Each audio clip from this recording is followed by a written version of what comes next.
Hello, guys. Welcome to the Thursday night live sale. We are going to have a bunch of fun tonight. I have some little bits of everything for everyone tonight. So hopefully, if you're watching and shopping, I will have something for you. I think there's probably every different kind of category I've ever had is all mixed in this show tonight. We have Ledger Mania, where ledgers, we have them all the way from huge French ledgers down to tiny little pocket French ledgers. So we have different price points for the ledgers themselves. And so if you're looking for a French ledger, tonight will probably be the night, because all of them are discount pricing because I have so many all at one time. We also have lots of French handwritten documents and school books. The kind that they're handwritten workbooks, so they have all the French handwriting on the paper. We have mixed ephemera packs galore. There's tons of them tonight. There's a new one that has Italian prayer cards in it that are antique Italian prayer card. So lovely things all the way around, all different kinds of things. We have some stamp sets that were missed the other night. The wooden handled antique stamps, we have some of those that were missed the other night. Just a ton of variety of things. In the beginning here in give me about 20 minutes, I will call out a huge list of names.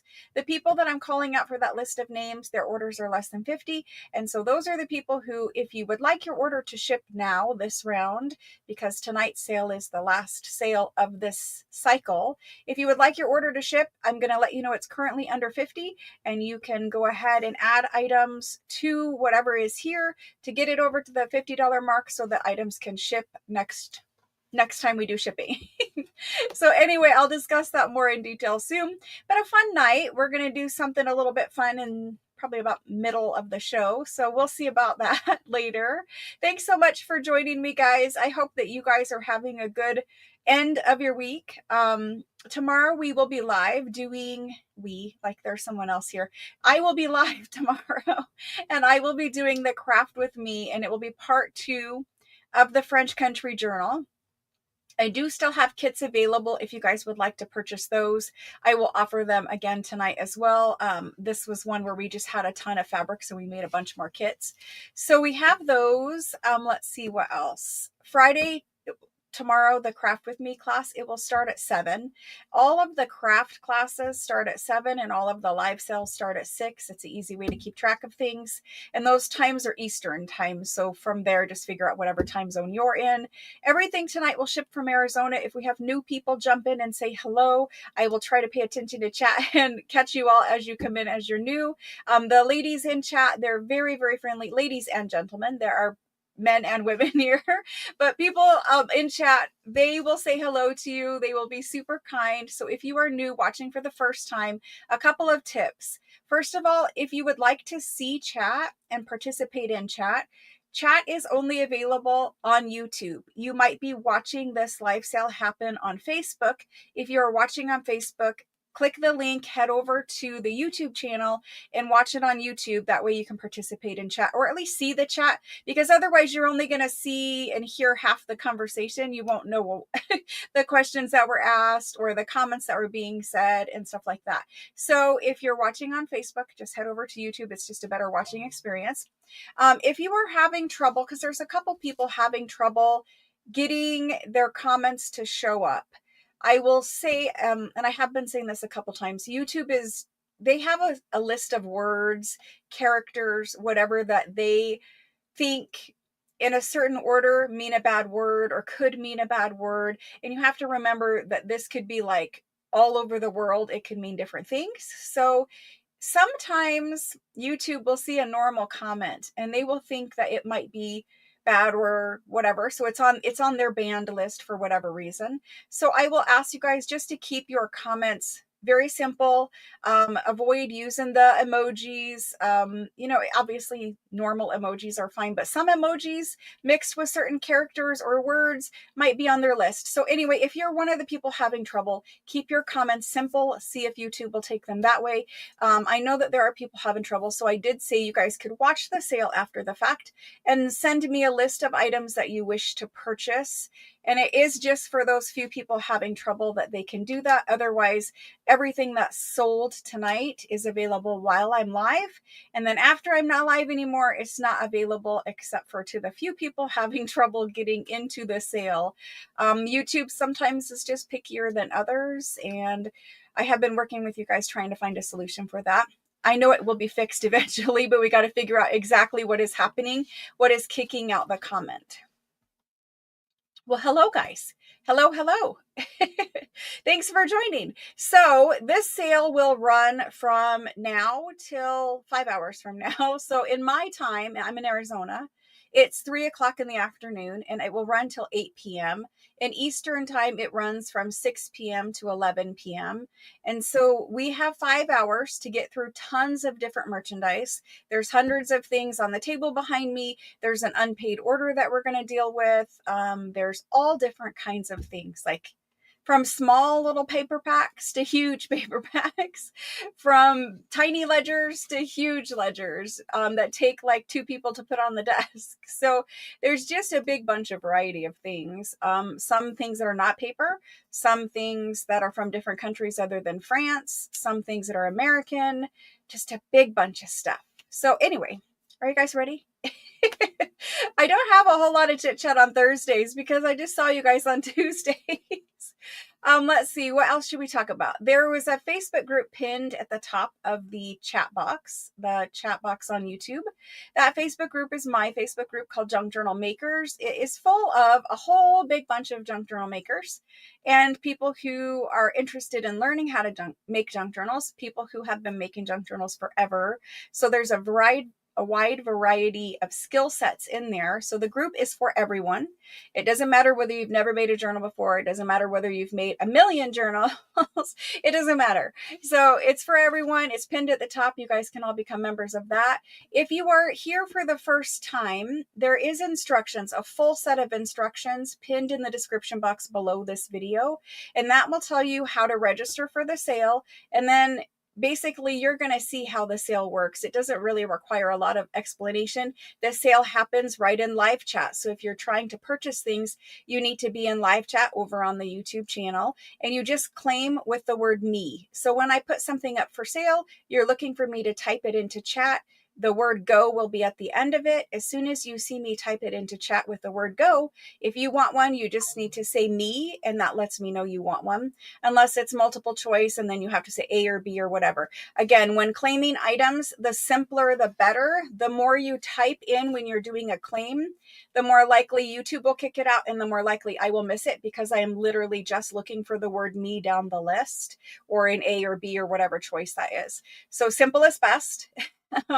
You're welcome to type it however you want, but simple does work better.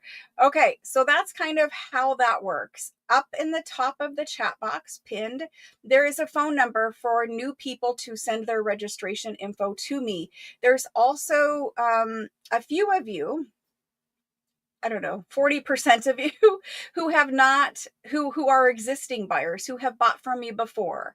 And so a couple, maybe 2 months ago now, we started switching to a new system of communication for live sales. So that phone number that's pinned at the top of the box, that's for new buyers and existing buyers, buyers who have purchased from me in the past. Everyone needs to send the text message with their buyer registration information so that I can add all of them to the new system. If you're new, you're just going to get added to the new system. If you're existing, I need you to send all that information again, because that phone number that you're texting, that's the new system setup phone number. It's also my cell phone number, so that's the way we communicate from now on. But there's probably about 40% of existing buyers who still haven't registered with the new system. The only exclusions that cannot register with the new system are international buyers other than Canada, because texting may not be free to them because they don't have international texting plans. So international buyers. And then there's a few of you who cannot text because you may not have a cell phone that's capable of texting, or texting isn't free to you, or some other reason like that within the US where you're not able to send text messages. If that is you, don't worry, you can still participate in the sale. You just need to send me your information New buyers, you do need to register with text, but existing buyers, you just need to send me, what is the issue with texting so that I can understand that. And then I'll set up an alternative email for you guys. Right now, there are 2 people that cannot do texting within the US that have told me they can't. Now, maybe the 40% of you, maybe there's more than 2 in there that are not able to text, and that's why you haven't. But reach out to me and let me know, because very soon we are going to disable all email communication for a live sale business and only move forward with the text messaging. And text messaging, it is my personal cell phone that you're texting. So when you send a message to the text system to register, you will receive a message back after you've, sent your information that says, I've received your information, put you in the system, you're ready to go, you're all good. Once you get that message, if you have a question, that's the message thread that you text me and say, hey, I am interested in a ledger. Do you have one that looks like this? Or I just purchased things from you. I don't know how to check out. Or I didn't get my tracking number. Can you resend me my tracking number? Or I don't know, a bunch of other questions, right? So like any question you have, any question related to live sales goes through text message. There's still a couple of you emailing me, and I'm just going to be 100% just honest with it. I can't do the email anymore because the email it's not always threaded under you. It gets lost in an inbox full of a bunch of other messages. The text message system, once you register, it creates a profile that is just for you and me to talk. And that's all that's in there. It's not a chat. It's not anything group or anything like that. It's literally just a text message between you and I. The same way that you might text your husband or your children or whatever. It's just a text message where we talk. And so if you have a question, you're texting me, and wherever I am, I can answer you. So text message also keeps all that whole conversation between you and I under one thread. So if you had a question and you said, hey, that blue book that I purchased, it isn't on my invoice. So I could go back and I could look and I could say, okay, well, here's your blue book, and then let me add it to your invoice, or whatever the case may be. Or if you're looking for, hey, I didn't see an invoice, I could send your invoice to you right through text so that you could click it. I am sending invoices through text now for people who are registered. Some people still are getting them in email. We're trying to work that out where everyone gets their invoice through text. So you don't have to search your inbox, your email inbox for invoices anymore. Anyway, I'm just trying to explain that going forward, emails will be disabled for live sale business, except for the few of you who are international and the few of you who are US who cannot do texting for some reason. So just hang in there while I work out that system for just that handful of people. And I want to set up a separate email that is just for you guys, where no one else texts it or messages it, so that I can look in just the 4 or 5 of you in there and make sure, I'm seeing your messages without them being buried by whatever else is in normal inboxes, right? You guys all know how full your inbox gets. That's become the problem. Since I used to, in the past, I listed my email in all of my YouTube videos. And what happens is you get a bunch of spam. And I knew that that was going to happen. I didn't expect the growth of the channel to be what it was. And I didn't expect to get so much spam in that inbox. So we've moved to text communication. So far, for those of you who are set up on text, I think you guys will say that text has worked so much better than the old system of emails. So going forward, that's the way I have to have it, because I have to be able to keep track of the message thread between you and I and all that kind of stuff.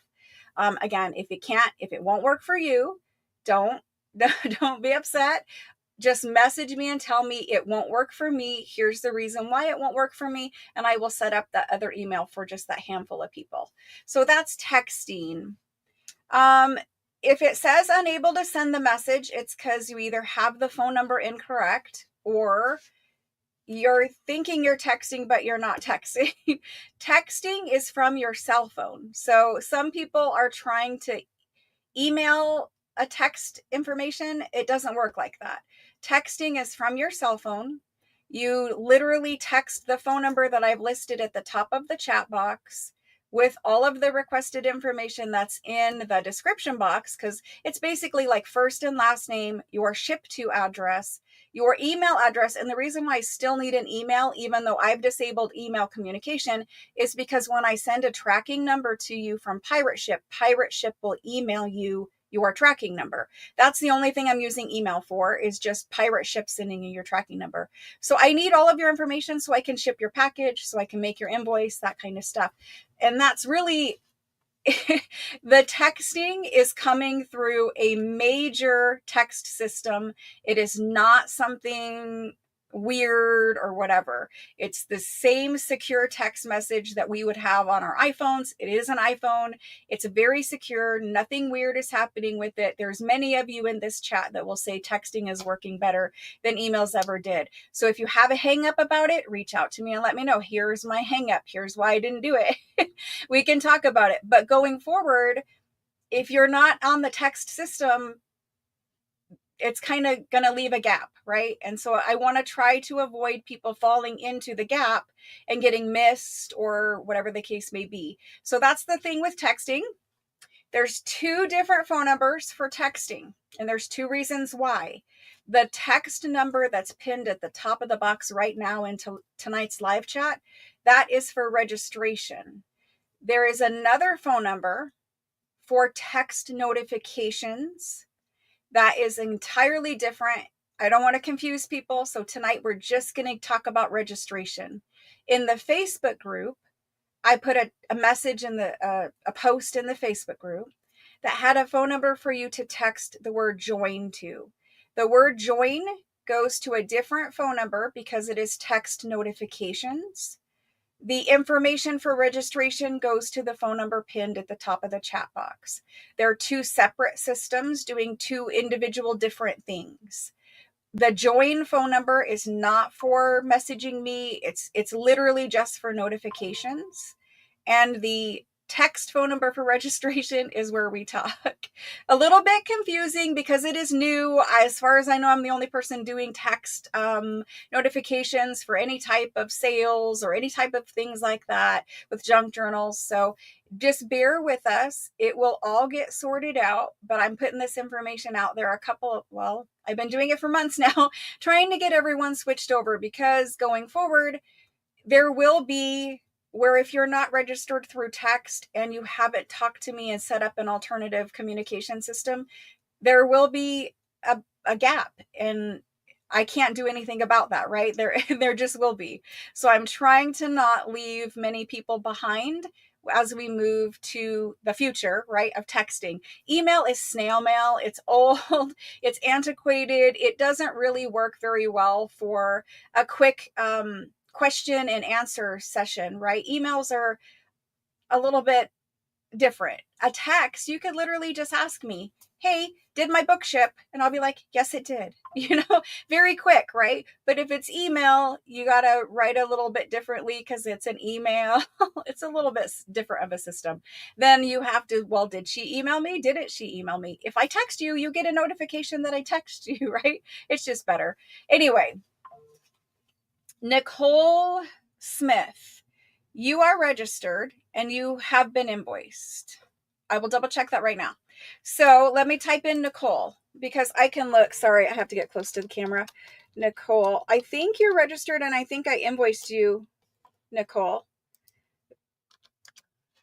Yes, you're registered and I've invoiced you. We've been communicating through text. No, you've been invoiced. I've got messages from you where I've responded through text, so I can look at it later, but everything on my side shows we have been talking in text. Some people are very confused about text and email, and it's probably because on their device, maybe they don't have an iPhone and it looks differently, or maybe they have their phone set up differently and it's going to 2 different places. I don't know, but on my side, they just come as text messages, and they should be coming as text messages on your side. Okay, so I'm going to just scroll through because I see the question from Nicole. You're registered, you're in there. I show everything good for you, Nicole. Text system works. Thank you for saying that. It has been much easier. Thank you for the thumbs up. I appreciate that. if you're international, Nydia, it might say that you can't because you might not have international text plan. If you're in the US, you should be able to text. Just double check that phone number. When you're texting, you don't have to enter the parentheses around the area code. You just enter the phone number. I did not send a marketing text tonight. I did not send one. And that is because as I was preparing to send the marketing text with the link that says, hey, there's a live sale tonight, about 30 people joined, and it takes the text system a moment to catch those 30 people up. And I didn't want it to be, I didn't want it to be where some people got it and some people didn't. So anyway, it's okay. Yeah, I didn't send a marketing text tonight. Nope. Okay, it looks like we're good. How do we know if you got your initial? I'm going to double check, Nicole, because yeah, you were invoiced. It does say that it's still waiting to be paid, so maybe it's not sending it to you. Hang on just a second. Yeah, it doesn't look like you viewed your invoice. So here's what I'm going to do. I'm going to text you your invoice right now. Nicole, this is your invoice and it's being texted to you right now. This is how easy and simple this system works. I'm going to text Nicole her invoice right now.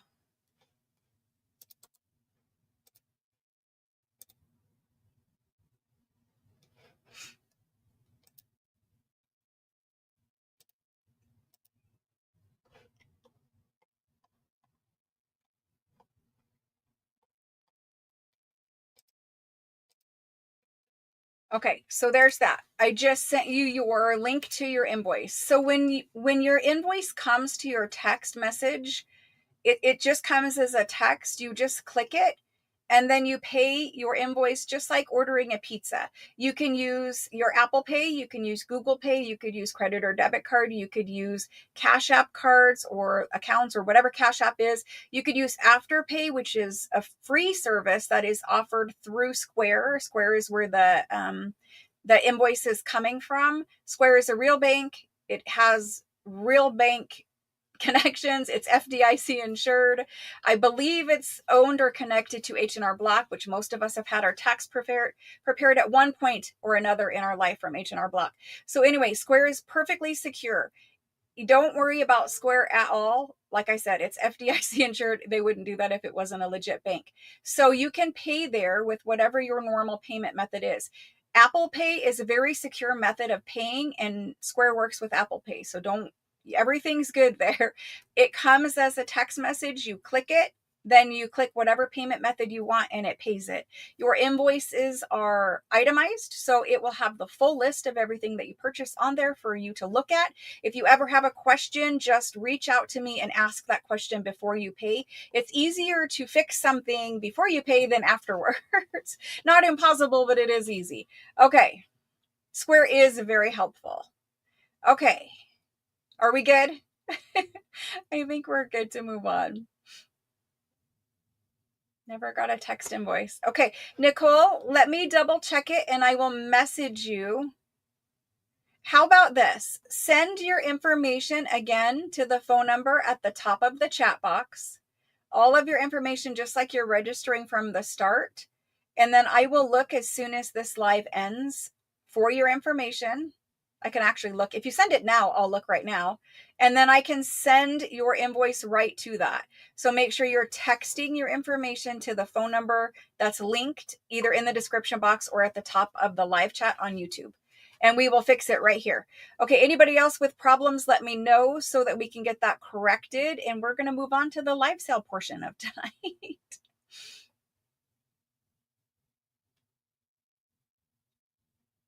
Just if you send your information again, Nicole, when you send it to me, that's the connection for me to send your stuff back to you.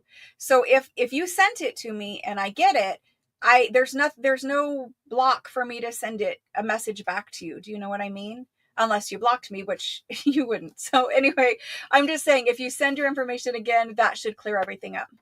You're good. Everything's good.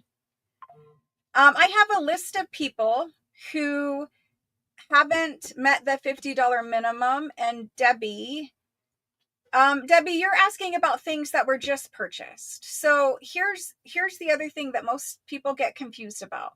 At the current time, I am a one-woman show, meaning while I have hired help, they don't come online until Monday. So at the present time, we're doing 2 weeks of sales, 1 week off for processing, and then invoicing and shipping happens.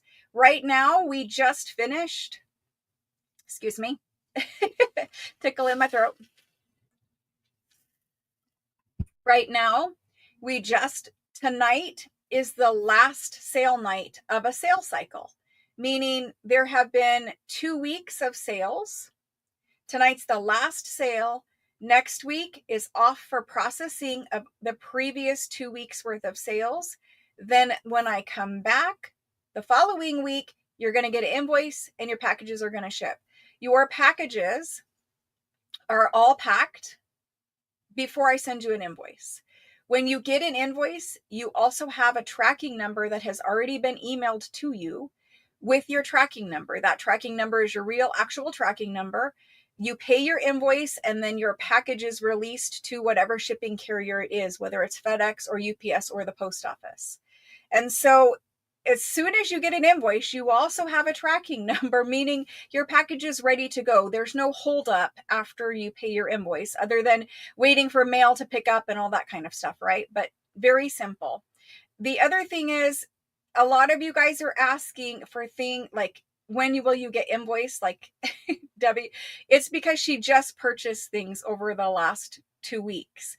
Those invoices are coming, but there is a bit of a delay. The reason why there's a delay is a couple of things. When you get to shop for 2 weeks, all on the same invoice, all shipped all together, you're paying one shipping charge instead of 4 possible shipping charges from 4 possible different live sales, right? Because I sell every Tuesday and Thursday. So in a 2-week time frame, that's 4 live sales that you can combine items across all 4 live sales onto one invoice and one shipping charge, right? So it's a little better. You don't have to pay all up front.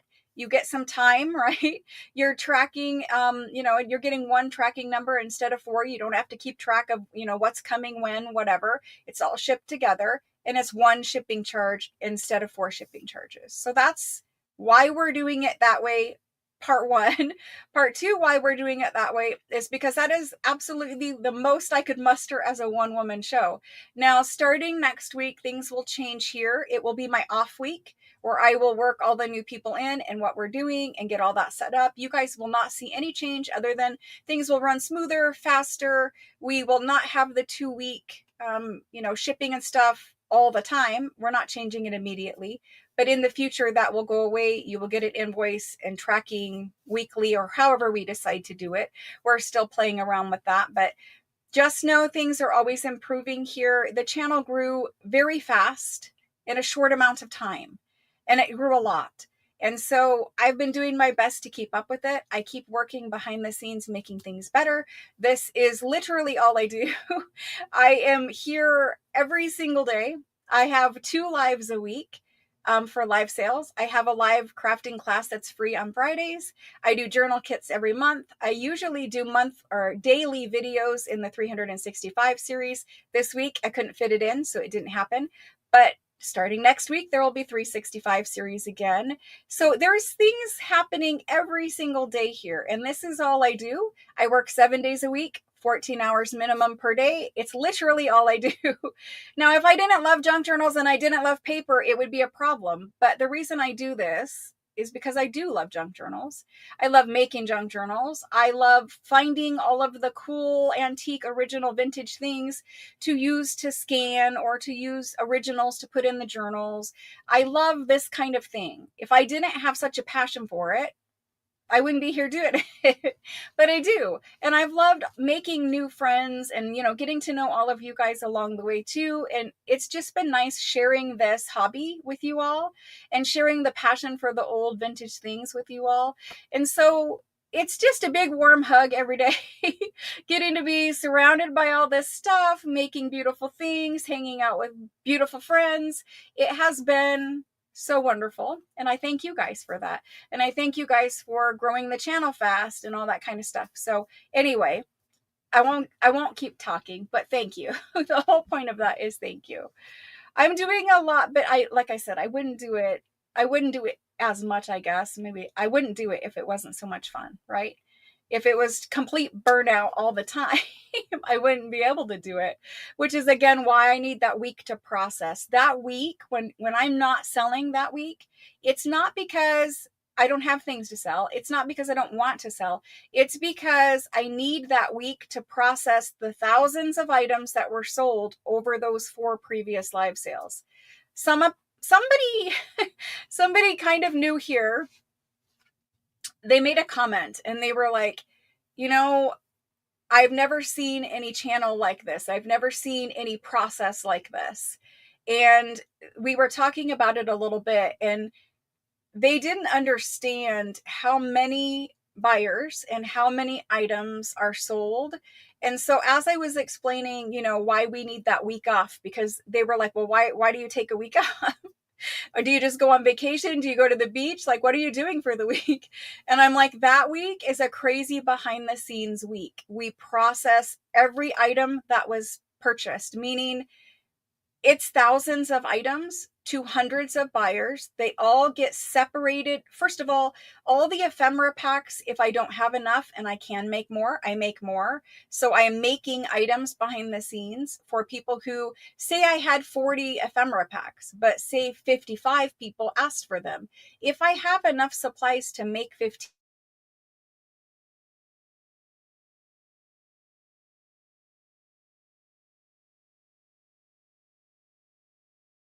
for me, it would be very frustrating for me not to get something that I asked for, right? So I do try to fulfill orders as much as I can. I don't want to disappoint people. So that week is just all kinds of behind the scenes stuff. And just so you guys all know, every single buyer here, whether you've been here for 2.5 years, 3 years, 4 years, however long we've been doing it, goes back 4 years. If you have been purchasing for 4 years, or tonight's your first purchase, you all get a bin assigned to you. And that bin is here permanently until you no longer shop. You have a bin where all of your items are put into. So right now, for the last 2 weeks, you guys have bins and they have your items in them. And then at the time of invoicing and shipping, the bin is taken, all of your items get out. We package them up nicely, securely, and then do your overall package, whether it be a box or a bubble bag or whatever the case may be, stay flat mailer, whatever kind of packaging you need. And then we package and ship it to you. But in the meantime, for the 3 weeks that your stuff is here, you haven't paid for it, but it's all secure in your bin, and all of it gets sent to you and it all gets invoiced to you. So that's kind of the overall process. And that week is not a vacation week. It is a work like crazy week to get it all done. Occasionally things come up and it takes a little bit longer, but I think we're clear for next week. Many of you know my daughter is pregnant. I'm expecting my first grandchild in about 6 weeks. She has preeclampsia, so we're monitoring her blood pressure. She's been given steroids. The blood pressure has been good. Everything should be fine there. All right, let's get to this lifestyle so I don't have to keep rambling. Talk about space. There is no space here. The bins were a really good addition because the way that we've done them, that really does save space overall. But some people ask, like, could you hold my items for like months? No, I can't hold your items for months. There's just literally no space and no system for holding items longer than that 2-week sales cycle. So anyway, that's that. Maybe I need a little warehouse. You guys will see eventually what we're doing with that. We have very, very good plans for how to proceed for the future. It's just a step-by-step process. All right, let's get started. So I have this list of people who are less than $50.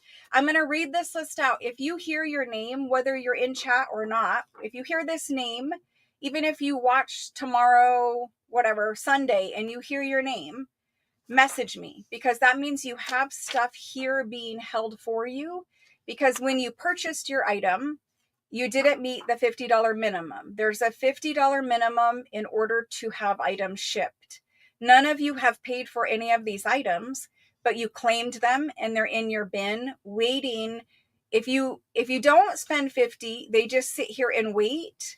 But when I call out this list of names, that means now's the time. So we either need to ship it, and you're gonna, if you want it shipped, no problem. If you want to shop tonight or add things to it to get to the $50 minimum, no problem. If you have items here and you don't add anything to it, some of you have an onion skin paper pack that was $16. The shipping on one onion skin paper pack, because it has to be shipped in a stay flat mailer, the USPS system considers that a package. Even though I could fold it and put it in an envelope, it's merchandise and they still consider that a package. So the cheapest shipping for one onion skin paper pack in a stay flat mailer is still $7, roughly. Sometimes it's a little less. It depends on how far away from Arizona you are. But so shipping charges for one thing can be like $7. If you want me to ship it, reach out to me and say, I don't care if it's less than 50, just ship it and I will do it. And whatever the shipping charge is from Pirate Ship, you'll get that on your invoice. If you want to add things to this order so that your shipping charge isn't 50% of what you're spending, because that kind of isn't a good deal, right? I mean, I wouldn't want to pay $7 on $16. So maybe I want to add a few things to it where it's basically like free shipping on those additional items, because it's not going to cost more to ship 3 things or 3 paper packs than it would be to ship 1 paper pack. If your name is on this list, message me and tell me, I want you to ship it now just the way it is. You can tell me, I want you to go ahead and cancel it. If it's less than 50, I can cancel it. If it's less than 50 and you want to add things to it, I have a ton of little things tonight that you guys can add to it. And it really doesn't change shipping. So anyway, the list. Again, I am going to use first and last name. It's the only way to do it because there are so many different Karens and Paulas and whatever. So apologies for using first and last name, but this is where we're at. It's PJ Paula Long, Julie Marchuk, Suzanne Johnson, Kim Kane, Faith Ann, and I know you're here, Faith Ann, Sandra, or at least you usually are, Faith Ann, Sandra Kubu, Joanna, and this is Vintage Baby Joanna, Lisa Daniel, Linda Emerson, Mary Harris, Donna Little Castro, Maritza P., Yvonne Barbosa, Jennifer Miller, Robin Jordan, Shelley Roop, Michelle Gerlach, Victoria Paxton, Carol Vaughn, and that's Carol with an E, Debbie Griffith, Lori Stone, Lori Creates, and I'm not sure who Lori Creates is because she didn't register with me, or I don't have a last name for you, Lori Creates, Kimberly Dunn, Christy Garza, Lucille Lovisi, Cindy Poole, Veronica Wilson, Cynthia Bahan, and Teresa Walker. A really long list. And so you can imagine, it doesn't matter if I have set up for 400 bins. I can't leave 60 bins with just one tiny little thing in them because I need those bins for the next round of people and the next sort of merchandise. So if you just heard your name, whether I'm not live or not, if you watch this video 3 weeks from now, still message me because that means I'm holding something that you claimed in a live sale. You don't need to message me now because I'm not going to be able to write it down and deal with it at this moment. Message me privately. Tell me what you want me to do. Most of the people on that list are not registered in the new system. So first thing is you need to register in the new system. Alternatively, you can send an email and I will check email for those people. That's the list. It's a very long list. So as you can imagine, I would like to reclaim the bins of all those things and ship out what you guys currently have here. Sometimes, I am telling you, so very quickly with Melissa, media mail has gotten so expensive that sometimes Ground Advantage, which is used to be first class mail through the post office. Ground Advantage is actually cheaper than media mail in some instances when shipping books, right? And so I don't know what happened with media mail. Media mail used to be the least expensive way to send a book, but I'm saying now I have to check both media mail and Ground Advantage, because sometimes Ground Advantage is cheaper and it's a better shipping service. So anyway, the post office is always raising their rates. I found out recently that with a business that does certain volume, you can negotiate with USPS to get discounted rates, which we are in the process of doing. Once we do that, it should make the $50 minimum either go away or we'll change it somehow to make it work better for people. I know not everyone can spend $50 every time. I get that, and I'm willing to work with you all. Like these people here, some of them, this stuff has been here for a long time. It's been here for probably at least 6 weeks, right? So anyway, that's what that whole thing is. 25 priority. I know. Even priority is ridiculous, because you know how they have priority flat rate boxes? Those, if you can go flat rate, like a flat rate box, a flat rate bubble mailer, those things are really where the deal is, because shipping the same size and weight item without it being in a flat rate box is usually higher for priority. I'm almost to the point where we're just going to do flat rate across the board, because flat rate is so much less expensive. The only problem is we still have a lot of Ground Advantage, where Ground Advantage is cheaper. So anyway, it's always on my mind to save you guys money with shipping, and I am doing my best. Recently, I did make some changes to priority mail shipping rates, just because I'm having to ensure and ask for signatures for high dollar items. That has also increased in price. So anyway, just know I'm always, like right now, I'm negotiating with USPS trying to save us money. I'm always trying, right? Okay, let's get to it. It's half an hour in. I'm going to switch the camera down. We're going to get started. Not that button. We're going to get started. All right, here we go. So there's the desk. I'm going to turn the monitor over. I need a sip of water after talking for 40 minutes. Goodness sakes. Man, oh man, it's always crazy. Always. Prices are shocking sometimes. All right, let's turn on some lights. There we go. A little bit better. There we go. So, the shipping prices, oh my gosh. I don't know who comes up with them at USPS and exactly what goes into figuring them out, but I wouldn't want that job. I can just say I would not want that job. So we have a bunch. I'm just going to roll through a couple little things here. We have a bunch of small ledgers, like a pile of them. All of the small ones are from France. We have some fancy ones. They're on the bottom of the stack, so I won't pull them out. We have more over there. We have some fancy calligraphy things tonight. So these fancy calligraphy things are super old. This is all hand done. I'm going to hold it up so you guys can see. All hand done. It's black and blue. It is beautiful. All of this is old calligraphy penmanship. It's dated 1849. And this is a big book of it with a bunch of different things written in it. So there's many, many pages in this book of all different kinds of things. So very fancy. Not to mention this cover. This cover is fabulous. I think Tim Holt scanned one just like that. We also have one of these.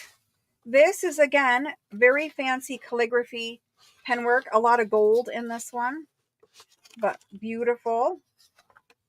Beautiful calligraphy in here in gold. Beautiful decoration out here. Again, 1860s for that one. We have this one, which is super fancy. All different kinds of calligraphy in here with an alphabet, all kinds of things. And this book is also outstanding calligraphy. This is going to look like it's printed. It is just perfect penmanship. This is original, handwritten. Big old book of calligraphy with some maps and some tables and some drawings and figures and all that kind of stuff. So we have some special things. I have gigantic ledgers, which I'll put on the table when we're going to sell them, but massive fancy ones and massive not fancy ones. We have some grungy ones. We have some, where can I set this? We have some things like this. These are the paper packs with the Italian prayer cards in them. They have stamps from the actual church in Italy where they're from. There's ledger pages, which are outstanding ledger pages in these packs. Very rare music paper, rag paper, lots of things in there. I have a big package of antique German scrap, but these are from France. They're all on fabric pages, and it's a huge pack of them at a discount price. Then we have this guy. This guy is full of, like, he looks like a big, beautiful book. And when I say big, like, he's a big book. This guy is all full of technical drawings. Well, not really. It's not all technical. There's all kinds of things in here. There's architecture, there's music, there's plant life and animal life and all kinds of other things, the human heart and anatomy. It's just a huge book of illustrations. I hope this tickle in my throat goes away, because otherwise 5 hours will be kind of hard. Anyway, so it is a massive book. Like, it just has a ton of things in it, right? So anyway, anything and everything. This is super old. It's 1800s. There we go. There's that. Then we have these guys. This is where we're going to start. So I have super old French documents. I've got that guy there. I've got this guy here. I've got this one, and this is a super fat one. Like, this guy has a ton of pages. He is super fat. So I've got that one. And I've got this one this one. And he has ephemera shoved in him, like a pile. There's a pile of ephemera and drawings and all kinds of other things. But again, he has 1,000,000 pages. You can't really see. He has 1,000,000 pages. So we're going to start with these kind of documents. We're going to work through a ton of stuff and a ton of different price points. If you hear and we do fabulous things with high price points, don't worry. There's little ledgers and things like that. There's paper packs that are less than $20. There's all kinds of price points tonight. And I'm trying to mix it up where every sale, you know, there's higher end things and there's lower end things and there's everything in between. That way everyone can get something. Everyone's budget will be accommodated for. Okay, so these. Oh, Kendall, just you wait. Let me pull something. Let me pull something. Because I found these last night and I was like, I wonder if Kendall is here today. And I think you said you were off, but you know, I never want to just assume that you're going to be here. But let me pull these right here. Because there's things like that.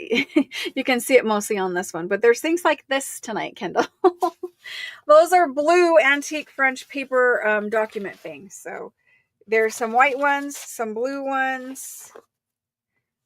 Very fabulous. Okay, so these are cream. They're not blue. But anyway, there is blue here.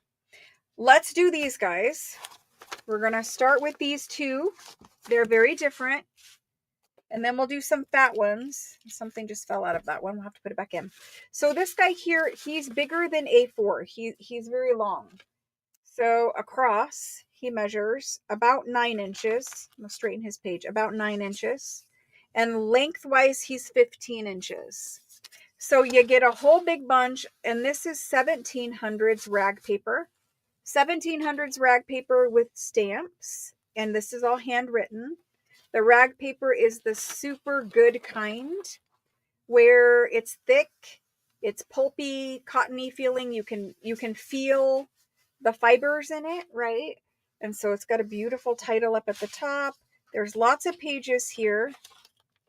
Some grungier than others. There's a land plan because this contract was for the purchase or sale or transfer of a parcel of land. It has lovely big headers in it. More land. There's plans on both sides. Let me slide it down so you guys can see. But a big, huge thingy with lots and lots of stamps. Beautiful calligraphy. A big, huge thingy. That was very descriptive of me.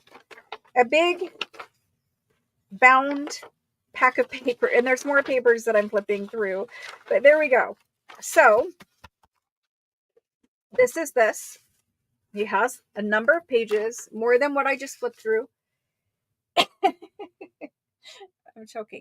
So this one here is,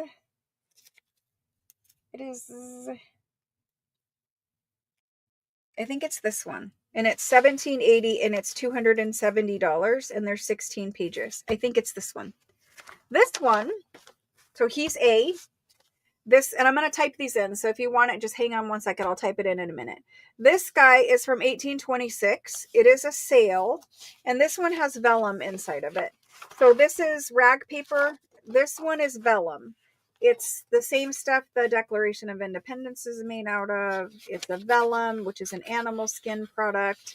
But this is super good vellum where it's soft and pliable, that kind of thing. Look at the calligraphy. Look at all these stamps up here. And there's a number of pages to this one with very beautiful calligraphy. So you get all these pages, all on vellum. Only the cover is out of paper. And the cover is rag paper. You get a beautiful wax seal that's embossed there, signatures, and your cover. So that's that one. And this guy here is 90. And he is from 1826, and he's the sale of some property, and he's on vellum. So that's A and B. If you would like them, I'm just going to type them in quick as documents, and you can claim them with a simple me. Here we go. These are special documents. These aren't the everyday documents that you guys will see. I have everyday also, but these ones are special. And so it's just going to say go. Claim A or B if you would like one, and I will put your name on it. And then we have the two fat ones. I see some came in right above that go, so I'll give it a minute to sort itself out. Okay. It's trying to sort itself out. Okay, I see an oops. But then you're down below, and Lynette San is first on the A pile. And it's not really a pile, but so I'm putting your name on it, Lynette, and then it will go in your bin. Thank you, thank you. I appreciate it. Need to find a place for those. And then for the B document, the first person is Maria T.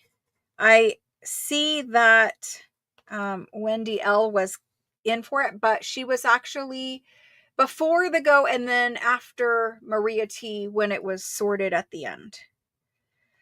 So that's those two. Let's do the super fat ones. And by super fat, like they're bound on the backside and they're just chunky. Like here's the string binding. It's, I don't know how many documents, but it is a whole big bunch of documents. It looks like it might be page number 161. Yeah, 160 something pages if they're numbered, and they look like they are numbered. So it's a huge French document. One of the largest I have. This little, these are land plans. There's a bunch of them in here. They're on a type of waxy type of paper. I don't know what, I don't want to open it anymore, but they're land plans, kind of like sewing pattern, but a much more sturdier paper. And there's a pile of ephemera in here. I didn't look at any of this, so whatever it is what it is. But there's all kinds of ephemera and more land plans and more papers. I don't know, a whole pile of things in there. And then starts with your document. You do have stamped seals on them. And so it starts here and it just keeps going for forever. There's more ephemera in here. There's a letter and there's a note and there's actually a document right here. So lots of nice things in this one. And then keep going. And there will be stamps So these pages are folios. So it's sewn together here, but the first page of the folio will have a stamp on it, and then the back page, the inside page, will not, because it's actually connected to that first page. So anyway, they're folios. They're nice, beautiful paper. These will have, you can probably see it. These will have a watermark in the center. There is a watermark right in this area. It's a circular watermark. If I have my phone out, I could show you, but it is in there. You can see it very easily with your naked eye, but holding your phone, the light behind it, you can see that watermark here too. So there's watermark, beautiful rag paper. It looks like 160 something pages. And then there is this guy here, this guy, and he is from 1852. This one is, oh my gosh, this one is from 1884. So this one is 1884. This is 1852. This one has so many pages to it also. Very similar to the other one, not 160, but very, very many, because there's huge chunks that's passing by. It's a different style of paper and writing, different seals at the top, different time period, but it is a beautiful document full of handwriting. I mean, it's written by the same person and the handwriting is consistent throughout. Again, it's bound with string. I'm going to skip some chunks of pages, but you can see, I'm going to try to flip through. There's embossed seals, stamps. This is, again, folios. It's just a big, huge bound document. So if you want enough that you can play with, either of these two, first of all, great scannable material. Second of all, plenty of paper to actually use originals and not feel bad about it. So let's do A and B on this one, okay?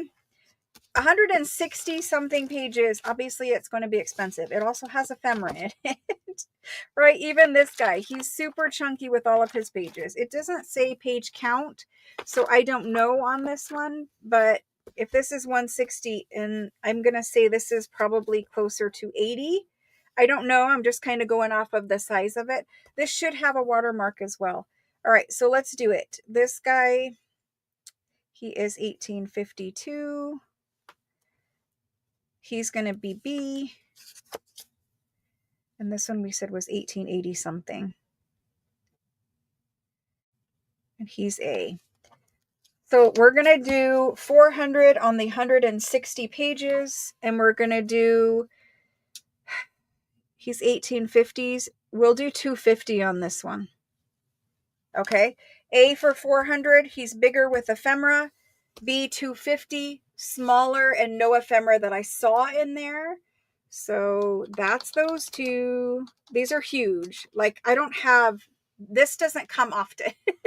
I don't get really big ones like this often. So these are French, obviously. And there they go. So if you want either of those, claim them now. These are the A4 size. So about 8 1/4 by 11 3/4. And that's those two. It looks like Cindy's going to claim B. That's Cindy Vin. Thank you, thank you. I appreciate it. And it looks like A is going to remain available. We didn't really look at whatever this ephemera is, but some kind of official document here, a little bit of a ledger here. Plenty of things to scan. And then back here, there was some more ephemera somewhere here. All right, so we're going to keep this available. Whatever letter was in there is still in there. We're going to keep this one available.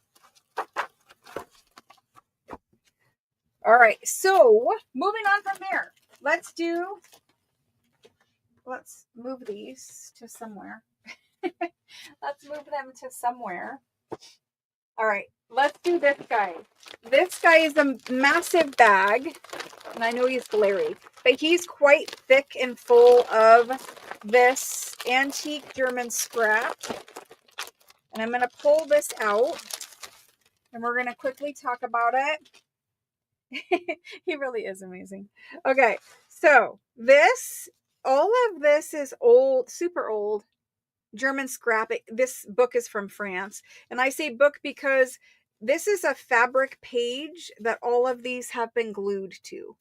I'm not going to lie, that's not in the best condition, but there is still plenty here to scan, to play with, to use, but they're all currently glued to this black paper. And it's not paper, it's fabric, I'm sorry. But you can soak these off and get them off of the fabric. The fabric is very, old, and it will come off of here. It will tear easily anyway because the fabric is so old. But there's a bunch of different, like, if you've ever seen a Victorian scrapbook with all the scrap inside of it, it has images just like this. There's always fruit in them. There's always people in them. There's always flowers. So you're getting all of these things to scan and do whatever with. Now, he's missing some legs, so is she. There are some that are, quite a few that are not perfect in here. But then there's quite a few where if you were to scan that, you could probably in Photoshop clean that up. So it's just a huge pile to play with. So some are very large and some are smaller elements. Some roses, some people, some fruit, and the glare is getting me quite a bit. And it's not that it's glossy, it's just that I have very big studio lights on right now. So there's that, more florals. You can use the originals, but for some of these big ones, I would suggest scanning them and then shrinking them down. And the quality always improves when you shrink, not when you enlarge. So that's kind of a plus. There's large sheets like this where you've got some little birdies, butterfly, fruit. I mean, it's just a massive pack. So you can see there's quite a few pages of things to play with. Like this one, if we could just get this scanned down, because it's so big, like it's a whole page in itself. But anyway, so we're going to do this as one lot. It's just a bunch of stuff. And you can use it. It's fine to use. Some of larger elements back here. There is one really nice one that I would like to show you guys. Like this one, this is for the United Kingdom, right? Well, Britain. So there's that. It's the royals in there. And then we've got more fruit and people and horses, more people, some remnants of things. If it was in the box, I left it in the box. We're getting back here to this humongous one. This is the largest one. So you can imagine what size this scrapbook was because it's massive. This is all on one page. This humongous thing is all, that's a little tiny scrap piece. This humongous thing is all on one page. One piece of black fabric. So it's just, and you can cut these out. You could leave them on the fabric and just cut them out. But I think it's pretty cool. There's enough still here to play with. And so we're going to fold that back the way it was. And there's one more page back there. All right. So a baggie of scrap. That's what we're going to call it. A baggie of scrap. It's not like the brand new scrap. It's not in perfect condition. So we will discount it. Let me put it back together and then we will do it. Let me see if I can. Yep. Okay, that works. Let's do this. And this is old. Like it's got to be 1880s or before. It's super old. So we're going to do antique. I can spell. My glasses are having fun with me again today. Antique scrap bag. Okay. Just like that. It's $100 for the whole pile. And this is a very oversized, I have to use the largest Ziploc. It's not a Ziploc, the largest plastic bag I have. So it is a huge one.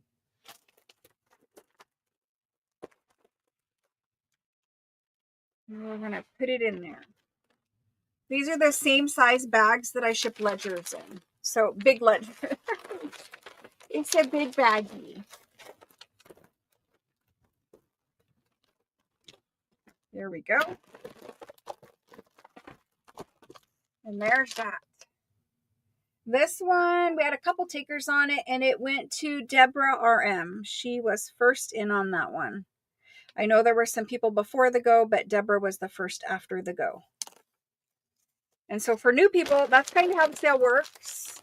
You just put it into chat. And if you want it, you know, if it's an AB, let me know AB. If you just want one, you can say any. There's many different ways of doing it. All right, let's look at some, what do we have here? We have some things that you guys can add. If you have less than 50, these are great things to add. So I'm going to run through a bunch of this really quick. All that I have of these items, like this is all I have. I don't have more. So when we do these, I can't make more for you behind the scenes. This is literally what's left. So we're doing them. There's the card catalog packs. There's 25 cards per pack. They are different themes. Some of them, because a card catalog is done alphabetically, some of them have the word dead or about dead things or death or something like that. But you can see creative ability, electronic digital computers, electronic data, Dead Sea Scrolls, electric industries. So most of them are kind of alphabetical. I did try to mix up them a little bit so they weren't all the same. Death causes, Dodgson, evolution, electronic stuff again, developing countries, and consolidation.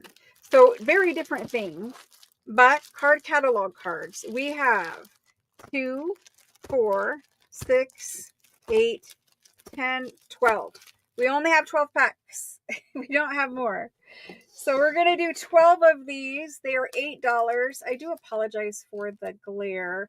I can try to offset that just a little bit. A little.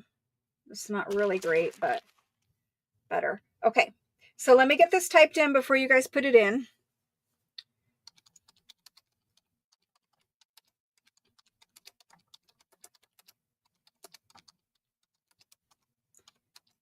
I see lots of me's. You're going to all be before the go. Okay. Somehow I have already gotten dust on my black shirt.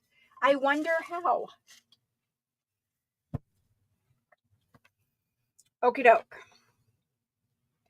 And a go-to first after the go.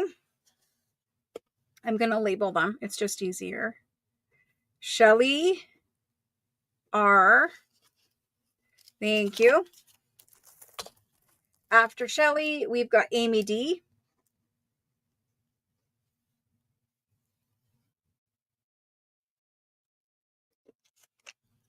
We've got Debs.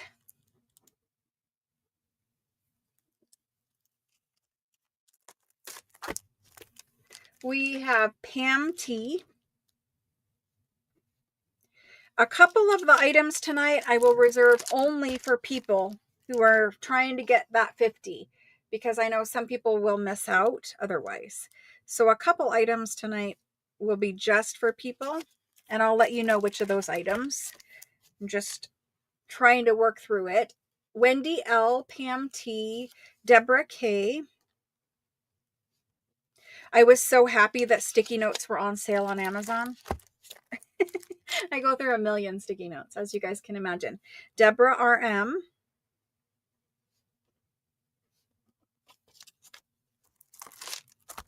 Thank you, thank you. And then we have Catherine. And Tori.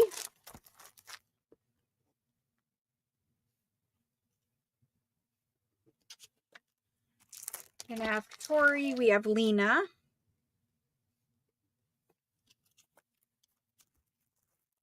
And we can talk about Italian paper too, because I forgot to do the mixed packs at the end. So there's still Italian paper tonight. Some of you were asking because you missed the sale. So we will do those mixed packs tonight as well. Although I may forget again, but I'll try not to. Evelyn L.A., Lena, and the last one will go to Veronica H. And I am going in the time-stamped order through the streaming software. You guys will see that the order is different on YouTube itself, and it's because YouTube doesn't really timestamp accurately down to the millisecond or whatever it is. Streaming software does, and it feeds me the names in the correct order, and that's the order that I go in. Okie doke, so that was those. Next thing we're doing for kind of a roundup is I have onion skin paper packs, but these are the yellow ones. So the yellow onion skin, first of all, these are French onion skin pages. There's just a couple packs of the yellow. You can see and hear how thin that they actually are. This is one yellow one. And the yellow is pretty transparent. And when you put it over something that's a little bit vintage looking, the yellow isn't as yellow as you're seeing, because you're seeing a stack. You're seeing them all piled together. The yellow is more like that, a little bit different looking. So we have just a few of them, and I'll put these in. These are 16. It is the only yellow I have. I do not have another book to disassemble of yellow. So we have 1, 2, 3, 4. I have 5 packs of yellow. So that's that. Let me get these ones typed in. Uh-oh, what happened, Lynette? What did I do? What did I say? You have a question mark. Lynette, question mark. Tell me what's happening. Did I say something stupid again? I probably did. Anyway, I'm going to get the yellow typed in because there's only 5. Yellow onion skin pack. They are 16, the same price as the white. And there's the go for those. Oh yeah, I'm dusty all the time. Because, you know, old stuff. Old stuff is dusty. All right, so we have Pam T. And it's just as easy to sticker them as it is to make a list. Pam T. We have Teresa R.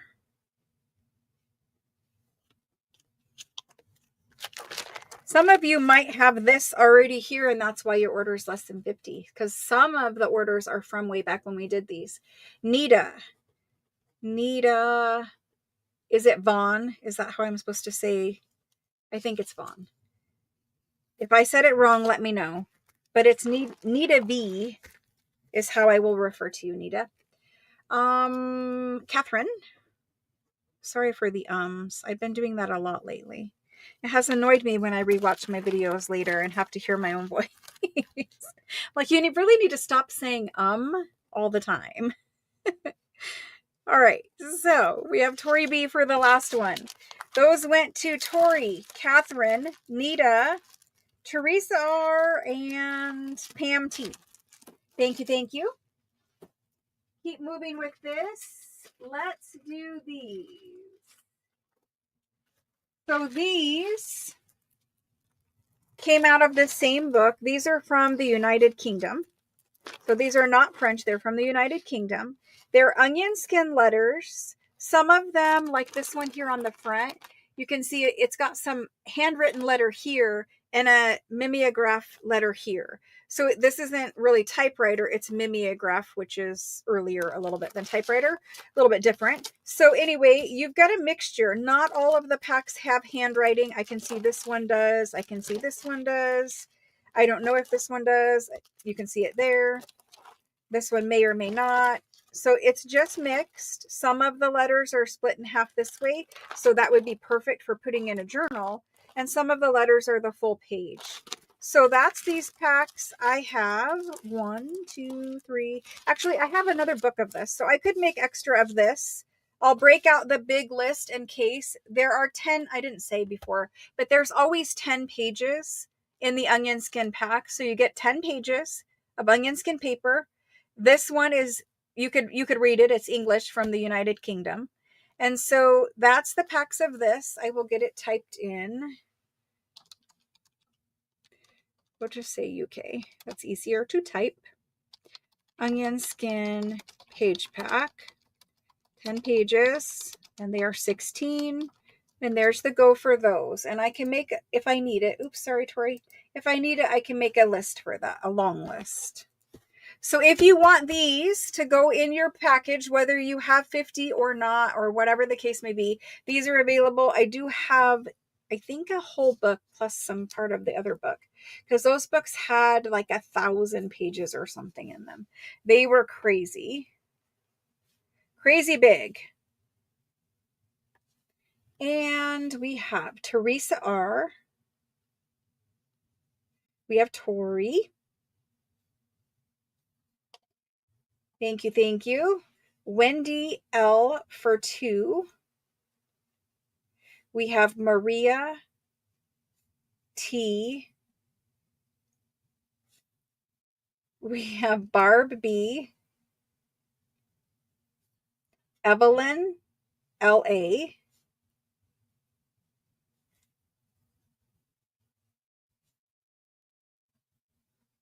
And after Evelyn, we've got Susan Elliott, Diana B. We've got Claudia CB, and a new lady called Lisa K. Lisa K. Just because you're new, I need to check and make sure that I have your registration. New people, if you would register before you claim, that way I can look and make sure I've got your Lisa King, you're registered, you're good. I will send you the confirmation of your registration later, but I do see you in there. So thank you for sending the info. It really is simple. If you guys just send it now, if you decide to shop, great, you're registered. If you decide not to shop, then you're registered for future. If you never shop, it just sits there. It doesn't go anywhere and I don't do anything with it. So Lisa, thank you. And everyone, welcome Lisa to the group. Lisa is new. Okay, next is Cindy Vin. Thank you guys. And then Amy, Amy's saying hello. And then we have Nita V. And then Rhonda, I was thinking of you earlier today. I was wondering how you were surviving this horrible heat that we're having. But then I remembered you posted a picture of your pool, and that's probably how she's surviving the heat. It is ridiculously hot with like excessive heat warnings every day. And I know a lot of the other other parts of the country were also having excessive heat. But anyway, thank you. I've got all of you on the list for that. Next we have, oh, this is a good one. So we have these. These are packs of French checks. And I will pull out the packs and, we can look at them. But let me kind of just show you the fronts through the clear, because it's also giving you a good idea. Look at the tax stamps. Look at all the other stamps on the checks. And there's 5 checks. I think there's 5. I think there's 5 checks per pack. I'll have to double check on that, but I think there's 5. Some of them are bigger than other checks, but the French checks in general are massive size. And so I'm trying to get the glare and show you. But these are older checks. Probably nothing in here after 1930, and most of them will be well before that. Look at all the stamps on that one. Some get crazy with stamping. But so we're going to do these packs of French checks. Trying to show you, but it's very hard to hold them. Some of them are different colors. Like I can see there's a bluish green back there. In this pack, there's, a little bit golder of a color one. So some are different colors. All you get is glare that way. Let's see if I can take some of these little ledgers and pop these guys up. That's the problem of putting them in clear bags before we sell them, is they're just a mess. Kate, you didn't call my name for a small box. 2 handwritten pages. Can you check? It may be, Donna, that you claimed them, but whenever I got to your name, I had already sold out of the ones I had. That may be why your name is not on the list. If you want to wait till the end, I will look and make sure what happened with that, Donna. But sometimes sometimes I tell you guys in the live that I'll make the list for all the requests and I'll fill it as best as I can. And if it's not on your invoice, it just means I ran out before I got to you. These items tonight, I have the literal item in front of me and I know how many I have. Sometimes you guys request things and I may or may not be able to go and find another one for you, like the document. Okay, so yes, felt like an oven. It sure did. Let's count the checks so we know it's, I think there's 5, but let's count them. 1, 2, 3, 4, 5. So there's 5 checks per pack. And you can kind of see, what did I just do? No, not that.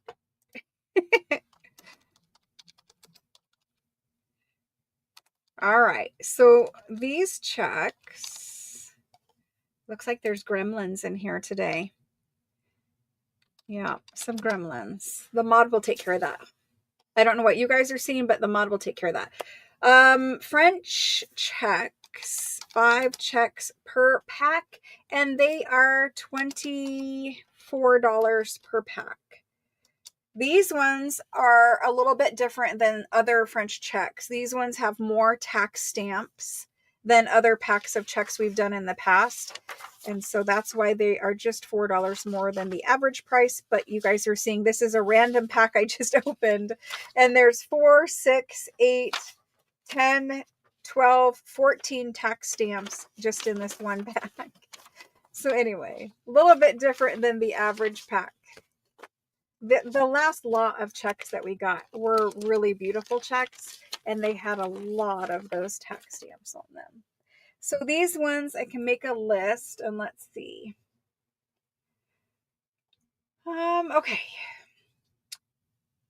I'm gonna sticker these because we're just gonna sell what's on the table. We're not gonna make extra packs this time around just because I don't want to hold up shipping. If I agree to make too much, then it holds everyone up. So this is Dana Q. And then next is Lynette San. So if you don't get a pack tonight, when I bring checks again, which will be in the near future, you can get a pack then, and I will make a huge long list of that. Tonight, I just want to keep it to what's currently made, if that makes sense. I hope it does.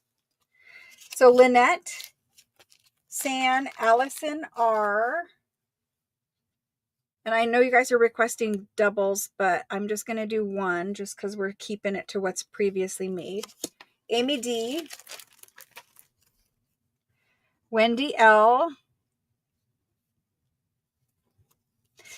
There is an unpaid order here, and I don't really know what's in the box because there's a big old bunch of stuff in it, but we'll go over that tonight too. Wendy L. and Catherine. These are great to scan and make into digitals, do other kinds of things. I like scanning these and printing them out on thicker, like 28-pound paper. That way you can fold and bend them. They're just a little bit more sturdy because right now these are, some of them are onion skins, some of them are on, you know, like a thinner type of paper just because they're checks. They're a little bit different than regular paper. Last was Catherine, then Deb's. So my advice would be to scan them and then print them back out on your favorite paper. You could also print them on newsprint, and it has a little bit different of a feel, more vintage feeling on newsprint. Deborah RM, thank you, thank you. And we'll go away from this kind of stuff and come back to it again later tonight. Maria T. Thank you. Then we have Rebecca P. Thank you. After Rebecca, we've got Rhonda. And this is Rhonda P, just for record's sake. I think we're at 3 or 4 Rhondas now. Rhonda P. Okay, then there's Shelly R. Thank you. Then after Shelly, we have Barbie. And for you international ladies, your shipping will occur tomorrow in the morning if you have a full package. For those of you that don't have a full package, I will be sending you an update to let you know how full your box or bag or whatever it is that you're currently in is. So you can decide if you want me to ship now or if you want to wait until I invoice. I'm ready to invoice just about, like, I need 1 week, but we're going to invoice again. My advice is if you don't have a full box, wait till I invoice the current stuff and then have it shipped, just to cut down on shipping fees. But it's always up to you. International people are the only people allowed to keep a box here until it's full. And it's because they have to pay extra shipping charges for international packages. Sometimes those shipping charges are quite hefty. So they get a box here and they can fill it and have me ship it when it's full or whenever they tell me. Kim L-E-G, Amy W, and this last pack for tonight, I will have more in the future. I have 100 of them, or probably several hundred of them. They're sitting here waiting to be sorted into packs of 5. Yvonne G is the last person for tonight. I know lots of you are on this list. After that, if you just give me some time, I will make some more. It's because I don't have enough to share. So I'm doing one of all these items that are pre-packed like that, just one only, not duplicates.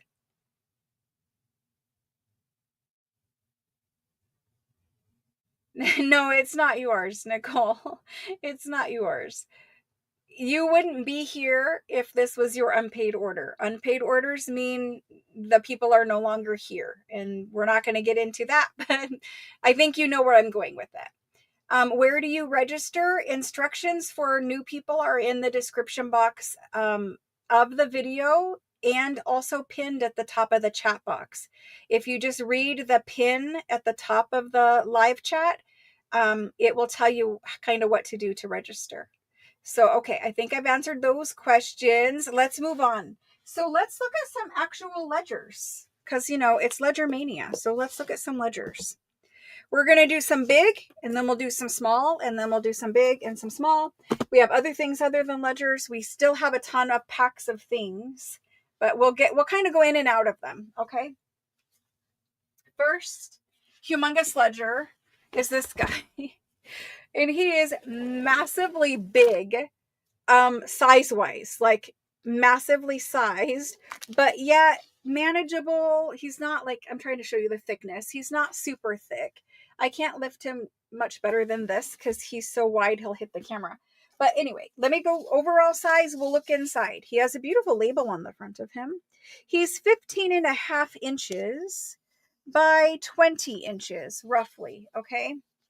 Catherine, there's a limit of 1 for all of those items I just did, except for the UK one. And if you said 2 on the UK one, I did write it down. Any pre-packed item tonight will have a limit of 1, just so more people can get it, because some people are trying to meet that $50 minimum so their stuff can ship. So this is the ledger. He has this beautiful label on the front of him. I'm trying to hold it up so you guys can see it. He does have a green suede spine. He has green suede corners on him. I'm trying to show you, but it's pushing stuff off my desk. Green suede corners. And so inside, he is lovely. See how close it is to the camera? Marble paper, and it's a ginormous sheet. Huge. And then inside, he's got headers. Let's see, you guys can't see the headers. The headers are up here. He's got headers, pages of handwriting. He's dated 1880. Let's see, where does he start? He starts in 1879 and he ends in 1888. And so this has, the way that this ledger worked is it has a list of people and it has either taxes or wages or some kind of calculation across the board per year. So all per year is here. This is a beautiful ledger with very large pages, and sometimes it's nice to have those super large pages to make really big projects out of. Think about if you were using it for home decor. This is the size ledger page that you could mat something else with. Like sometimes I like to take large ledger pages and I will use them as a photo mat and then frame whatever it is I'm putting here. Sometimes it's a photograph, sometimes it's a painting or something like that. So ledger pages can be used to craft with. They can be used for home decor. They could really be used for anything. And about a third maybe of this book is written on, and you do have a lot of blank pages. I'm really trying to fit him in camera, but he doesn't want to be fit in there. He's huge. But most of this book is blank. So you just have lovely paper, and it is lovely. Like, it's not flaky. There's nothing wrong with it. It's just lovely paper, and it is a nice color too. Like, if you look at my white notepad, it is a nice creamy color, and it's not brittle or anything like that. It's good. So he's really big. He's going to ship in a special box because he is so ginormous. I'm going to close him even though it's going to come close to the camera. But again, he's massively big. And it's not like we have ledgers that are this tall, but he's also super wide. And I needed to remind myself of how wide he is. 15.5 by 20. That's a huge ledger. He doesn't have numbered pages, so I don't know how many pages are in there, but I'll try to show you. Like, if I pick them all up, I'll try to show you. I just flipped a bunch of them.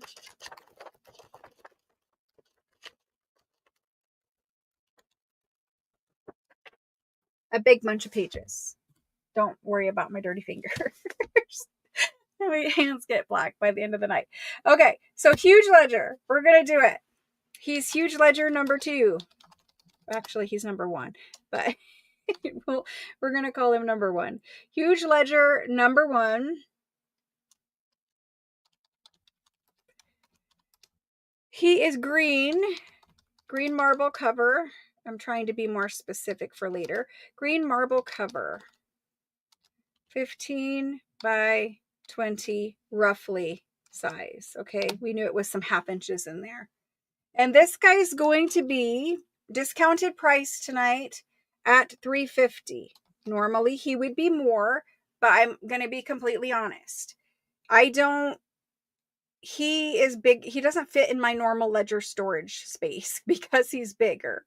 So because he's bigger and he doesn't fit in my normal ledger storage space, he's just kind of sitting out in the open and he's in the way and I need to move him. So he is now $350 and there he is.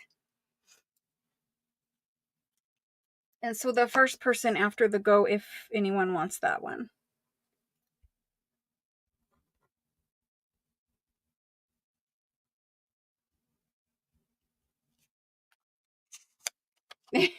Well, it's Ledger Mania, so there's going to be a lot of pretty ledgers tonight. Okay, Christine M. Let me make sure Christine is registered. Christine is new to us, guys. So hello and welcome, Christine.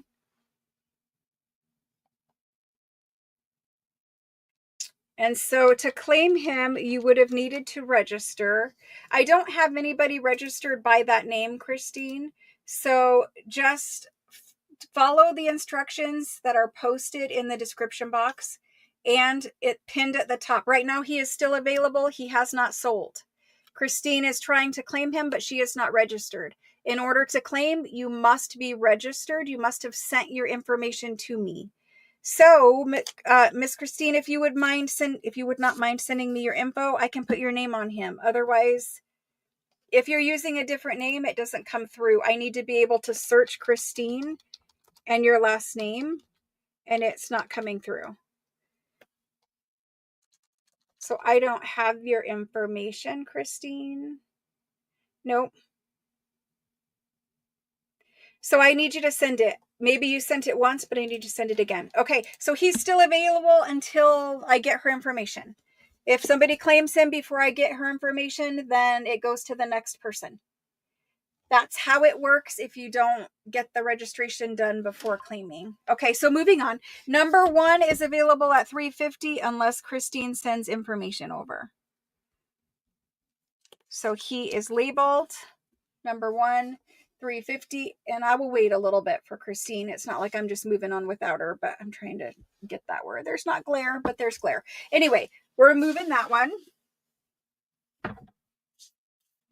let's it's pinned up at the top of the chat box. If you go all the way to the top of the chat box, there's the phone number there, and also in the description box below the video. So that's that one. Let's do another one. I got this one in and he is brand new. We have never seen him before and he's massive. But he's massive in a different way. He's massive in a phone book way. He has a lot of pages in him. And he's actually a really pretty, nice, medium-sized ledger. He's not too big. He's not too small. He's the Goldilocks one. He has beautiful spine with a label. If you're looking for one you can put in your craft room, like for display, he would look beautiful on a bookshelf. That's his bottom there. This is the front of him. This is the back of him. He's a phone book. And so on the inside of him, I'll try to get him in camera. On the inside, he doesn't really fit because he's fat. But he does have part of a label here, some reddish pink marble paper for end pages. We open him up and he starts here in 1949, in July of 1949. And he just has a million pages full of handwriting, different colors of ink, beautiful quality paper because it's not, it's not super, super old. So it's still very nice paper. You could run this through your printer if you wanted to. It's nice and sturdy. It's thicker paper, but he does have numbered pages. So is he 1,000 pages? What is he? He's 800 pages. So marble in the back, 800 pages, and he is written to about 650 of the 800. So you got about 150 blank, and the blank are just beautiful ledger paper. So it's nice to have some blank too. He won't fit all the way on screen. But he ends in 1952, so there's a whole big bunch. The pages that have writing on them, they're pretty much full top and bottom. And so let's scoot him back down and over. These big heavy ones are a little bit cumbersome to move around in here, but super, super nice writing, beautiful ledger, beautiful paper. So 800 pages, and I'm going to measure him just so you know overall size, but middle size ledger. Like if I was buying a ledger, this would be one that I would want to buy and keep as a whole ledger, really. But he's 800 pages. You could sneak some pages out of him, but he's just beautiful. He's a good size. I think he fits well in a craft room. Let's measure him so you all know. He won't be as big as the last one because he's a Goldilocks. So his pages are 10 inches by 17 inches. So again, he's going to be beautiful, but he's fat. His spine width, just across the spine, is 4 inches. So he is a fat phone book. A very fat phone book. Like, I'll try to show you this way too. Watch. I'll try to show you. Just massive amounts of ledger pages. Okay, so let's put him in. See if he finds a new home. He is an 800 page.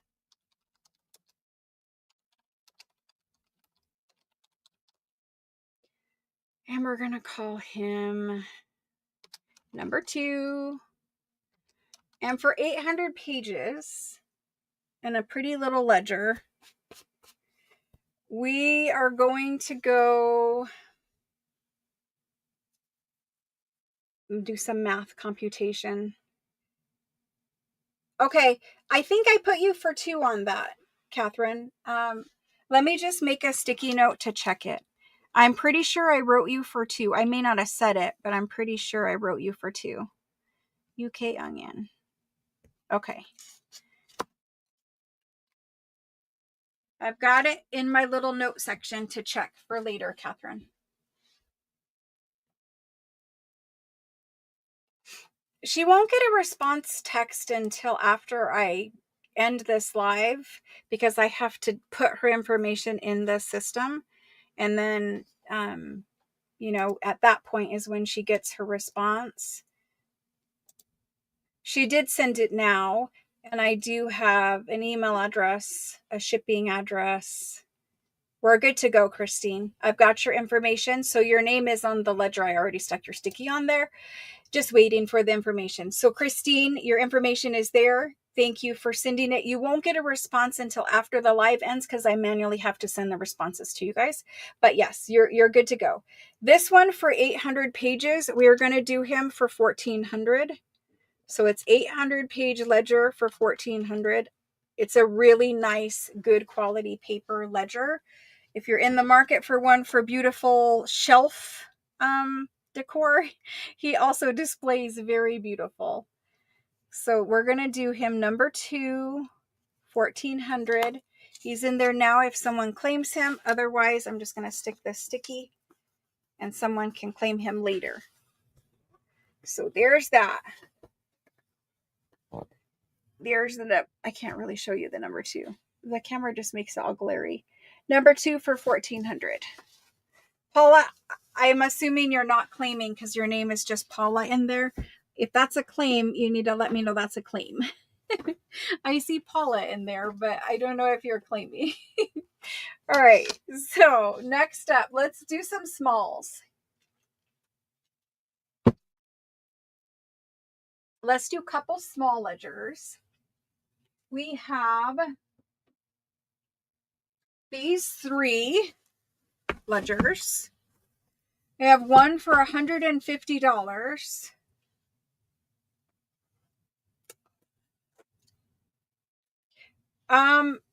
So only the UK ledger did I have more of. Only the UK onion skin did I have more of. If it was any other onion skin, I don't have enough to go around, only the names I called. This one is $150 ledger. It's okay. Chris Thompson, are you claiming the ledger I just had on the desk?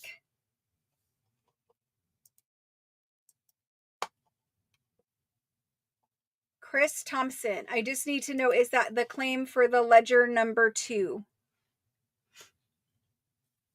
No? Okay. A me means you're claiming something. All right, so this guy right here is ledger number 3. He measures 7 3/4 inches by 12 1/4 inches. He's ledger number 3. He is $150. That's him. Inside we have this, a little bookmaker's label. He's dated 1950. He's an index kind of ledger. So they would have wrote the person's name and whatever their account balance was. And so all of the names are ABC'd over here in tabs on the side. And so that's the way this ledger is. Now, I love these little paper tabs. I think they're super sweet. But if you did not love the little paper tab, you could clearly chop it off. I wouldn't. I think it's very cute. But some people may not like the tab situation. There are 100 and... It says 190, well, 203 here. So it's numbered to 204. There are some pages missing. Like, where did I see it? Right here. There's a couple pages missing. Somebody removed those. But roughly, let's just say, 150 or whatever numbered pages are here. It's a nice ledger. The paper quality is good. The handwriting is beautiful. You have mostly purple ink in here. So if you wanted one with purple ink, there's that. And so that's ledger number 3. I'm going to type it in.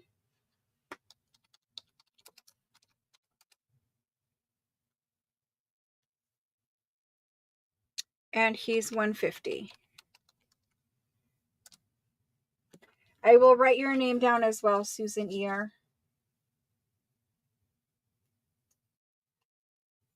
Susan ER. And Catherine. And Catherine's checking to make sure she's got 2 packs. And Susan ER is just checking to make sure. All right, so ledger number 3 is here. There we go. And if you want to claim him later, you can. You just need to let me know ledger number 3. Okay, ledger number 4. Ledger number 4 is this guy. He's right here. We're going to do some small ledgers. These are small ones. They're not the 15, 20-inch ones. They're smaller. 7.5 inches by just really 12 inches. The book board is slightly larger than that. You can see that his spine is already off. So if you're removing ledger signatures out of here, you can just remove them from the back by cutting the signature strings right here. Quite easy whenever the spine is already off. Ledgers are easy to take apart anyway, but it's easier when the spine is off. So that's the book label here, some paper, end paper. Again, it's the tab situation, but this one has much more pages. He has 400 pages. He's got tabs here and some untabbed pages in the back where it is just straight ledger. Some blank back there, but a whole big bunch. Little ephemera tucked here and there. Whole big bunch of pages. This is a nice one. Like if you were looking for ledger pages with lots of handwriting, they're not crossed out, beautiful calligraphy, penmanship, lots of numbers. This is a good one. And this one, he is, what is he? He's $400 for 400 pages. That's what he is. So he's $400 for 400 pages.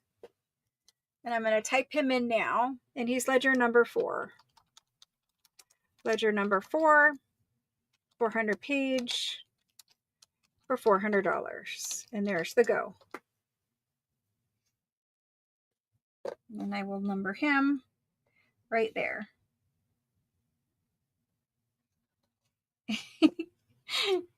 Maybe ledger mania is not the thing tonight. Maybe we don't want to see ledgers. It's all right. I will keep him aside. If anyone wants him, ledger number 4 for 400, there he is. All right. So it looks like we need to go away from ledgers and do something else. We will have to return, but we can do something else for a few minutes. Let's go and do these guys, because I think this is probably what you're waiting for. So let's just do it. So we have some smaller ledgers. Some of them have fancy embossed covers. Some of them don't.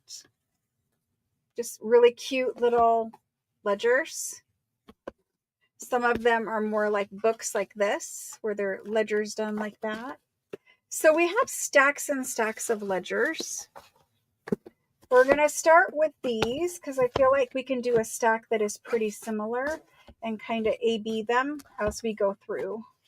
So I'm going to stick all of this kind of ledger in 2 packs or 2 stacks. And then we'll do some different cover ones a little bit later. So I have some that have a little bit different cover, embossed and whatnot. There's a different one. Okay. The other ones I have are black cover ones. So a black cover one looks something like this, where it's just a black cover and inside it's a ledger. So these ones are true ledgers. They were used to keep track of store sales. One of them is much fatter than the other. The rest are pretty much the same. We'll do it like that. We've got 2 even stacks. So this is pile A, this is pile B. I will flip through each one. You guys can claim A or B or both. There's not a limit to these. Anyone can claim. There's A, there's B. Here we go. Alrighty. So for these, I'm going to do a quick flip through. And I'm going to price them. And then I'm going to just type in ledger go. Okay. So ledger pile. Well, I can't say pile. Ledger go will work. And you just type in A or B. If you type in A, you're going to get the A one. If you type in B, you're going to get the B one. And I'll keep pulling them off as they sell. Okay. So the first A, older ledgers than 1800s. Yes. But we have some from 1800s in here. We have some from 1700s. I don't know if I'll do them tonight. Doesn't look like ledgers are the thing tonight. So I don't know how many more ledgers we'll do. But yes, I always have ledgers. Okay, so A on this one, he has a cover that looks like this. It's a blue cover. There we go. Inside he opens to this. I think he's dated 1916 here. He's got calculations. This beautiful page in the front. He's dated 1916. Here's the handwriting. So I'm going to go pretty fast with these. They're not numbered pages, but if it was, it would probably be numbered to like 150 or something like that. And go all the way to the back of the book, and there's still calculations back there. But just beautiful handwritten ledger pages. So there's that one. That's A. B is this one. A little bit scrappier of a cover. Opens up to that.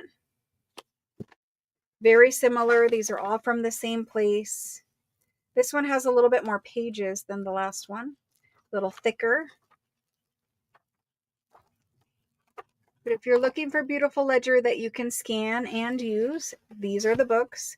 So again, if he was numbered, he would be numbered to 200 probably. There's a lot of pages in there. So A and B. A is going to be the A pile. Let's do this. A is going to be 95. B, because B is a little thicker this time, is going to be just 115, a little higher because there's more pages. If you want A or B, there's the go. Now, if these are still not small enough for you, I do have small ledgers that will be like 25. There's some at 15. They don't have a lot of pages. They're much smaller in size. So there's those. And it went to first after the go, Jody M for the A book. Thank you, Jody. And then the B book goes to Lynette San. And so all of these books are from the same place. So they're going to be very similar. And you guys kind of got an overview. So I'll try to go a little bit faster. Okay, so ledger. And we're going to say, let's see if these are the same. These are the same. So these will be the same price. This is your A book. Opens up. Not all the way at the top. There we go.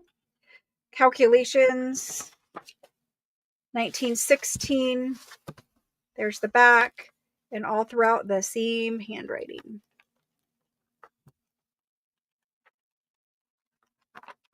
Ooh, little ephemera in that one. Looked like a check or something. That's the A book. The B book is here. There's B there. There's B there.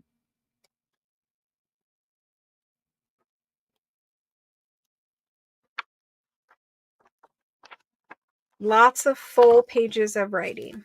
Okay, so we're going to do these both at 95. Doesn't matter which one. And there's the go for those.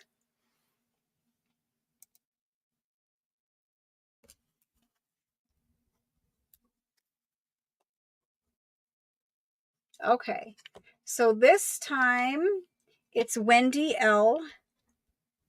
And the first letter she typed in was A, so we'll give her A.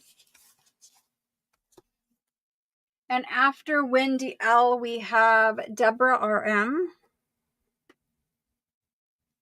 And she is choosing A or B, so she'll get the B. Well, she actually put in B first, so that worked out. Okay, next round. We have two brown cover ones. This one has a blue spine. This one has a blue spine. So pretty similar. These are thicker. They're like the B on the first round where they have more pages in them. There's this one on the inside. all the way written to the back. We're not quite to the back yet, but all the way written to the back. Lots of beautiful pages of writing. There's A, here's B. Oh, sorry. Front, back, inside. I love the math calculations. Any of those would be beautiful to have. There we go.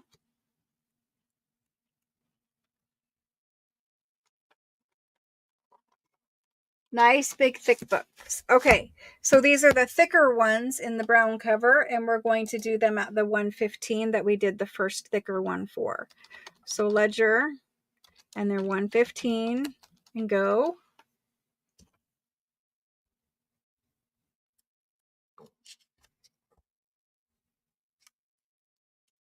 And for these ones, it's Diana B, and she says any. And then Karen JOR. So I'm just going to go in order that they came in because they both are saying either. So Diana for the A and Karen for the B. Just the order you came in. Now the A on this side is the brown one again. He has a little bit more of a green covering on his spine. Opens up to that. The date on this, 1916. I mean, it is a beautiful little ledger, and you get a little bit of everything in here. So this is the thicker one on the A side again, the brown cover. Here you go. The B one, he's also thicker, and he has a green cover. So these are the same thickness of book. Here's that.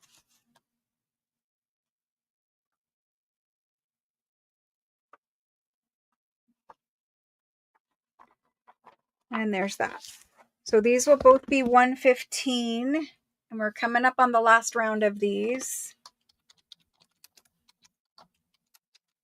There's the go for this one.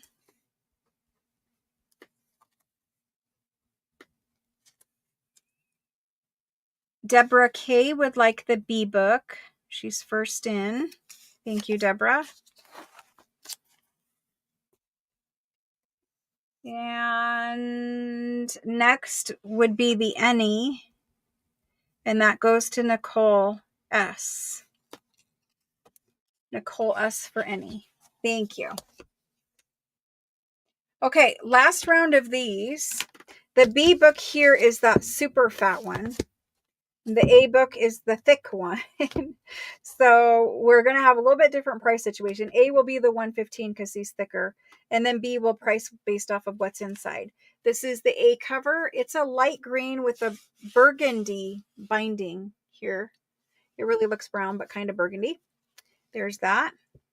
Opens up. It's dated 1915. Opens up to that. There's the back part. Some ephemera tucked in there. I don't know what, a little letter or something. And then we've got all full of handwriting. So there's that one. Now this guy's different, quite a bit weightier than the last one. A tan color with a red binding on the spine. That's all right. And there's that. I love this. He's dated 1912, so he's a little earlier. At 19, the handwriting is earlier too. Look at this handwriting. So 1912. Trying to get to the back. There's the back. All written in. And you can see there's a lot more here.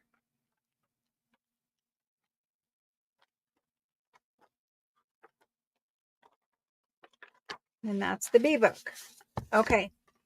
Let's do the A at the 115 that we've been doing them for. And then the B one. The B one we're going to do at 160. He's really about 40% thicker than the A one. So that's what we're going to do.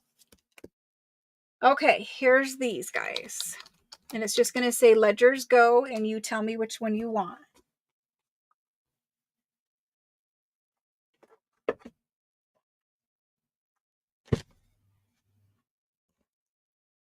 Okay.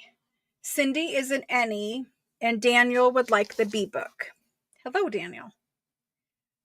Daniel B for the B, and Cindy Vin for the any. And she'll get A.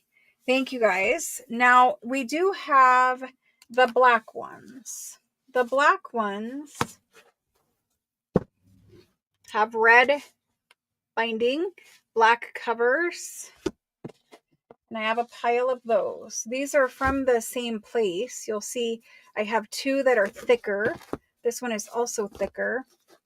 And we'll put a red one over here to make it the even number of books. But there's some difference, and I'll kind of show you those as we do them. So the black ones, first of all, they measure the same size as the other ones, really. These ones are 6 3/4 by 8 1/2. So there's really truthfully 5 of these guys. I'm going to slide this over just so I have even stacks. But the black covers, some of them are scruffier than others. They're kind of a varnished, like almost composition book looking cover, where it's like this. It opens to this. It's dated 1907. I think these are ledgers. Yes, they're ledgers. It's dated 1907. It does have a map of France right here, which is kind of nice. I don't know if they all do, but this one does. This is the A book, dated 1907, and it starts there and it ends here. And this is the butcher shop that this book is from. So you get a little receipt with the actual butcher shop that it's from. That's kind of nice. Little bit of stuff in here. But these are quite thick. A lot of pages. They sold other products too, but lots of pages in there. They're not numbered, but it's at least 200 pages in there. You can see the signatures. Lots of pages. So that's the A book. The B book is here. Ooh, all of this. It's like written in all different directions. That's a nice scan too. Okay, and it does open with the map of France, so that's nice. There we go. And this one is dated 1907, and there's the back part. Lovely handwriting. 1907 is just a little bit fancier handwriting than the later ones. Okay, so these are about even. So let's, they both got the maps. They're both the same size. Let's do the same price on these, but just so you guys know, this is the thickness of the 115 one. This is the thickness of the new one. So the red ones are thicker than the previous ones. And we're going to do them at 125, just a small increase for pages. And there they are.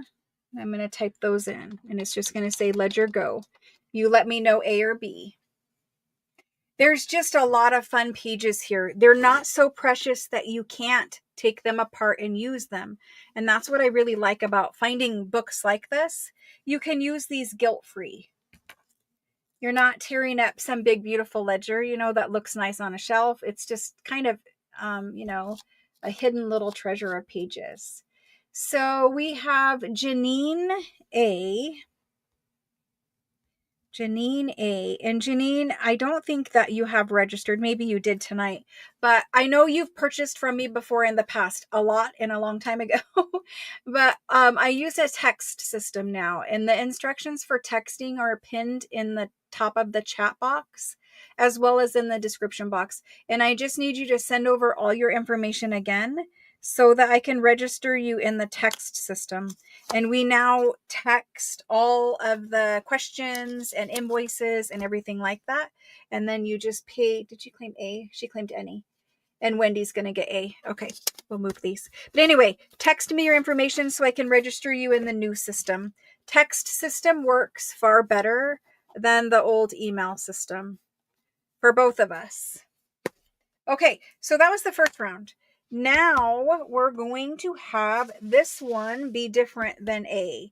We're kind of, A will always be the red ones. So A will always be the red ones, but the B side changes. Okay. B is definitely thicker. This is your A book. There we go. Well, you know, it's less than $1 a page, and I know you pay more than $1 a page for scrapbook paper. So there's that. So it's got kind of a scruffy cover on this one. There we go. It's kind of nice penmanship in there with some little squigglies. Lots of foxing on the beginning of this one. And then it opens. It doesn't have a map of France inside.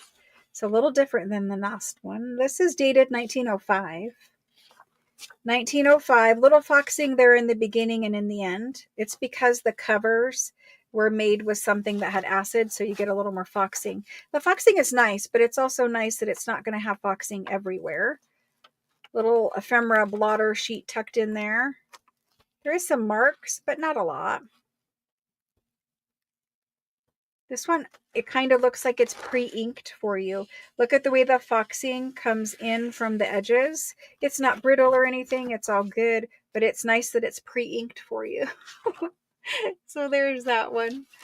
I always think about that because, you know, a paper pack is not inexpensive, and sometimes scrapbook paper is $3 or $4 a sheet, or sometimes more, right? So here's the B book. There we go. There's that. And honestly, you know, scrapbook paper isn't antique. It's not handwritten. It's not original. It's oftentimes made in China and just, you know, mass produced and whatnot. So it's very different. This is 1938 here. We've got some purple ink here in the beginning, and this is a graph paper background. So a little bit different, and it's much thicker. The back is kind of, I don't know, it's stuck there. So, oh, this is glued in. I see. So it's a little added sheet back there, but a little bit more numbers in this one. I really like this one. Some blank too. Little section of blank graph. Ooh, lots of writing. Little section of blank graph paper there and a big full book of writing. So that's your A and your B with comparison so that you guys can see it. B is almost, I mean, seriously, almost double of A, maybe a little less right there. It's hard to tell that way when they're not numbered, but just know B is thicker. So we're going to do the A1 at the 125. We've been doing those ones for, and we will go to 160 on B. And I'll be honest, it's just a lot of numbers and beautiful writing, and I think I like it a lot better. So there's those. Ledger, go. And there's that one.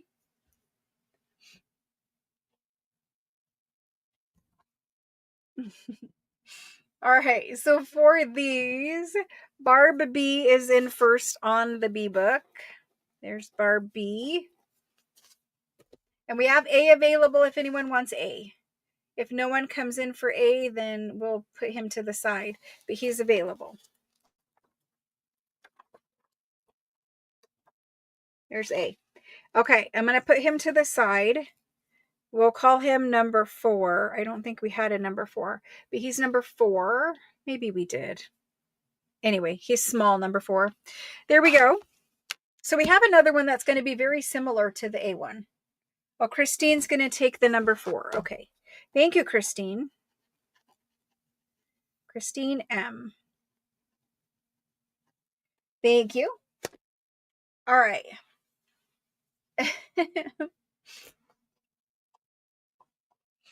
Let's do the same kind of thing for A, where he's 125, I assume. I don't know what's inside of him yet. He opens the same. I might be looking at him upside down. No, I'm not. He opens the same. He's the same kind of paper. Lovely handwriting. I'll find you a date. All the way written through to the back. He's dated 1906. So I think the other one was 1905. This one is 1906. These pages are great pages to play with. So there's your A book, 125. And your B book, again, is the same kind, where he's thicker. Opens up to this. You have end paper in this one. There's the beginning. Dated 1914. He has graph paper backing. 1914. There we go. There's the back. Lots of beautiful writing. Lots of beautiful numbers, too. But a big old book of writing. Okay. Let's keep him the same as we were doing for the thick ones at 160. He's different, but he's still very beautiful. So we're going to do ledgers. Go. There's that. Yes, these are folios. So inside here, you're going to find a string. Most likely they're string bound in there. Right, I don't want to break this person's book because they might not intend to take it apart. But most likely there's a string in there where you can take them out. And they're made the same way we make books, where the pages are in folios. Sometimes I can show you, you can kind of see the folios. That's the first one. We're going into the second. There's the third, that kind of situation. All right, so we have Lynette for B, Lynette San.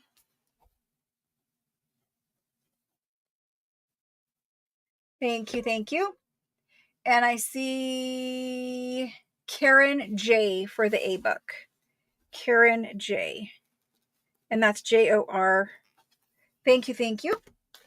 All right, last round of these kind, and then we have a little bit different ones. A and B. A is the same. B is slightly different. Well, actually, he's really the same as the last round, but scruffy covers on both. This guy's dated 1905. 1905. I'll hold up the handwriting too. I feel like we got lower as the pile got lower, but beautiful handwriting. Like, this is December, right? Oh, maybe not. August 1905.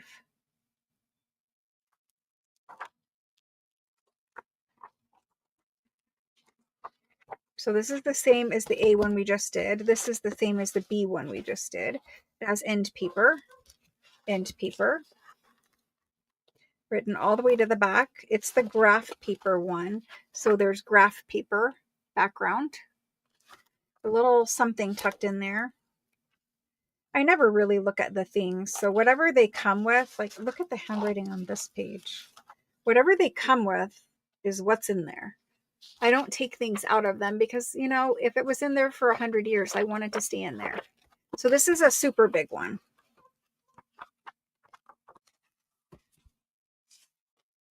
Yeah, I can see, and maybe you guys will be able to see too, the signatures. You guys can't really see. There are signatures there. All right. So we're going to do them the same, 125 and 160. And that's those. And then we have a couple oddballs and specialties. All right. Ledgers go. It's not mostly ledgers. It's just ledgers for a little bit. Is that what you're saying? Oh, we did a bunch of things in the beginning, and then I did ledgers for like the last 45, 50 minutes. We won't do ledgers all night, but we will do ledgers until I work my way through this pile. So we have Yvonne G for the B book. She's first in. Yvonne G. And then for the A book, it would go to Melissa. Thank you, thank you. All right, that was it for those ones. Now I have, this one is, so just so you know, This is the B that we just did. I want to show size comparison. This is the B that we just did. I have an A, and A is smaller, but it does have the same papers inside. So anyway, just know that it's smaller. I'll measure, but it's smaller. And I lost the tag. Okay. So we have this guy. We also have these. So these are going to be all here. There's 3 that are kind of that size. This is a specialty. It has very nice embossed kind of fuchsia cover. There's that one. And I also have these 3. This one is a purple embossed cover, kind of crazy looking, a paste paper one, and a marble one. Okay, so we're going to do all of these. And I'm just going to try to make some piles here. Maybe this is even. Okay, so we'll keep doing it the same way. I see. All right, so let me measure these ones that are here, and they'll both be the same size roughly. 7 inches by 9 inches. So 7 by 9. Your A book. This is the cover. This is the back cover, your spine. A. This might be the blank one. And I might have them upside down. I think I do. Yes. Okay, so this one, it says it's the ledger from the butcher shop. And this is how it starts. It starts in 1888. It's dated here, 1888. This is its pages. It's talking about beef. It is from a butcher shop.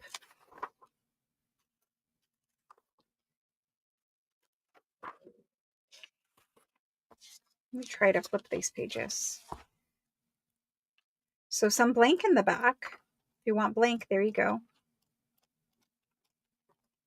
We're about halfway, and then we get to writing. And this is dated 1912 here, even though it starts in 1888. So it was keeping track of something. I'm not sure what, because it is laid out differently.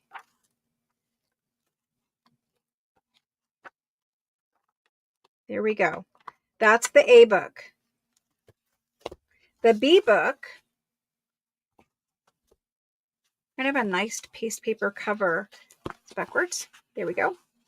This one starts out and it has this beautiful kind of, it's showing you the different bronze coins down here. It's got different weights, different sizes, different ways of measuring things, all shown over here. And then it does have some little bit of ephemera here. There's a little blotter sheet, a scrap of paper. This is onion skin paper. There's a blue envelope with the letter inside, and the letter has some onion skin. Looks like an invoice, whatever else is in there. You guys can see there's some stuff in there. It's dated 1923 here. This is more like a normal ledger. Written all the way to the back. Kind of like the other ones, but just a different cover. Different kind of layout a little bit. And that's that one. So let's tuck that back in there. I really love this. A and B. Let's do A. I have lost my pen somewhere. Let's do A. I like him a lot, but he's only, he's only written a little less than half written. So we're going to do A at 90, even though it's a hardcover, and we're going to do B at 150. It's a nice paste paper cover, and it does have a nice graphic on the inside. So there's ledgers.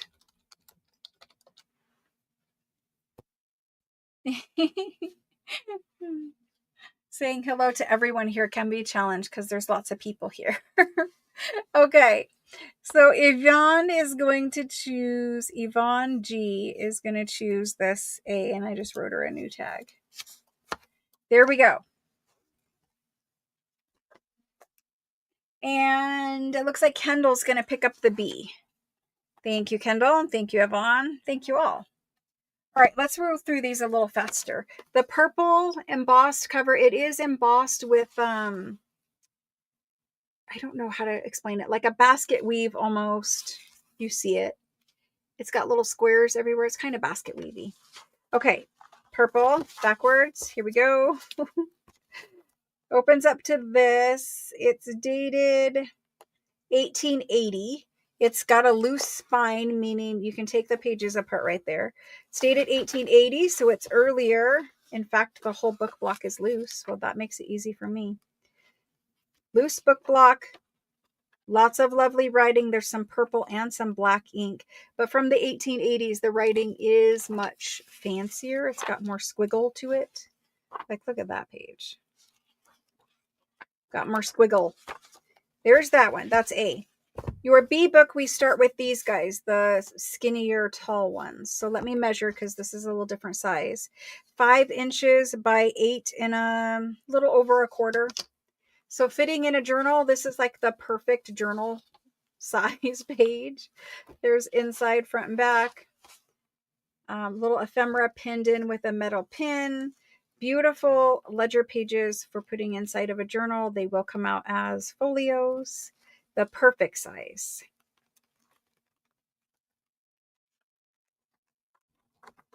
And there's that. It's dated 1938. Okay, so let's do these. We are going to do A at 130. He is older at 1880. And this guy here, from thickness of pages, let's do him at 140. Okay. I really like the skinny ones. So let's do ledgers. Oops. Ledgers go. All right. There's that.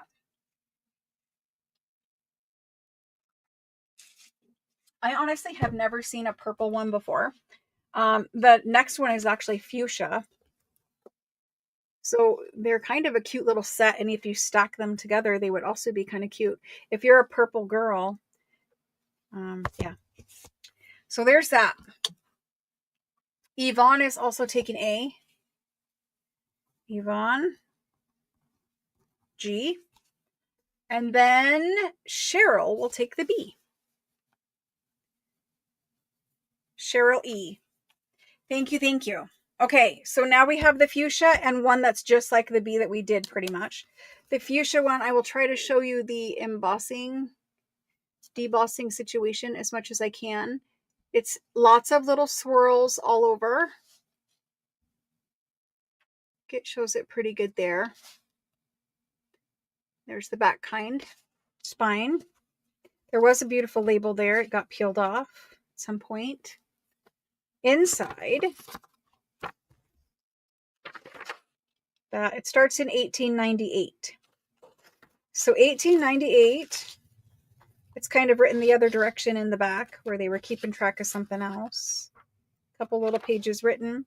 We have some blank ledger pages. Blank, blank, blank, blank. A lot of blank. Okay, and then we get to writing. So writing here, they did 1890 on that writing. It's keeping track of something. I don't know what. Some crossed pages there, some blank, and here. It's not got a whole lot of writing in this one. Mostly it's unused. It is a ledger page, so you will have that. Maybe you don't take that one apart. But anyway, there's A. Let's do A. Honestly, he's blank, but he is an embossed cover. Let's do him for 85. And I feel like that is a good deal on that one. Okay, so this one's dated 1935 right on the cover with the person's name. That's the back. This one is the 5 by 8 and a quarter-ish, or 3/4, whatever I measured before. Pink paper, dated 1938. Beautiful writing. These are beautiful pages for journals, guys. Beautiful. Okay, so there's that. And we're going to keep it the same as what we just did at 140. Again, I would probably buy both of those. I really like them, and for different purposes. I think this one would be one that you would just save as a cute little French book, and this one you would take the pages out and put them in a journal, if it was me. Okay, Debs is going to take the A. She was first in. That's Debs. Okay, B will go to the first B in is Debbie R. Debbie R. There we go. Thank you, thank you. Last round of these little ones. So we have another black one, and remember, this was a smaller size than the previous black ones. He's got all of his pages pushed out because his spine is kind of flat, but he opens up to the end paper. Then he's dated 1915 here. Lots of lovely handwriting. End paper in the back. He's got graph paper behind his writing. I love it when there's graph paper back there. It's kind of like an instant background. He is thick and he has a lot of pages. Pages are dated. It's a beautiful book. So that's A. B is another one of these. He's got his name on it this time, but not the year. And he starts in 1940. So 1940. He's written all the way and including the back little flyleaf page. Purple writing mostly and beautiful. Okay, so he's going to be easy to price because he's the same. 140 for B. For A, he is smaller. I mean, not in page count, but in page size, he's smaller. He's 6 inches by 7.5. And we were doing those for 140, I think. We were doing that size. A 160 was super thick. I don't know. Let's just do him at 125. He's thicker, but a little bit smaller of size pages. So there's those. It's the last ones of the smaller kind like this. Then I have tiny. I have bigger. I have medium. I have all the sizes tonight. I don't know how many we'll actually get through because you guys will let me know when you're done, but we will see. Sandy M. Sandy M.E.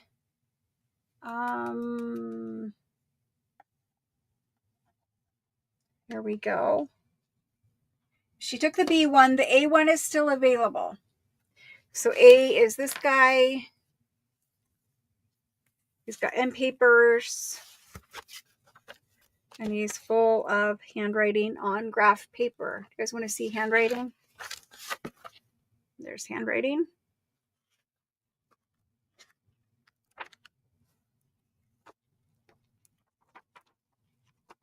There's probably 200 numbered pages. He's kind of, you can see him. He's a chunky monkey there. Those are all of his signatures.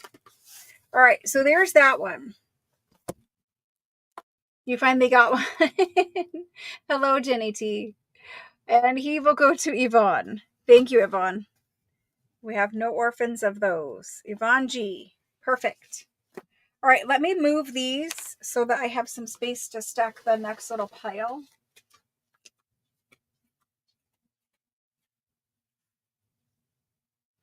There we go. All righty. Next up, we're going to just do these ones on my desk, and then we'll do those specialty calligraphy items. So what's left on my desk are these. We have this guy. You can see the embossing on this one. A beautiful embossed one. Again, it's a purplish burgundy, and the embossing is crazy on this one. I don't know how well it will show, but it's really crazy. So there's that one, and there's another one, but a different pattern. This one has little flowers. I'll try to show you the little flowers. Then we have a green one that has the little swirlies. Another green one like that with swirls. Burgundy-ish with swirls. Blue one that doesn't have any embossing. It's just blue. It's not electric blue like my camera always shows. There's 2 of those. And there's this one here. So that's what's on the desk currently. We're going to keep all these embossed ones on one side. And we're going to do whatever else is not embossed on the A side. Okay. So there's those. The A1 on this side right now measures 8 inches by 10.5. The B ones will all measure 7 3/4 by 11 3/4, roughly. I'm going to slide them down just a smidge so you can see. You can't really. A little more. There we go. All right. So a book looks like this inside.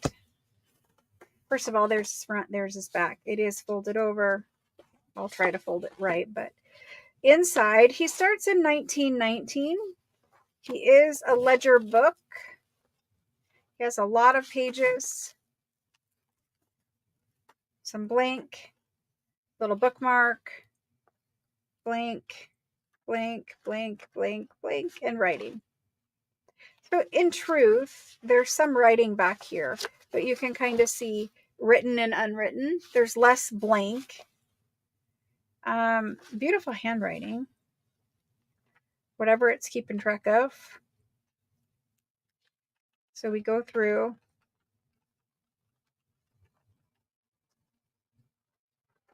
And that's the A book. The B book, I like these a lot. These are beautiful. Got your headers up here at the top, numbered pages. It's kind of a crazy page. Got a little everything on that one. And they're written all the way, like, you fit a lot of stuff on them. Ink splotch. So these guys had originally,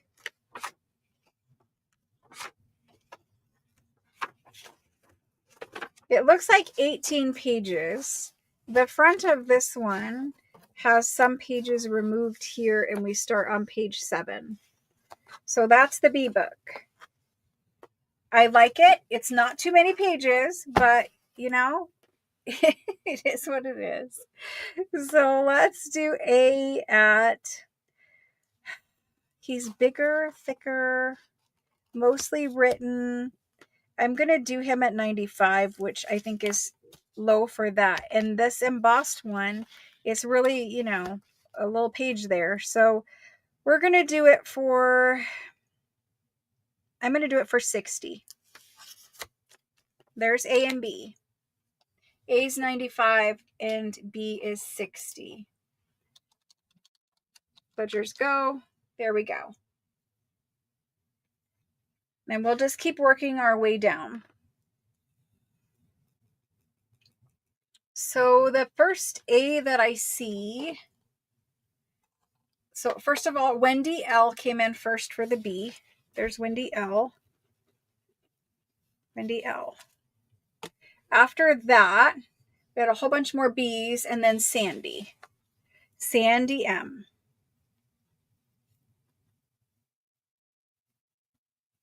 Alrighty, let's go to the next round. This one, there is a pattern back here, but it's not, it's just going to show up electric blue for you. There is a pattern back there. Anyway, that's what it looks like. I like the fact that they have the labels on them. He's the same size as the green one now. Dated 1910.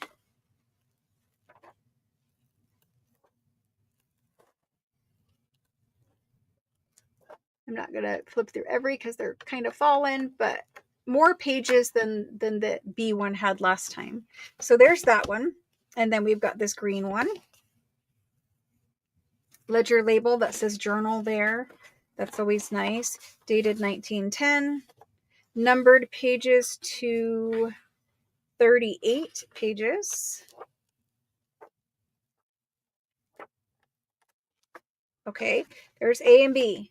So if the last one had less pages, let's do this guy for 90. These are good deals on little ledger books. They really are. He doesn't have numbered pages and he has more. I'm going to do him at 85. There we go. So ledgers go. I didn't actually type it in this time. Ledgers go. There we go.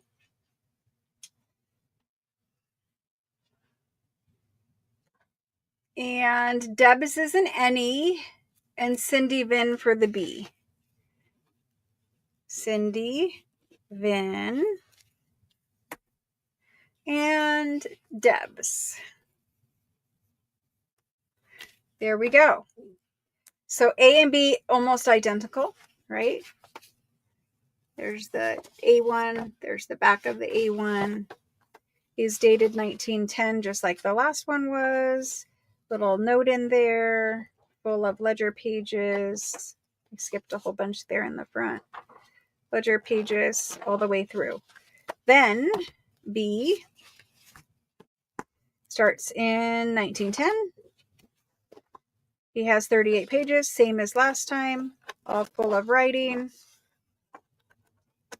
A little harder to flip through, all full of writing. So we're going to keep it the same as we just did. So we're going to do 85 on the A, and then we're going to do 90 on the B. There we go. All right. Well, I need to spell that right. Have I been spelling it wrong the whole time? Probably. All right, so there's ledgers.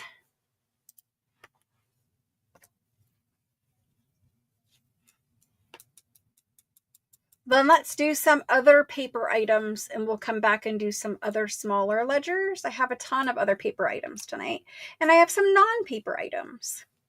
Wendy B is getting the A book this time. Wendy with an I, B. I have B available. So if anyone wants the green embossed book, it has 38 numbered ledger pages. They're all written in. It's a beautiful book. Last chance for it.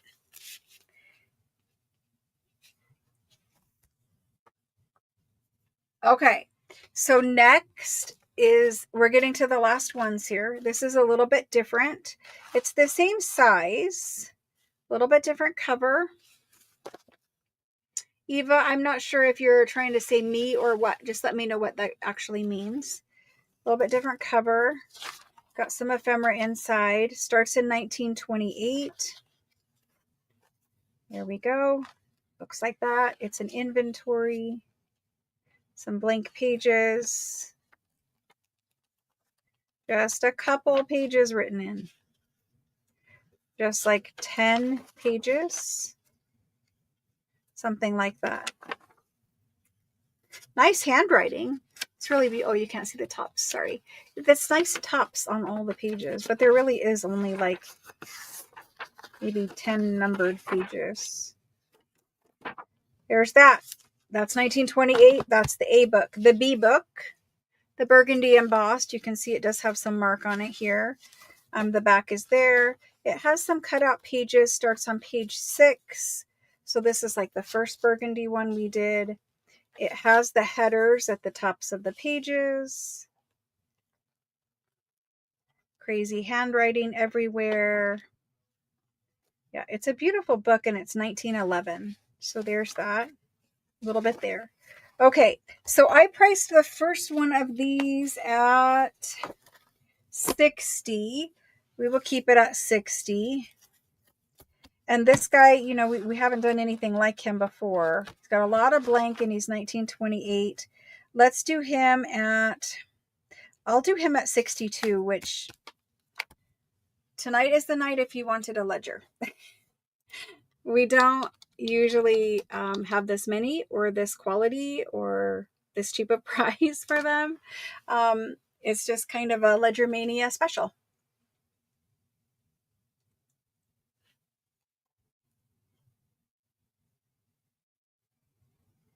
I do have Italian paper packs tonight. Did Eva ever let me know what the men was about? Eva, I see you down at the bottom, but unfortunately other people are in front of you. So this one here is A, and he's going to Kendall. And the B one will go to Amy D.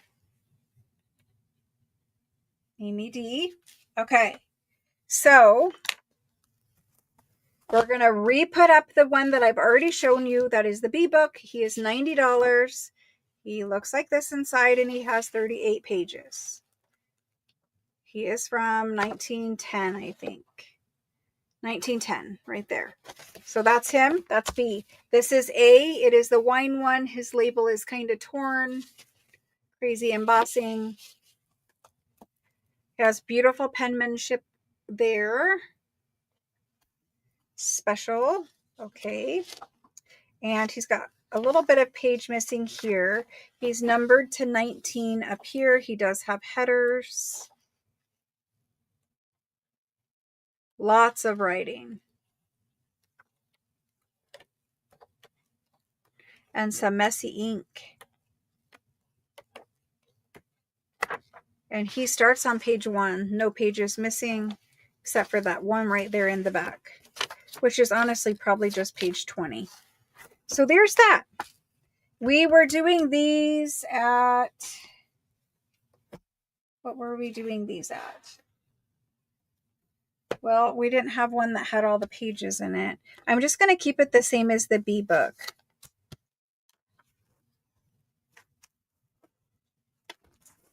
I feel like it's similar enough. We'll do it like that. So those are the last two, and there they go. So if you want one of those ones, last chance there for those, and we'll move on to some other items.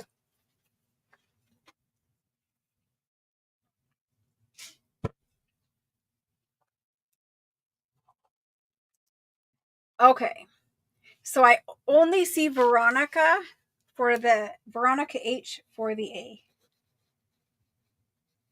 Veronica H. The B will still stay here. What's wrong with B? B, you got rejected. Okay, well, anyway, he'll stay here. I think we had something else left earlier. Where did I put that? I don't know. Anyway, I'm going to move these off my desk, and we're going to do some other packs of goodies. I need to put him somewhere. Down there. There we go.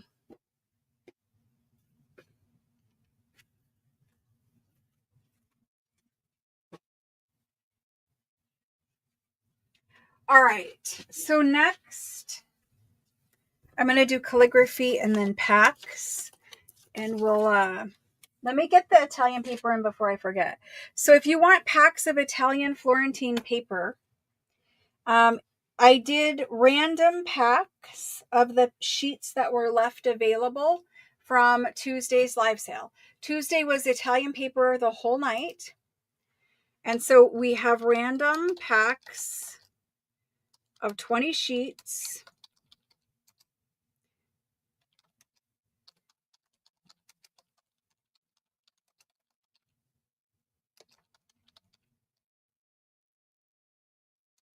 Okay, so random packs of 20 sheets of Italian Florentine paper.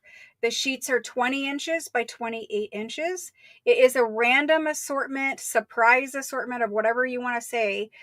One sheet per pattern of 20 different patterns. So there's no repeats, and it's 20 different patterns, full sheets. The 20 papers are $8 a paper, and it comes to $160. Normal price. We're going to do them tonight at $145, so you get $15 off for agreeing to do a random pack instead of like choose your own. So I'm going to type that in now. It's just however, whatever patterns were left. Some of the patterns, most of the most popular patterns, I brought in like 72 or 48 or whatever. So they're not the ugly leftovers. They're ones I brought in 72 pieces of, and we might have 18 pieces left or something like that. So you're going to get the most popular patterns pretty much. And you're going to get 20 random sheets of it, all different patterns, no repeats. And for that pack,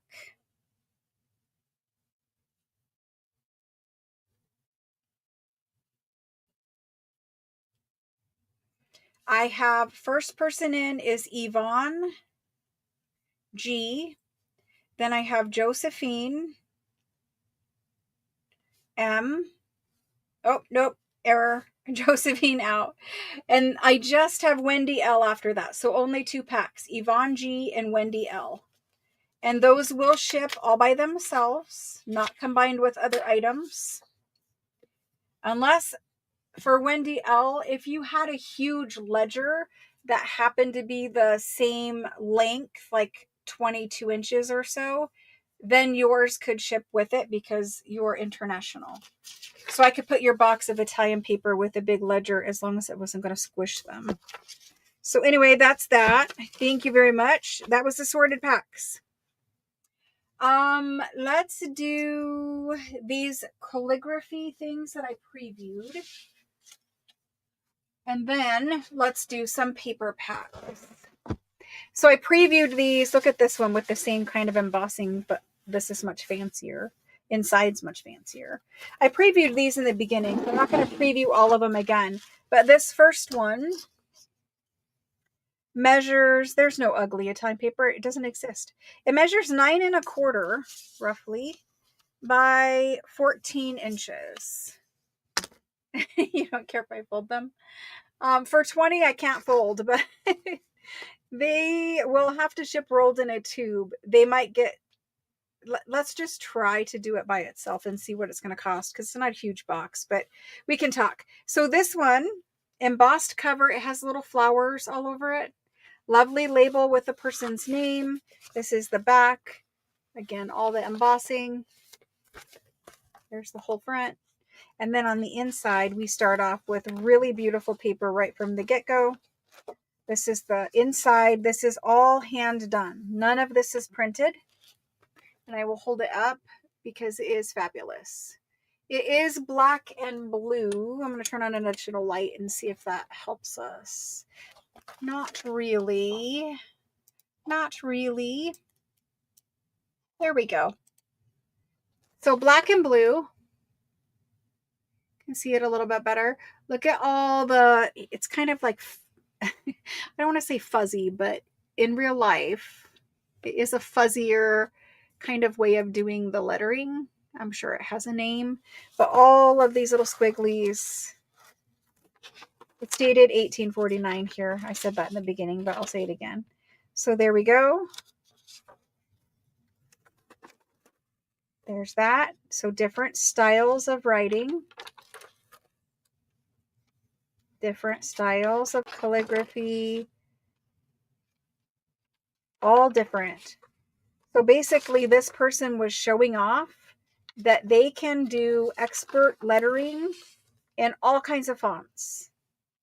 These are all different fonts. So if you wanted to make scans of this, it's pretty amazing. It says history. Very beautiful letters all the way around again. I believe it's talking about the history of penmanship, possibly. Beautiful. And then look at this one. This one we're holding up. And it is black and blue still. You can't see as much of the blue, but it is black and blue still. And the blue is just kind of in parts of each letter. And then this underneath, this is blue, this is black, this is blue. And you got all these squigglies down at the bottom. Then you've got this alphabet. Then you've got this page of writing. Again, it's got beautifuls at the bottom. There's not an ugly page in this book. A different kind of alphabet or font. Then you've got this. Then you've got that. I mean, it is stunning. You will see it in person and be like, oh, it is so much prettier in person than in camera. Look at this one. This is all penmanship, and it is black and blue. It doesn't come through to the camera necessarily, but it is black and blue. And then there's this one with pretties at the bottom. Then there's this one, and look at that beautiful scripty. And then there's this, another alphabet, another one of these, These are so beautiful. This is a lot of pages. Look at this one. This is all original. All 1840s penmanship. And of course, you know, it's just beautiful. Just beautiful. Again, it's black and blue. I don't know if you'll pick up the blue, but it is black and blue mixed in there. The whole book is like that. There's not just a solid color, really. And we just keep going. And then that's the end. And that's the back. And there's the back cover. So this is a beautiful, special thing. This would be something that like graphic artists would love because it's out of copyright. You can scan. It's original. It's beautiful. Where else are you going to find that, right? So we're going to put this one in. I can't really part with it, but you know, I can't afford to keep things, you know, I can't keep everything that's beautiful. I do need to share beautifulness. So let's do this one. I'm going to call it Antique Calligraphy. And I'm going to call it a specimen, even though it's not exactly a specimen, but kind of in different ways it is. Now, there's a lot of pages in here. And if I was to just sell it by the page, I would get a lot of money for that. So nobody fall out of your chair, but he is $450. I'm putting him in now. But if I know that there's at least 20 pages there. If I was to break him out and sell him by the page, I would get more than 450 because some of these pages alone would probably be worth $100. You could frame it. It's so beautiful. Like these, where are the feathery ones? I don't know why I think that they look like feathers, but they do. And of course, now I can't find it, but some of them. This guy. I know that you could frame these. They're so beautiful. So there's that one. He's going to Kendall. Kendall, I will be a little bit jealous of you for a while. Thank you very much, Kendall. It is a beautiful document. Okay. So thank you. There's Kendall's book. Let's put him up here.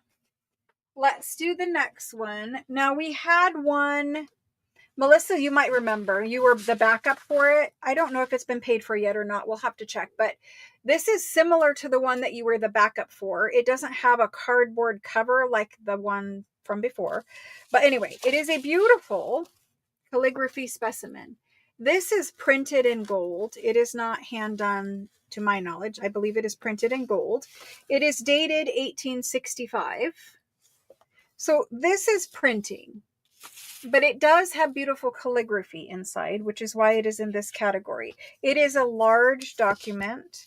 It measures 11 inches roughly by, I'm going to say 17 inches. It's 16 and something. It is beautiful, Kendall. Okay, so I'm going to show it this way for just a moment. Very large. There's the back of it. Very large. Okay, let's look inside. So page 1, and because it's gold, my camera is not going to love it as much, but it is absolutely stunning in person. It's dated 1865. You got that laurel wreath there.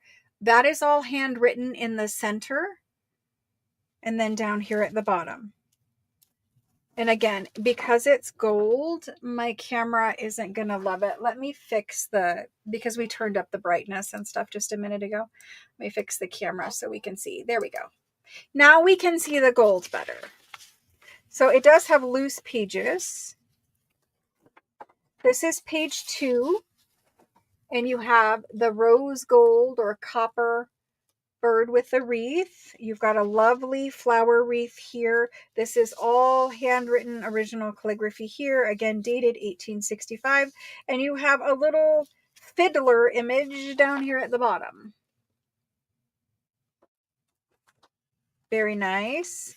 Then next page, they're showing off their abilities. So if you don't know what these are, they're kind of like a student showing off their expertise. In this one, they're showing their expertise in arithmetic. That's why there's math calculations here. They're showing that they are an expert in arithmetic. They should be passed and given their college degree or whatever the case may be. This one is orthography, which we looked up before, but basically he's showing that he can write well. This one, they're showing that they can design architectural elements. Again, dated 1865. And look at the front. It's got rose gold up there at the top. Beautiful. The rest is gold. This is rose gold. Dated 1865. And then we get here, and again, it's 1865. And they're showing that they can analyze something. They can analyze something on that one. It's got rose gold here, this fancy scrolly gold all the way around. And I will try to hold it up and hold it still so you can see the little pictures. And down at the bottom. So there's that one. And then we go to this one. And this one, they're talking about their country of France. And it's got rose gold flowers. There we go. Beautifulness, dated 1865. So what I would do with these is I would scan them, and then I would probably have to frame them. They're just so beautiful. So there's 2 pages. Let's count the pages. 3 pages, 4 pages, 5 pages plus the cover. So 6 pages. It's a little smaller than the one we had before, if I remember correctly. A little bit different. The other one was embossed too on the cover. This one, it's not embossed, but it is a beautiful cover. So we're going to do this guy. He's going to be antique calligraphy. I'm going to call it a composition, but it's clearly not like our composition books here. And we're going to do this one. I'm going to do it for 180, which really is only 30 per page. That's honestly, I have seen these sell for like $100 a page. So really that is a pretty decent deal. Again, these are oversized. This is the way this one came to me, where it's got, the tops are here, but they're folded over. I don't have a place to store odd size things, so it does need to find a new home. It's just based on size, I can't store things like this easily. This one's going to Mrs. E. Thank you, thank you. There we go. And next we have a big old thick book of stuff. So this one will take a moment. First of all, he's got this beautiful cover, and it's a big one, front and back. All right, size-wise, we're talking 10 inches by 10 by 16, so very large. This is what he opens up to look like. He is a book of handwriting. He's dated 1838. Okay, basically that's what this means. And so as we go inside, it's very much like the one that Kendall got, where it's going to have all kinds of examples.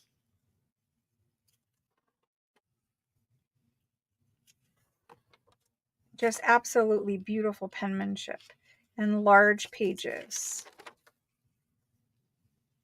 These would be beautiful to scan. Imagine having that in the background. And then we've got this block kind of header up here and a different kind of calligraphy in here. And then you have a full kind of Gothic looking alphabet here. And this is hand done. Everything in these books are hand done. There we go. So a full alphabet. That might be an original alphabet. I haven't seen that one before. It may be an original design. I'm not sure. If it was an original design of an alphabet, it would be worth a lot of money. You have another different type of font here. This one has a lot of pages, so I'm going to try to go a little faster. But just different. Okay, I have 2 pages. Different. Talking about Spain, Italy,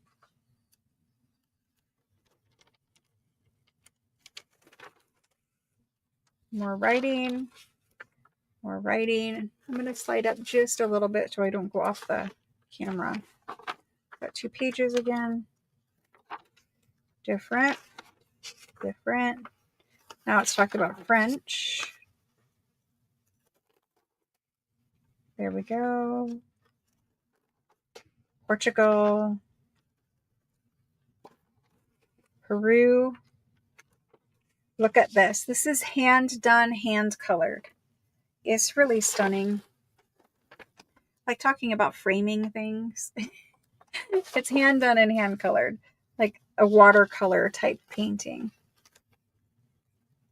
All right, so there's that. More writing. This is a big old book. Some birds. Talking about the pelicans. This is Japan. There's a little part where they added a page. You know how we do paper hinges? This is added in Japan. And then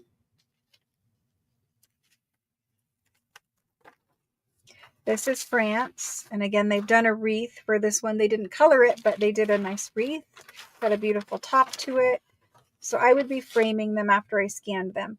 Now this up here at the top, this book came from someone who was studying and keeping different examples of types of calligraphy that French students were taught. And he had marked this in here for a specific reason.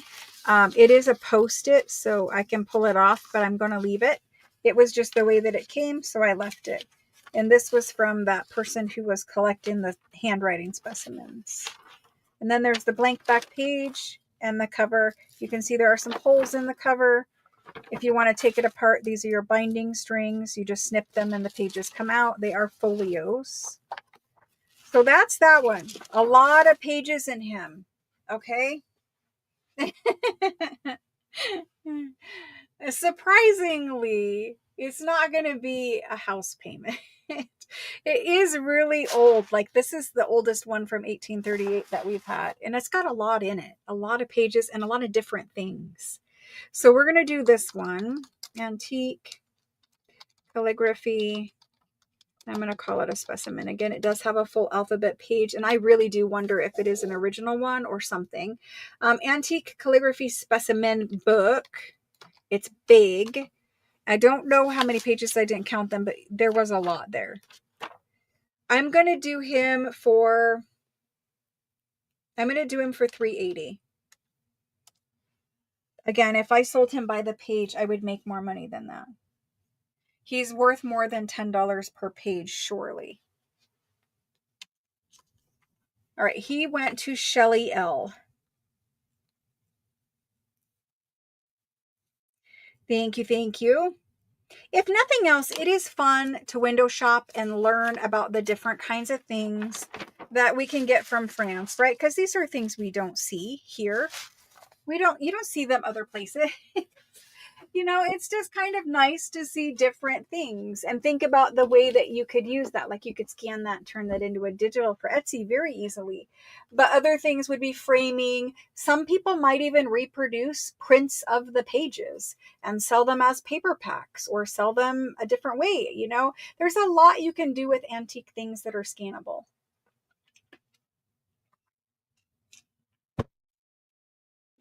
All right, this guy, he's a big old book, a big book with absolutely fantastic penmanship pages. Last one, 9.5 inches by 12.25-ish inches for the cover. It's really like 9 by 12 pages. So it opens up like this. He's in good condition. He's clean. He is dated 1892 to 1893. It is talking about the 1st Division of the military. And it's got a whole bunch of different things inside of it, as you guys are going to see. It starts in 1892 there in October. And this is all handwritten. And when we get back here, you're going to think, like, we can make this on our computer keyboard.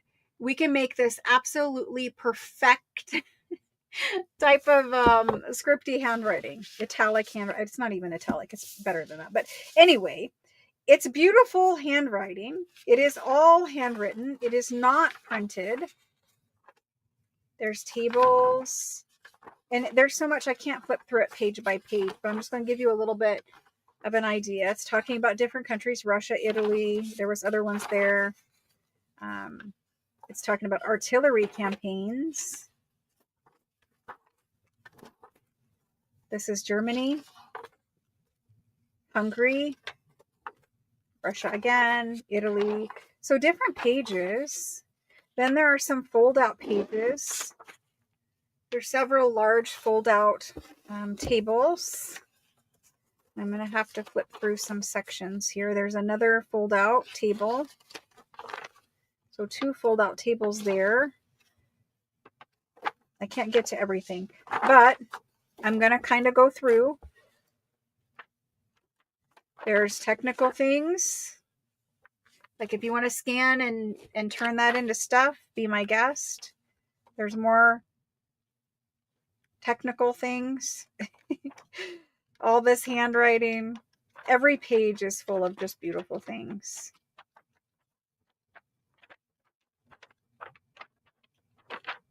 More technical things. Big section I skipped with technical things. And then we still have this much to go, guys. There is a lot in this book. A whole big bunch. This is a fold out. And it will fold out to something quite large. A fold out map. Like a beautiful map, actually. All hand done. And it was the Battle of this in 1870. So it's recounting military history. Maybe you have a military history buff in your life and this would be cool for them. You can translate it. And it's written so cleanly that I believe it would be fairly easy to do. The messier the handwriting, the harder it is to translate, especially with Google Translate. But this is so cleanly written, I think you'll have an easy time with it if you choose to. But if you're going to sell page packs, there's another big map. If you're going to sell page packs, there's hundreds and hundreds of beautiful pages in here. You can see how clean and nice the pages are, good condition. This is this book. It does have numbered pages, but they're numbered per section. So they, like, here's 27, but there's 27. So they're numbered per section. So I can't tell you how many overall pages, but I can show you overall pages. We're basic. There might be 1 or 2 there, but overall pages, there's a lot. Big old bunch, plus a bunch of extra things. So this is the book. We're going to do it. Military historian. That would be awesome. It'd be a great book. So I'm going to say it's Antique Calligraphy Military book. It's really recounting battles, and I know a lot of men, my son even, really is into that kind of thing. There's entire YouTube channels devoted to it, right? So Antique Calligraphy, I hope I spelled that right, military book. Okay, we're going to do this one at $4.50, and I believe, I tried to go back and look at my records. I believe I paid $4.50 for it. I wanted to scan it, but I never got around to it. And again, there's always so many things coming here that I do have to give up some things occasionally out of the scan pile and just let them go to a new home if they find one. Otherwise, I guess they can go back in the scan pile. But, you know, I get to a point where I kept it. I meant to scan parts of it, and I just never got around to it. So there's that. But the paper is lovely. So for this one, Jalia. And now I don't think I pronounced your name correctly. And you may have told me before. Is it Jalia? Which is your actual real name? Don't you have, isn't your name different? I need your first and last name. I know you've purchased here before, but I need your first and last name. Please and thank you. And awesome. I'm glad that it found a home. Marcella B, thank you. I'm like, wait a minute. I know this. Marcella B, thank you very much. I appreciate it. Now you're going to have to, let us all know exactly what you do with it. Maybe she said up there in the comments and I didn't get a chance to see it. Awesome. Thank you. It's a nice, pretty book too. This is its spine and really it's just this little scuff here, but it's a nice book. All right, there we go. 1880s, I believe that started in. We're done with calligraphy. There is more fancy calligraphy here, but that remains in my pile for a while. We'll get to it. There is a book, there's two beautiful books. I will have to bring them soon, but I do want to scan something out of them first. They are still in the means jelly. Okay, thank you. Thank you. Oh, that's right. I do apologize. I should know that living in Arizona. Okay, let's do some other papery things. We have these. We're going to do some blue paper. We have these. We've done these before, so some of you might have them. These are the price lists. These are French. Blue, superb, like the best kind of blue rag paper. They are printed with a steel printing press where you can feel the type in the paper because it's kind of deeply pressed in there. It's kind of debossed in there. But this is handwritten here on a printed paper. It's dated 1807. It has the individual prices that were updated by the day. So on the back side, you have more prices. These are long pages. They come to you folded because it is impossible to ship just this. I have to fold it like this. Not a big deal at all, but there you go. So they're super nice, thick blue rag paper pages. If I hold up a white paper next to it, you will see that it is definitely blue, robin's egg blue. So there's that. These are French price lists. They are $20 per price list, and I will explain why. It is a very unusual document itself. What they're updating is they're updating the price of all the important things in the country for the day. And they did change, right? So it goes through spices and olive oils and wines and coffee and cocoa powder and sugar and flour and all the basic things that a country was keeping track of. What's the price for today kind of a thing. Like in America, we really haven't lived in a time where our country, and there will be political debate on this, and I'm not looking for that. What I'm saying is we haven't lived in America in a country that has had mandates for pricing. I don't want to get too political, so I would just leave it at that. In America, the government has never said sugar has to cost this and flour has to cost this and coffee has to cost this. It's been up to the individual merchants to price and choose what profit margin they want for things, right? Well, in France at this time, apparently there were national prices. 8.5 inches by 14 3/4 inches. It is a lovely robin's egg blue paper, front and back. So obviously people are going to scan these, but I have a lot of these and I am going to craft with original ones of these. The nice thing is they're not too long to fold and make journal pages. I would probably flip it over and make it like this and then have a fold in. So I'm going to craft with them because I have a lot of them. Other people will scan them and print them out and craft with the print. It's totally fine. So let me get these typed in. These are the robin's egg blue price lists. Kind of a unique thing when you think about it. And the robin's egg blue, this paper, it's so thick.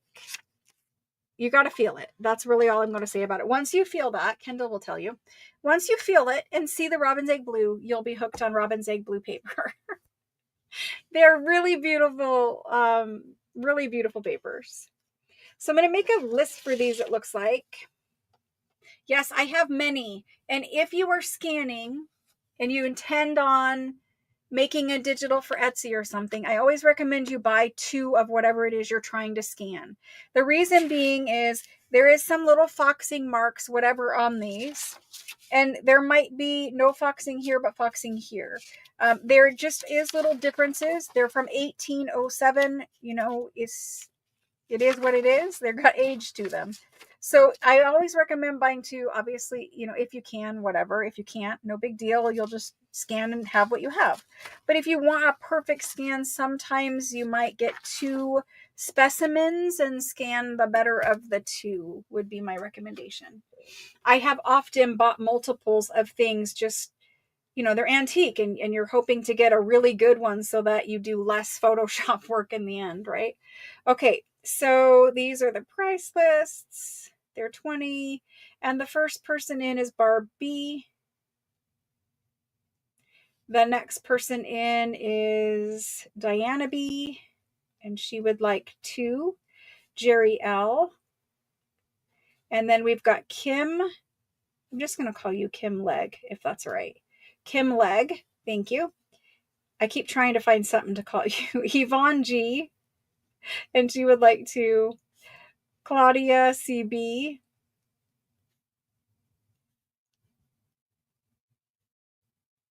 And then after Claudia, we have Alice. Barb again. So Barb, let me know if you want 2, but I only have you on the list for 1 right now. Concelia. Lena for 3. These would make awesome journal covers as well, because you know the French robin's egg blue like this, it really is a thing in junk journal world where it's highly sought after. And you could, now you might not want to do it this way, but I'm just saying you could glue this to cardstock and make that the journal cover. You would lose the backside, but it is what it is. Then we have Dana Q, Jen, and Jen is new to us. Jen Randall, and she would like 3. And so I just need to check and make sure that Jen sent her information to me. She did. Perfect. Thank you. This system works so nice. I am loving the text system. I think you guys are too. It's so much better. And then we have Karen, JOR, and then Catherine. Barbie would like 2. Thank you. Deborah RM. And Linda RB. And then Kim Leg, is that all right? Dana Q would like another one for 2 total. Linda would like 2. Thank you, thank you. And then we have Sherry. All right, guys. Thank you for those. I know you guys are going to love them. They really are a special kind of a thing. But I have a number, so I'm going to use them. I have been dying to make a French blue journal again, but out of the robin's egg blue and neutral. You guys know that that's just where the neutrals is kind of where I gravitate to. I always want to mix neutral with this robin's egg blue.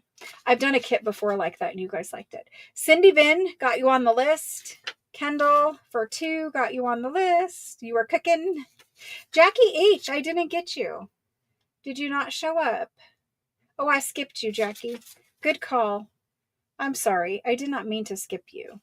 What happens is where my mouse hovers, it blacks out that comment. And so sometimes that might be what happened. I'm sorry, Jackie. If you guys feel like I missed you, always call it out. I'm happy to make a note or check or whatever I need to do for that. Thank you guys. I appreciate that. You guys are going to like them. Sorry, Jackie. I don't know. I really don't.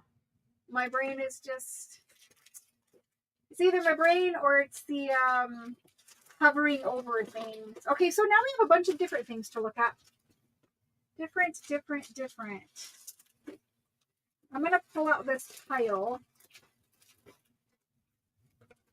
What do we even have? We have a lot of different things. We're going to do some newspapers. I have one. This is a super thick one. This is 2. No, it's a different newspaper. 1, 2, 3, 4. We'll look and see what that is.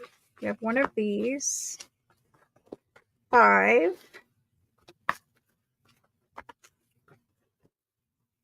6, 7, 8, 9. Again, this one is thick. Why is it thick? Well, whatever. 9,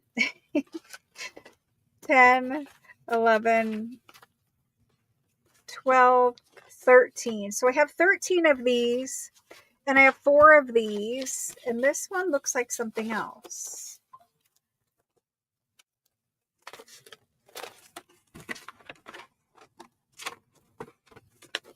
I think we're just going to put that to the side. That can go in a different kind of bundle. So we have A's and B's. Okay. I will explain a little bit about them and then we will do them. All I have of these is here. I don't have any backups or extras. You didn't hear that it was blue. Cindy Vin, I do believe you were on the list. Yeah, Cindy Vin, you're on the list. Paula Drift, I didn't put you on the list because I didn't see you. So I don't know if you're asking or if you're claiming, but let me know what I need to do for you, Paula Drift. The A's, they're large antique French newspapers with many pages. This is the only one that's kind of a little bit grungy or colored. These are super old cottony rag paper with impressed text into the page where you can feel it. There's a number of pages. This is a Bank of France information. Some tables here. I can't guarantee what's going to be in each individual newspaper, but then it opens up. A big pullout. But anyway, these ones have many pages. There's a mansion of something. House of something. Advertisement in here. So large newspapers with many pages. Okay. So this is the A's. Again, this is the only one that's kind of grungier looking. Then the B's. The B's all have a stamp, I believe. Yes, this one has one and that one has one. It's kind of tucked there. So these all have a stamp. The dates on the A pile is 1874. I see all 1874. The date on the B pile is 1870. And it is a large newspaper that even folds out one more time. So this is like our traditional newspaper size in America, but even bigger. Okay, so you got a lot of pages. And it opens up to all of this. Tables and numbers. I'm trying not to. Tables and numbers. It is lovely rag paper. It is a little bit damaged where it folded. At least this one is. Advertisements. Interesting advertisements here. There's like rail car things. I'm not really sure what that is. It looks like a honeycomb and then a lamp. I don't know. But all kinds of things here. There's the end. So this is what we're going to do. We're going to do newspapers. If I can remember how to fold this one back up, we're going to do newspapers. There is what is on the table. Didn't have more. Okay. One blue. Okay, got you, Paula. Thank you. Paula Thrift. Awesome. Thank you, thank you. Newspapers. I'm going to say 1870, what was it? 74. 1874. So very old newspapers. And we're going to do them for $9 each, only what's on the table, and I will label them as we go. So they're beautiful. This one has a little bit of a tear. I mean, you know, they're 1870s, so some are thicker than others. Some have additional supplements in them.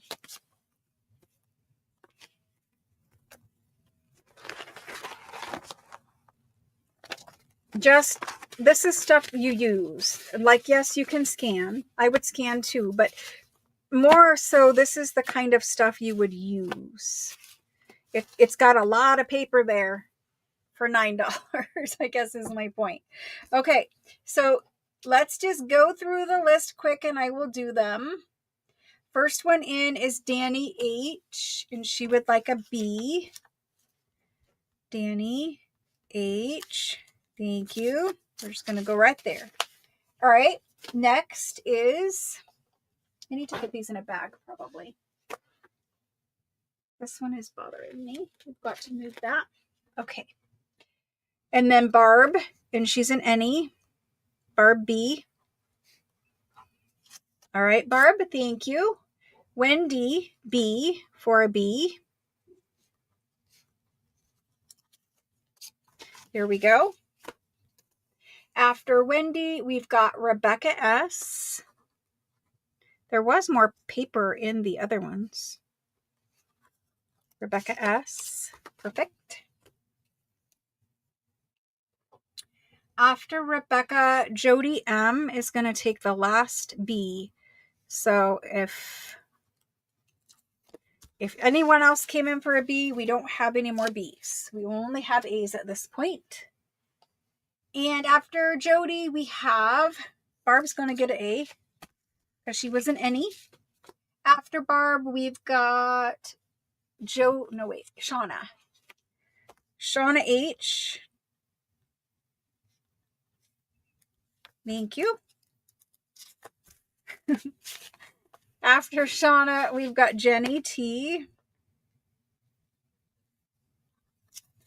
After Jenny, nope, Yvonne. But Yvonne just put me.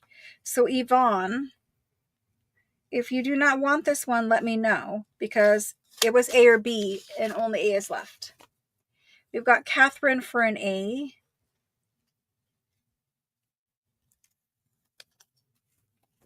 After Catherine, we've got Debbie R. Thank you. After Debbie, grungy one, Rebecca P. Let's see if they're combined like a super grungy. This one's got a little stain. This one's got spots. I don't know. We'll give you that one for grungy. That's the grungiest of the left ones. Okay, Tori B.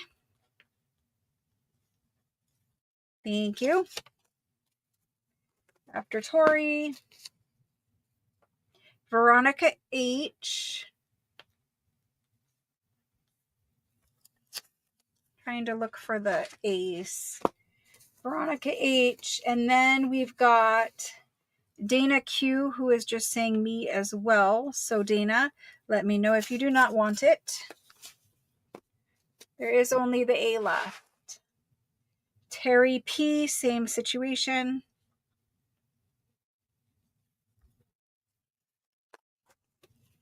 Any works better. Wendy L. There's that again.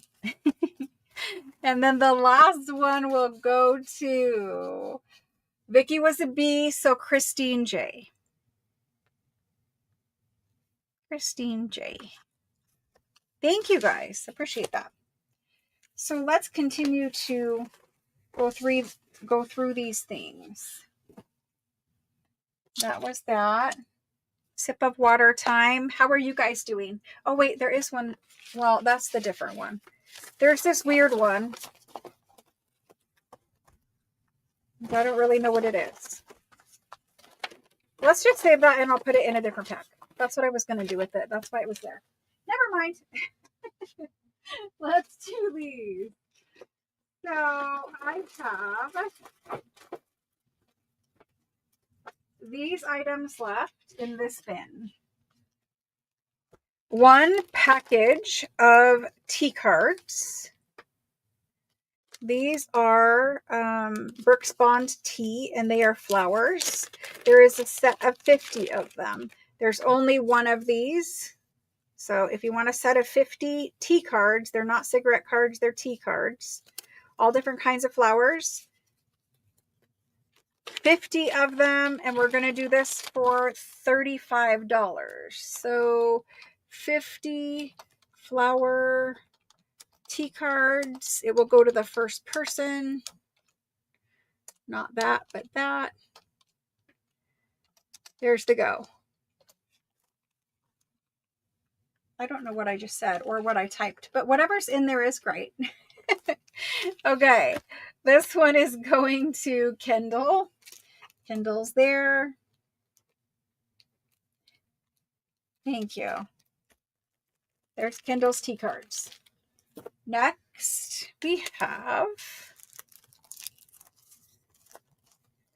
got some different things. I have 2 packages of wine labels left. 2 packages. I believe there are 5 French wine labels or European wine labels in each pack. That is the B spot. If you want a pack of wine labels, that would be B. A is these French tags. So they are French tags, original cardstock antique tags. They have a whole reinforcer. They're quite beautiful. And that's what I have for A, and I'm just doing what I have here. Okay, so A and B. A is going to be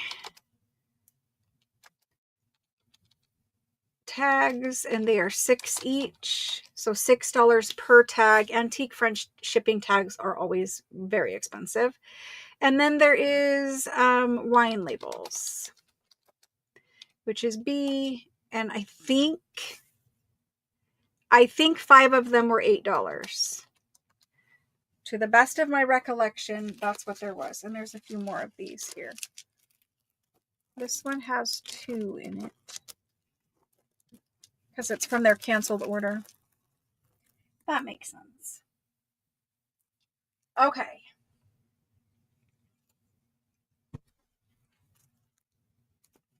At the end of the night, for anyone, so in 1.5 hours, for anyone who still has not reached the $50 minimum and still wants their stuff to ship, you can tell me, you can message me and say you want it shipped, or I will stay late and you guys who are less than 50 can ask me for certain items, or anyone can ask me for certain items if we stay late, and I will pull them. I won't be able to stay more than probably 20 or 30 minutes, but I will try to get you what you want to get over the $50 mark. Does that make sense? I will try. Okay, so in here, the first person for B is Jackie H. There we go. The next person for B is Wendy B. That takes care of our B's. Simpler to get it out of the way. There we go. A tags. Deborah RM was an any.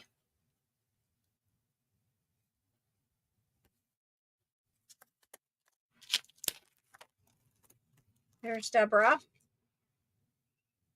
And then I'm looking for Catherine. Catherine, thank you. After Catherine, we have lots more B's. We've got Karen Jorg. Again, I keep trying to figure out exactly how to say that. Karen Jorg. Okay. Thank you, thank you. Cindy Vin is an any. Thank you. And on these guys, just scan them and print them out on cardstock. I have made a digital. They print beautifully from scans. Cindy Vin, Maria C. Am I reading that right? Yes, Maria C.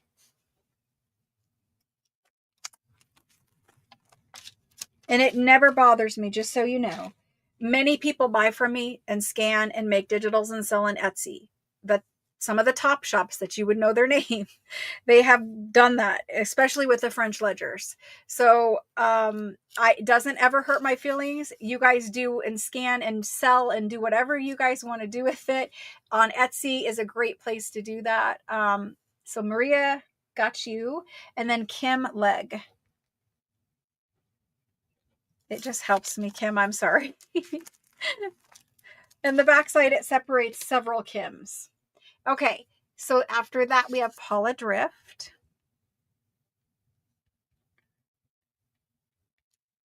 Thank you, thank you. Some people are super polite and they message me and they ask me, can I scan this? Do you mind if I scan this and sell the digital in Etsy? Never, ever bothers me. In fact, I like the fact that you guys are doing that. You guys are sharing the images even farther out in the world, you know, than I can. And it helps, right? Because we need to preserve this stuff and use it. Okay, so I got Kindle. Little bit is saying yes. Not sure exactly what she's saying yes to. If somebody asked her a question maybe or something. Got Kindle, and then Lynn R, and I need to write your last name because it's not etched in my brain yet. Lynn, thank you, Lynn R. And after that, not tonight, Jana, but I do have them. Most of you guys have some that I just shipped in the kimono packs, but I don't have them tonight, Jana. We will do the Asian papers again soon.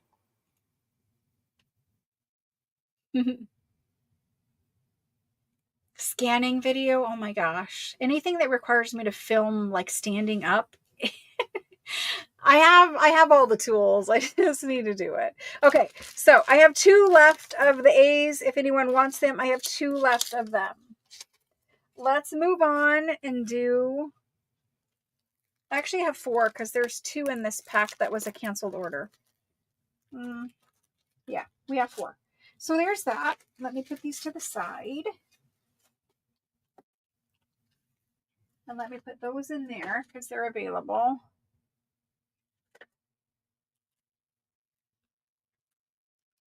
Debs, you want the pack of 2?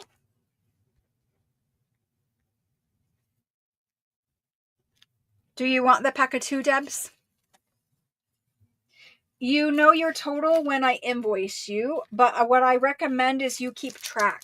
It's very easy to screenshot the items that you purchase, and it's better if you screenshot when your me is on screen and the item is on the table, and then you just take a screenshot and you keep that in your phone. And then when your invoice comes, you can match it up. When the items come, you can match it up, and you also can keep track of your total that way. Yes. Okay, perfect. Debs got them. Thank you. And then we had Mrs. A. I'm sorry, Mrs. E. Mrs. E says A. Thank you, Mrs. E. And then I have 1 tag left, and it's going to go to Debs to both, Mrs. E, total, and Shauna. Shauna H. I like the French things to get as much life as they can. I buy them because they're beautiful and I love them. I don't want to hoard them. So I like the fact that you guys share them out into the world and more people can get to use them and enjoy them. Never bothers me. Etsy world is big enough for all of us. Okay, next thing I have are packs of packs of French postcards. I don't know why I'm thinking Italian right now. Paper, maybe? I sorted a million. Anyway, packs of French postcards. These are assorted packs. I believe there's 5 postcards. I will verify that. But all different kinds. Trying to get the glare off. There's actually 2 of this woman. It's not entirely uncommon. And these are hand tinted. So obviously 2 people tinted or lighter ink on one. But they are hand tinted, hand colored. This little boy. So cute. It's a Christmas one, and he's got a little wheelbarrow of holly and a basket of holly. Super cute. And then this one, trying to show you without the glare. Let's open one up and see how many cards. I think there's 5. 1, 2, 3. Yes, there's 5 cards. So 5 cards per pack. And whatever I have here is what I have. These ones were done. So there's 2 postcard grades. There's A postcard grades and there's B postcard grades. These were done with 4 B postcards and 1 A postcard because I ran out of B postcards. So most of them are B grade. 1 of them is A grade. It matters to postcard collectors, I guess, but probably not so much to us, because like specifically these ones of just a woman, I love using those on the fronts of journals. You could use any of those on the front. You can scan these. These are 19 teens, usually like 1916, 17, something like that, for the date. Most of them are going to be handwritten on the back. Anyway, let's do them. Packs of 5 postcards. I see the question. I'll get to it. Sorry. Packs of 5 postcards. We are going to do them at 20. I don't know what we did them for originally, but that's what we're going to do them for now. Yeah, exactly, Vicky. I will send you a text or an email. It's supposed to come by text if you're signed up for text. And then you will get it. You just click it and pay it. You don't have to create an account anywhere or do anything weird. It's very straightforward. And if you have a question, you can just text me the question. Okay, so I'm going to put the names on these as we go. Sherry M. Rebecca S.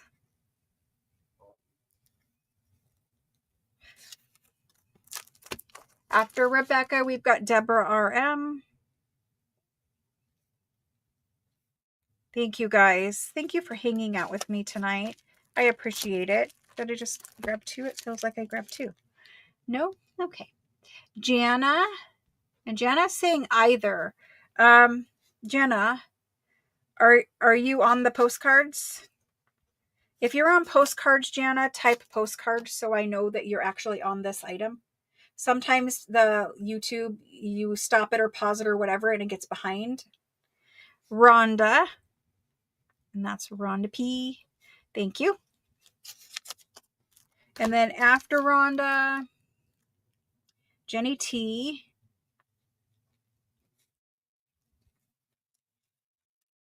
Oh my gosh, my stickies are not cooperating. Again, they feel thicker. Jenny T. Deborah K. We will have postcards again. I have recently purchased a collection, but I need to sort them. Sorry for the glare. I need to save one for Jana, and then we just did Deborah K. Debs. Debs is here. There we go. There's Debs. Christine J. Thank you. After Christine, this one's going to be Jana. Let me make sure that Jana says postcards down here somewhere. Because if she can't hear me, yes, postcards. Okay. Because if you don't type the word, then I know you cannot hear me, meaning you probably weren't live. That's the way I've been testing that for people. Sorry, Jana. Thank you for doing that. It's just sometimes people will stop and it will get out of sync or whatever. And then they'll be claiming and not be on the right item. And so it really messes the invoicing. That's why I need to make sure of that. Okay. Next thing is I have some random stuff sitting here. What is this? I have a random pile of papers is what I have. Not even I know what these things are. A bunch of random things. I have one of those. And I know where there's two more because they're in a canceled order thing. I have that. I have that. I have two of these. What else is here? Okay. Let's grab some things out of this canceled order.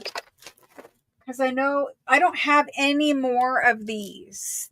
These ones were the last ones of those. Let me grab this canceled order stuff. Because this whole box was full.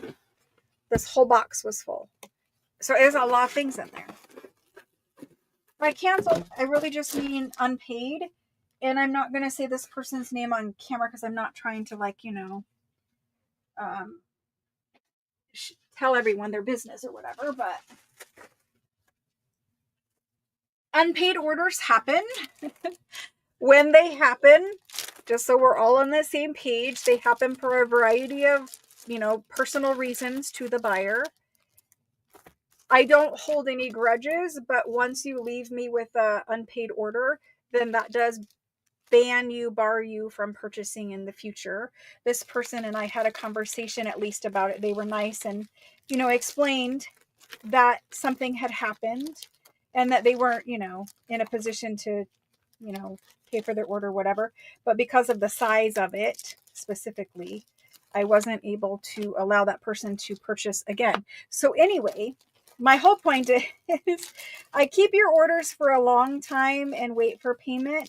And usually if you have a problem, messaging me and telling me that you have a problem up front, giving me notice so that I know what's going on, whether it be that you need me to split your invoice into multiple payments or you need me to do something else, just have the conversation with me instead of just ignoring me, because I can see when you view the invoice, so I know you're looking at it, and just being upfront, it solves so many problems. It allows me to resell the merchandise without it sitting there for months and months. It's just a far easier thing to just let me know than to ignore. So anyway, I found two of these in the Unpaid, so I do have 3 sets of them. These are graph dials. I believe there are 7 or 8 of them in here. We can open one pack. They're all the same. The whole point of that is communication is key. We can solve a lot of problems together with communication. So we have graph dials, and I don't have any more, so this is the last 3. I don't have the bigger ones to make more of. I do have more of the smalls, but I don't have any of the big. So they got little graph dials. These are super cute. You know how we use doilies in a journal? Not really the small ones, but the large ones. You can fold over and make a page in your journal. I don't want to bend this one, but kind of like the doilies. And I like that for more manly, steampunk, whatever kind of journals. So all of these are in this pack. 1, 2, 3, 4, 5, 6, 7, 8. So there's 8. On the A side, I have 3 packs. On the B side, it is this French stock certificate. And what's nice about it is it has all these tickets. So you can cut out the little coupons. I would scan them first and then, you know, print them, and you have all these little tickets or coupons to play with. You could use them as labels, that kind of thing. I have a few of these that I've scanned, and then I just print out the paper with all the little tickets on. So each one of them is the same, and I have 2. So 3 A's and 2 B's. That was a lot of explaining for a little thing, but anyway, there's A and B. Can't really see them. There's A and B. And let's do that. All right. We have A graph dials, and I'm just going to do them for the same that I can remember anyway. Graph dial pack. which is A, and I think these were 15. I'm not positive, but I think they were 15. And then we have B is a stock certificate, and I believe these were 9. So, stock cert with coupons, but they're 9. And here's the go for those. Communication is key on both sides. You know, if you ever have a question or something, just reach out to me.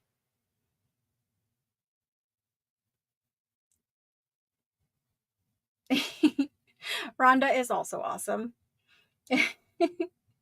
I love her stuff because she also likes the neutrals, and I love the fact that it's just so pretty all the time, Rhonda. It's just so pretty. All right, so here we go. There's just a couple, so you know, I can't do everything that's listed here. Rose O is first, and she is choosing one of the B's.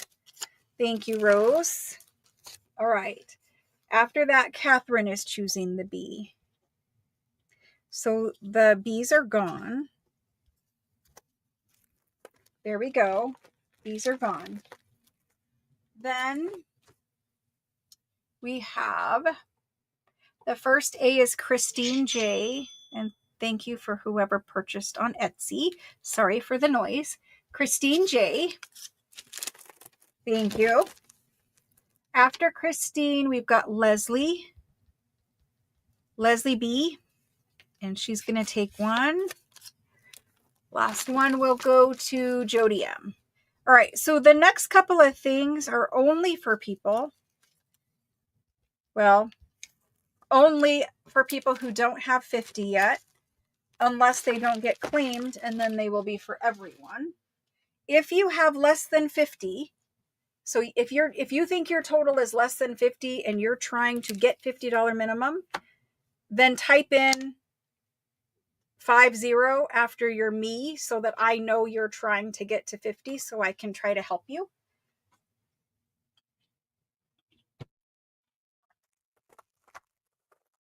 I have one of the fashion card sets. We had these a long time ago.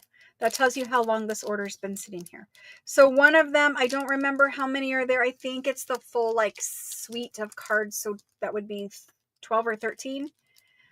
So that's how many cards. Each picture is different fashion, Victorian fashion ladies. They're like the Godey's, Prince, the French fashion magazines. So just one of those on the A side. I have 3 sets of French CDV cards. In each set, there are 4 CDV cards, and some of them will have, most of the French ones had beautiful backs to them. Not all, but some definitely had some beautifuls. You can see some different color ones in there. There's a purple or a teal one in there. Anyway, there's those. These guys were 20 and these guys were 8. So A is 8, B is 20. Please type in the 50 if you are telling me that it needs to be 50. I'm just going to type go. You know what they are. And there they go.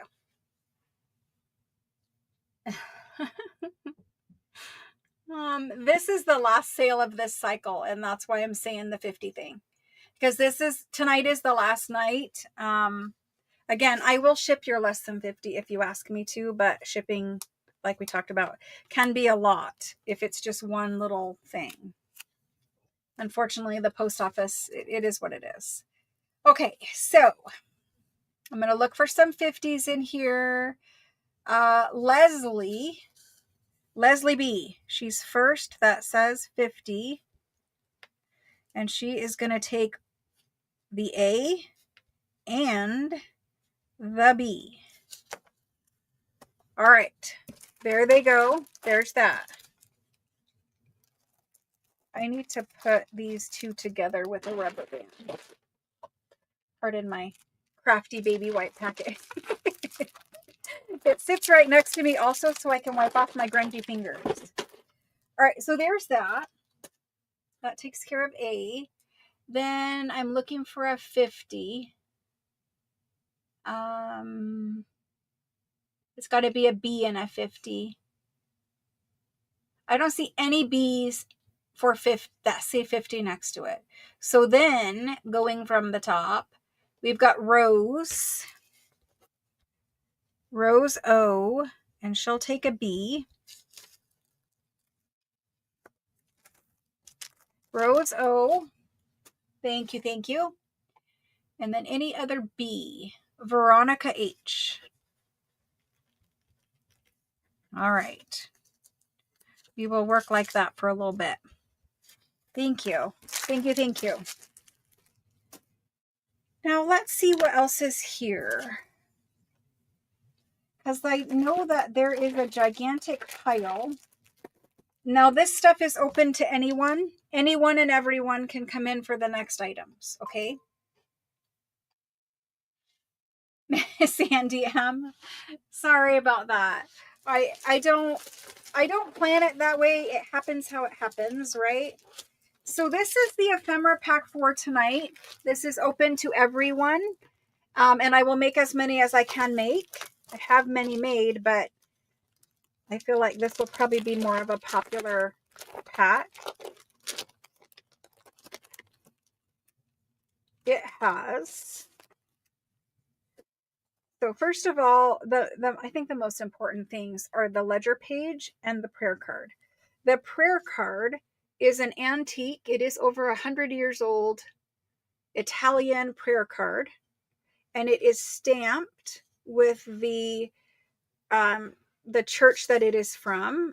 The people, I'm not Catholic, so pardon me for not using the right words, but the people that are in charge of this specific church where this prayer card is from, they have a stamp to stamp on it, and it is an official stamp from that prayer card. The prayer cards are dated 1918. You probably cannot see that, but it is dated 1918, and it is an absolutely, let me turn up the brightness. It's a really beautiful image, and I like the ones that look like this, that are just really, I don't know how to say this, iconic. So I believe you can scan this. I'm not entirely positive, but it is over 100 years old, so you should be able to scan it. You can see that all of the cards have a little bit of edge detail. There's a little pink and gold down here. There's some little flowers, and then this is the back. So this is the prayer card. Then you have 2 rag paper pages. These are meant where you can tape them together. I usually reinforce with that cotton tape, or you could use washi tape or whatever. But there's 2 so that you could reinforce them, put a paper hinge if nothing else, and use them in a journal. Mostly it's just a really, really good quality rag paper. And I've done the same with the dictionary pages here, where you're going to tape them together if you want, or put them in sideways. It doesn't really matter. But in these paper packs, I give you guys specialty rag paper. It's not the everyday kind. There's something unique about the books. That's why I've kept them aside to take them apart to make the paper packs with. So there's two, and those are meant to really be taped together. On this one, there is only one of, and this is a super old, these kind of books have a name, but they're super old music books, usually religious, for the Catholic Church, but you know, it's in French. It doesn't really matter. If you're not into religious things, you know, it's beautiful either way. You're not going to be able to really read that it is religious, because some people are opposed to that, and I'm not going to get into that. But anyway, there's a beautiful, very old music book page. This, you can feel it into the paper. It's a special thing. The books like that are very expensive from that time period. This is the front ledger page, and I chose this book specifically. We have never shared pages out of this ledger before. I shared it specifically because it looks so beautiful. It's got every one of the pages, every single one has this very large, bolder, fancy calligraphy. I think this is a cute little pack where you just make a journal out of this little pack. That's what you do. It's dated into the 1880s, 1881, I believe. I'm not sure. It's 1880s, I believe.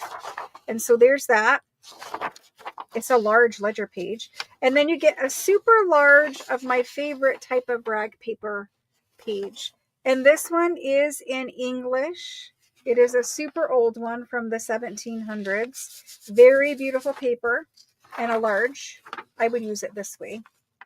But there's that. So the pack is beautiful and it has special things that is not just like regular paper, right? So that's what it is. And because we have a prayer card that's an Italian prayer card, if you're going to do an Italian journal, like I think for me, if I was just to sit down with this pack, I would just put all of this in one journal. It all goes together. Anyway, if you're going to do an Italian journal, you got an Italian prayer card. I'm definitely scanning, before I use, but that's up to you. You could use an original. You could do a prayer journal. You could do anything you want. And it is from a specific church in Italy. And I did have this saved in my phone. And now I forget. But it is from... do I have my phone in here? Let me see if I have it saved, because it's from a specific, very famous landmark church in Italy, obviously. But where is that photo? Because I looked it up and then I saved the screenshot of what. Okay, it's from... Maybe I can show you. Nobody text me anything weird while I show my phone on camera. It's from this. So it says it's an archpriest's office, and it's the parish priest, and it's from Della Madonna del Rosario, the Madonna of the Rosary, and it's from Pozzallo, a town in Sicily, Italy. So that's the information. I'm glad nobody texts me anything weird. I mean, I don't get the kind of text where I'd be like really embarrassed about it, but occasionally the kids will send me something weird. So anyway, mostly cat videos where they're fighting each other or something. But anyway, we're going to do these ephemera packs after a very long-winded explanation. I'm very long-winded tonight. I apologize. Ephemera pack, prayer card. That's how we're going to call that one. Now, there is a ledger sheet. So normally an ephemera pack might be like $16, $18. Because the prayer card and the ledger page, usually I don't put ledger pages in the ephemera packs. They're usually in ledger page packs. This one is a slightly higher, price point, just ever so slightly. I'm going to do them at $20, just ever so slightly, to cover the cost of those things. So I'm going to make a long list of that probably. I mean, I would want it if it was me. So there we go. I will try to keep it short, but for whatever reason tonight, I'm just long-winded. I apologize. And then I'm going to be live tomorrow. So, hopefully I'll be talked out and I'll just be crafting tomorrow.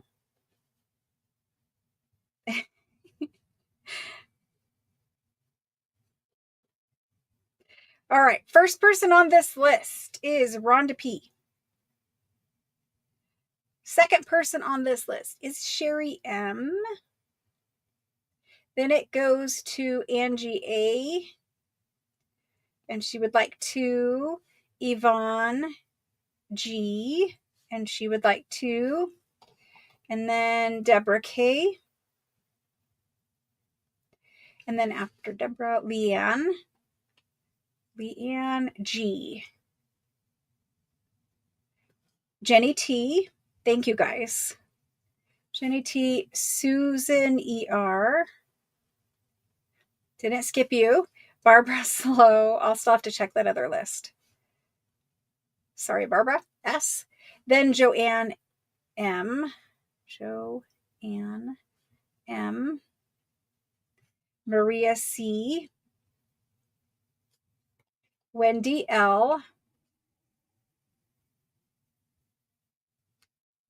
Christine B. for 2. Karen Jorg. Jody M. Concelia for 2. You guys can have all the ones I can make, but when I can't make anymore, I can't make anymore. Teresa R. We have Kim Legg, and she would like 2. Anne A. After Anne, we have Catherine R. Evelyn L.A. Lynn R. Alice W. Jane H. Kind of like a roll call. Lena. Christine J. I'm pretty sure that's a me, but let me know. Cindy Vin. Yep, there's the me. Terry P. And she would like 2. Leslie B. Rebecca S. Almost to 50. Rebecca S. Rose O. Deborah RM. Deborah K. She would like 2. Oh my gosh, I did. And it's probably bad when I do that because then I talk too much. Wendy L. would like 2 of them. Where's Wendy L?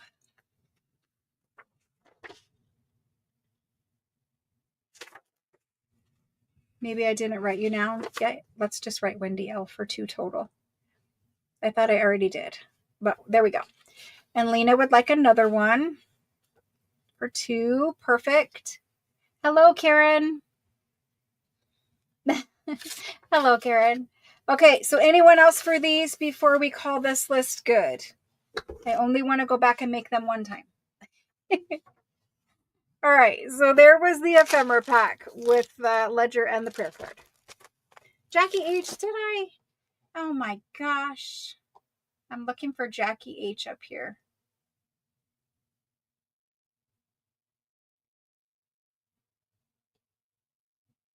Jackie H, you're not on my list this time.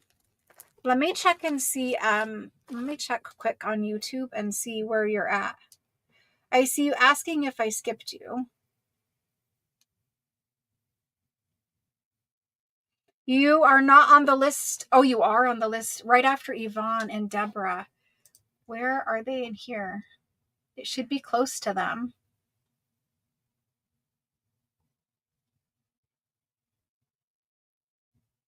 I do see you. I did skip you. I promise it's not personal. It's totally random. I apologize, Jackie. You are on there. I'm so sorry.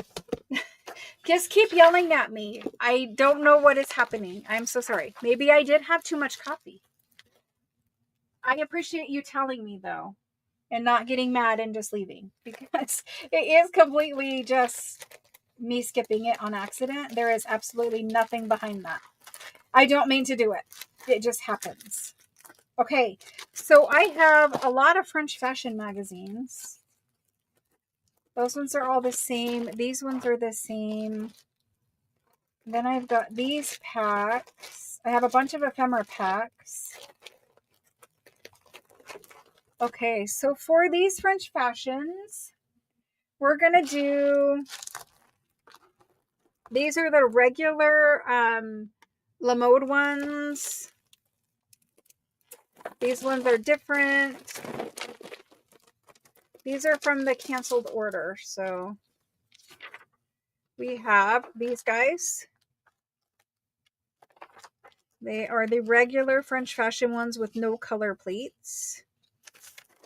We always have these, in fact. So an embroidery pattern or a eyelet pattern. They're showing some furniture, some lace at the top. This is kind of a different little article here. And then you have some fashion, like headwear, more ladies work, lace work, embroidery, whatever over there. The articles and the back. So that was just one example. They're all different inside. And I have a number of these. I actually always will have these available. But anyway, there's A. So you guys can, in fact, claim as many of A as you want, because I have like the world's largest hoard of them at the moment. There's A. B, these are different. It's a different publication. These are both the same book. We had these a long time ago. Usually for cancel, they don't like go into detail as much. But anyway, we're going to. Can't open this one. This one looks like this. Ladies, this is from 1891. This is usually 1884, 7, something like, these are 1880s, 1891. You have many pages in this one. Let's see. You got your lace work, your ladies work, fashions. Do I just pour that? Apologies. And there's your articles. I apologize. It happens. And then your advertisements. So there's only 2 of these, unless I find another one in this pile. But these came out of the cancel. So we're going to do them. Get back in there. See why I don't package things ahead of time? Because A, it's crinkly. B, it's glary. And it just takes so much time to open and close all the time.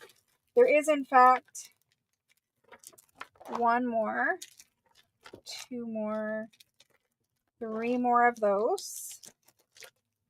And then I have a giant pack of stuff. I don't think this has anybody's name on it. But I also have a giant pack of stuff that we'll just do discounted here in a minute. There's too much stuff here. Anyway. A, we have unlimited of them. They're all different inside. Okay. B, I have what I have on the table of them. That is it. I don't know where to put the B, but that's B. Let's do these before I spend an hour doing it. Okay.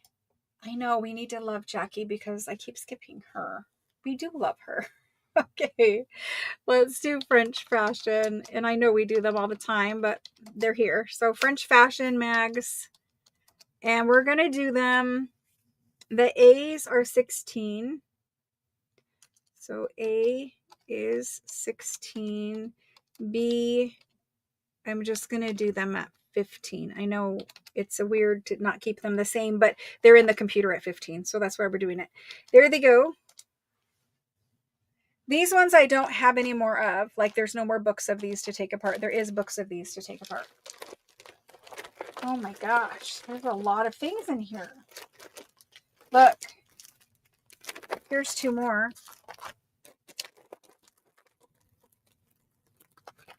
I might look through this pile and find another one.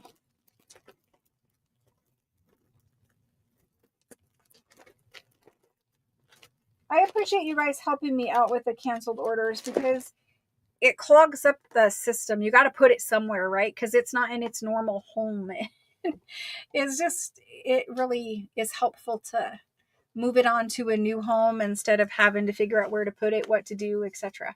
So the first person for a B is Jerry. Jerry L. Thank you, Jerry. I'm just going to give you one of those. Then we have Jackie H. Thank you.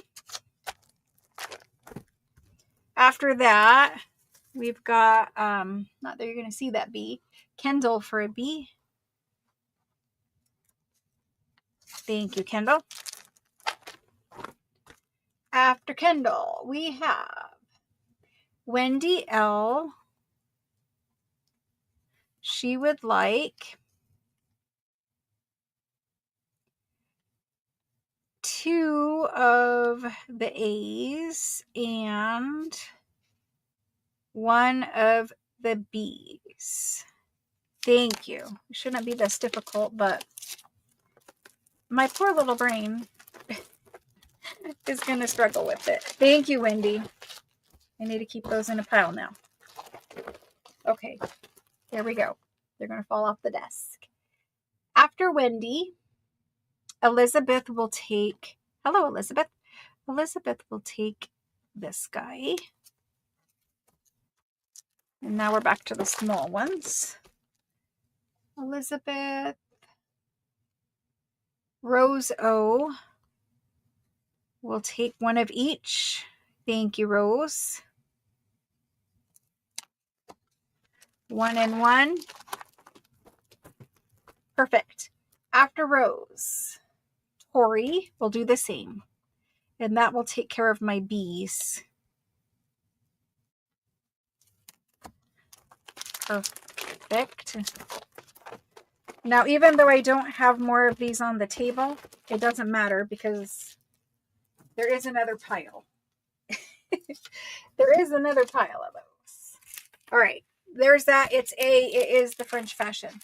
So let me see if I have more A's and how many more I have if I do have them. This needs to go in there. Okay. I see B. B. Lena will have an A.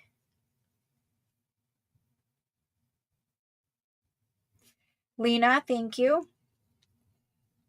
And then Yvonne, G, will have 2 A's. Jane H. This is a good way to fill out a 50, though. I really do like these. Jane H will have an A. And then, you see a lot of B's. Terry P will have an A.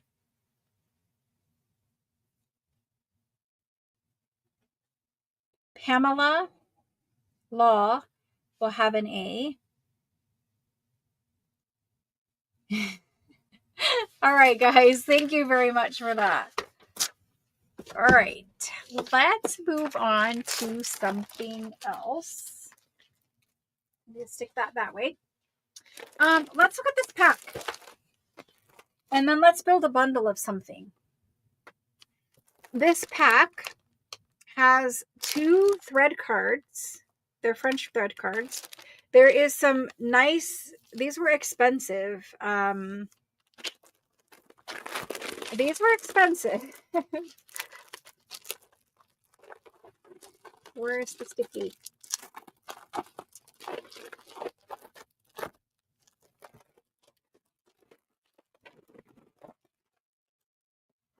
So 2 French thread cards. These were the expensive stock certificates with the thingies that are lovely to scan. Like, lovely to scan. There's that. There's one of these.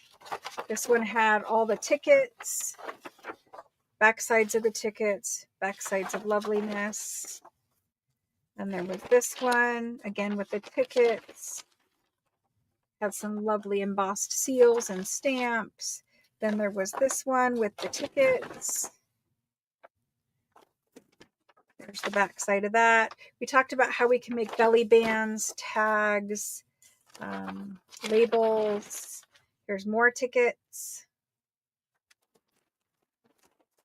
Then this one was a railway one with a train and tickets. So I think this person probably wanted to scan and make a digital for the little coupon tickets. This would make an awesome belly band. This would make an awesome tag. It has the train image on it. So there's those. We're keeping this all as one pack. Then I don't have any more of these. These were French. They were $9. These were French embroidery magazines. They just have a variety of, like, you know, women's handiwork kind of stuff in there. I won't show every page, but that's what's in there. And then there was one of these. We just did these, I don't know, a couple weeks ago maybe. Last week. Embroidery magazines. I won't show the whole thing, but there's a ton of stuff in there. Okay, so this whole pack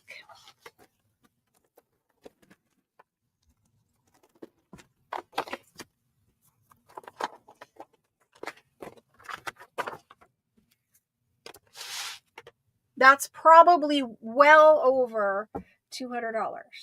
You see Catherine Reed? I'm pretty sure I put you on that list. Did you want an A, Catherine? Did I not? But Kate, you missed me. Hold on. A and B. Okay, I will add you to the list. So sorry. I'm missing people left and right. When I get a moderator, they will catch. Actually, they will tell me the names and I won't miss. So there we go. Anyway, thank you very much, Catherine. Sorry. Hopefully that's the only one I missed.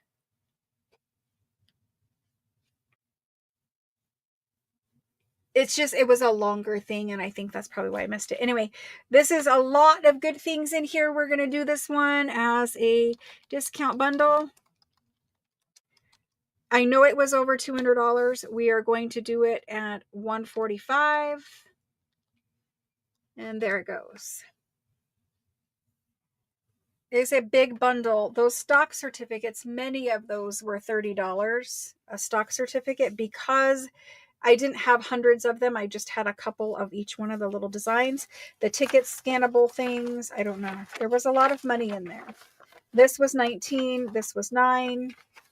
These in themselves, I think these were like 24 and 17 or 15 or something like that. Anyway, I'm going to put it back in the bag. Just call it out if you ever think I miss you, because as we've seen tonight, for whatever reason, I'm scatterbrained and can't do it all. I don't know. Just have to accept my apologies. So,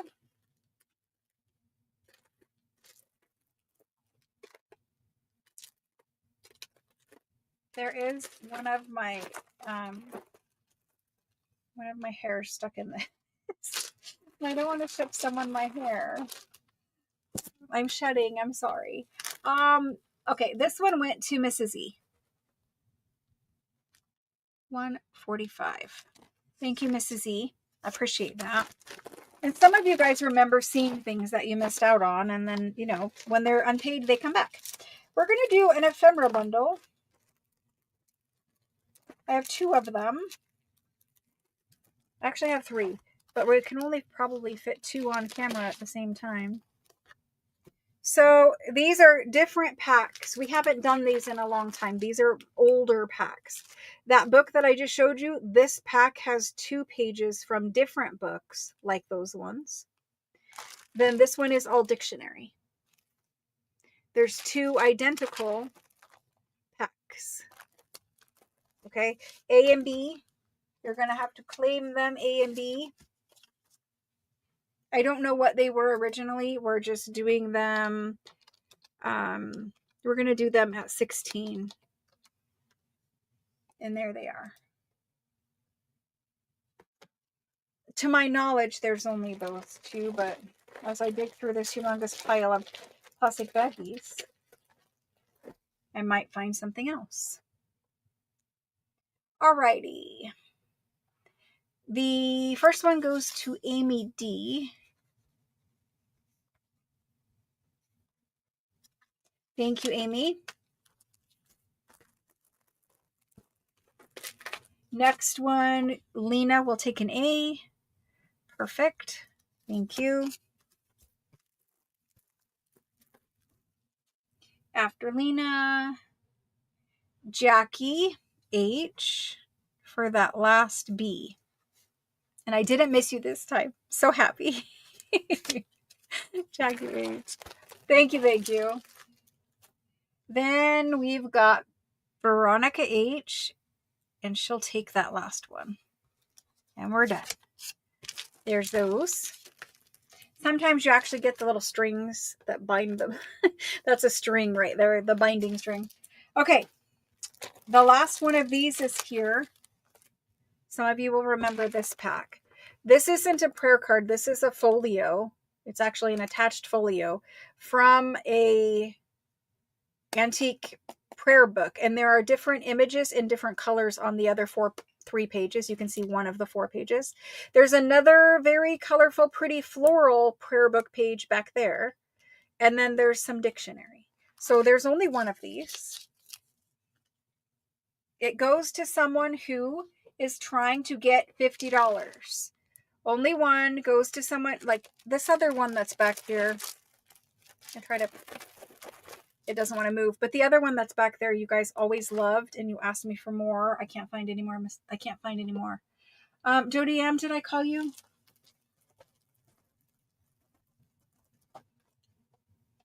I didn't call Jody M, so if it was a mistake, it's okay. So we're going to do this just for someone who does not have 50. Okay, so put 50, me 50, and let me know that that is you that doesn't have 50. Okay, this pack is 16.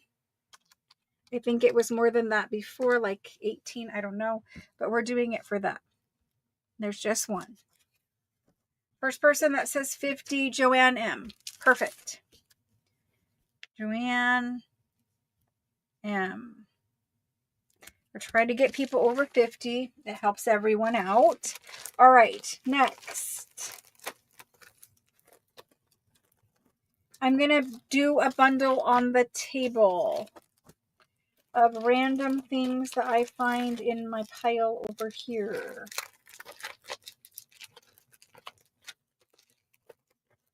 These have people's names on them, so we can't do that. Here's an ephemera pack.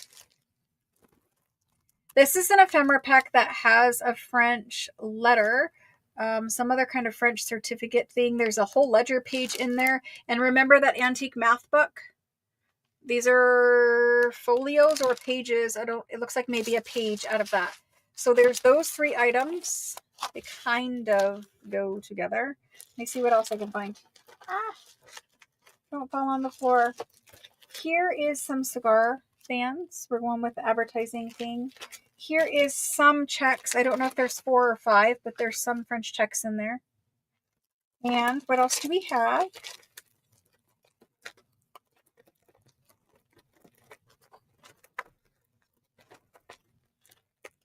There's something else down here. I have a pack of French trims. There's 3 on that card and 1 on this card. There is a card in the middle, so there is an additional card of trims.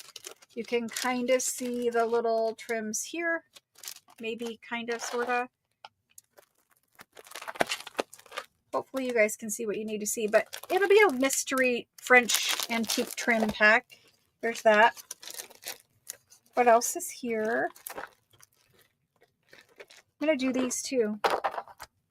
Here's a pack of an advertising thing for French buttons. So this is where the company would display, and then people, like, you know, buyers for companies would purchase the buttons. Anyway, it's an advertising piece from France. I don't know where to put it, but there's that. Then I have a French 2-page. This is a 2-page document. It is handwritten. Yes, this is the larger bundle. Here's a pack. I believe there's 4 or 5 different French ledger pages in it. What else is down here? Well, here's a tag. My mouse just fell on the ground. Hopefully it didn't end the stream. I'll catch my mouse. And that's where we're going to leave that bundle. So there's a lot of different things in here. Tag. Pack of 4 or 5 French ledger pages. They're all different pages. So there's that. Then there's this. It's a French 2-page document. Trims. Packages of those. Button card. Labels. These are French labels. I mean, they're American, but they say French rose. That's what they are. These are perfume bottle boxes that were never used. An ephemera pack. Ledger page. Math page. And a pack of French checks. There's many back there with some stamps you can see. So if I add this up in my head,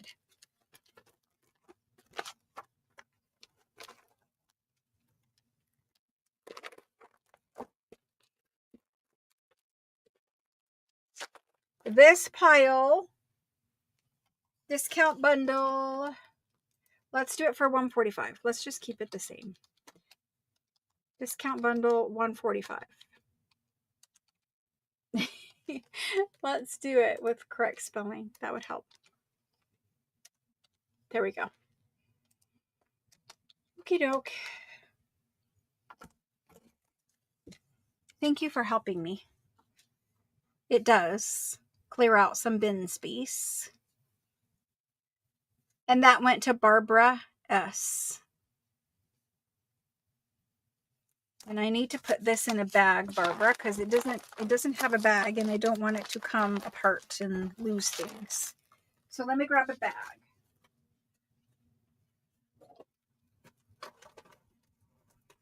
A big bag. Thank you, guys. I have more trims. They're just different. I kept them for when we do sewing night. Thank you, thank you. Okay, for perfume labels, there are a couple packs of perfume labels sitting here. There's at least 3. And then somewhere there are probably more, but let me check here. Well, we have 3. That's a good start. Let's do 3 packs of perfume labels. These are American antique perfume labels. We have one for violets. This one back here is some kind of balm. There's a shampoo one in here, I know. Do we need to open? We might need to open. I think there's 7 in here. Let's look. So these were never used. They have gold on them. I need to turn the brightness back down. I need adaptive lighting because it just, anything with gold, it just blows it out anyway. But there's the violet one. There's that one, Ling Tree Balm. Here's Tooth Wash. Very pretty label. This is a JBL something, Witch Hazel Glycerin Soap. Lady Luxury Complexion Powder.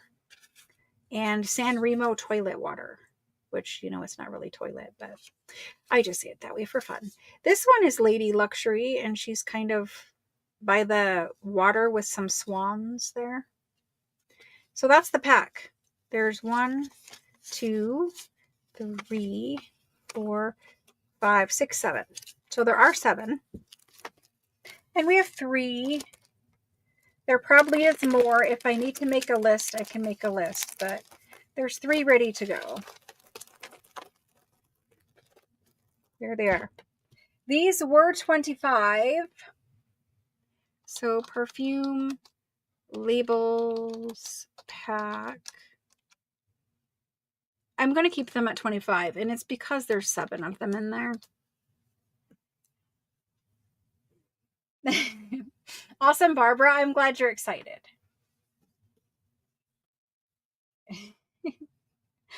Okay, so for perfume, it looks like, I think there are some more made up somewhere. I have Eva C, Mrs. E, Wendy L, Debs, Deborah RM, and then if I scroll down, I have to check and make sure I didn't miss Jackie again. Ricky is on the list. Maria T on the list. Pamela. And this is Pamela Law. And Kendall. And Catherine. Okay, that's for perfume labels. I'm sorry about the glare. I really do hate the plastic bags. Did I miss? Let me check. I didn't miss Jackie. We're good. I didn't miss Catherine. We're good. Thank you guys for that. I appreciate it. Okay, so there are other things here that I just randomly need to make a pack of.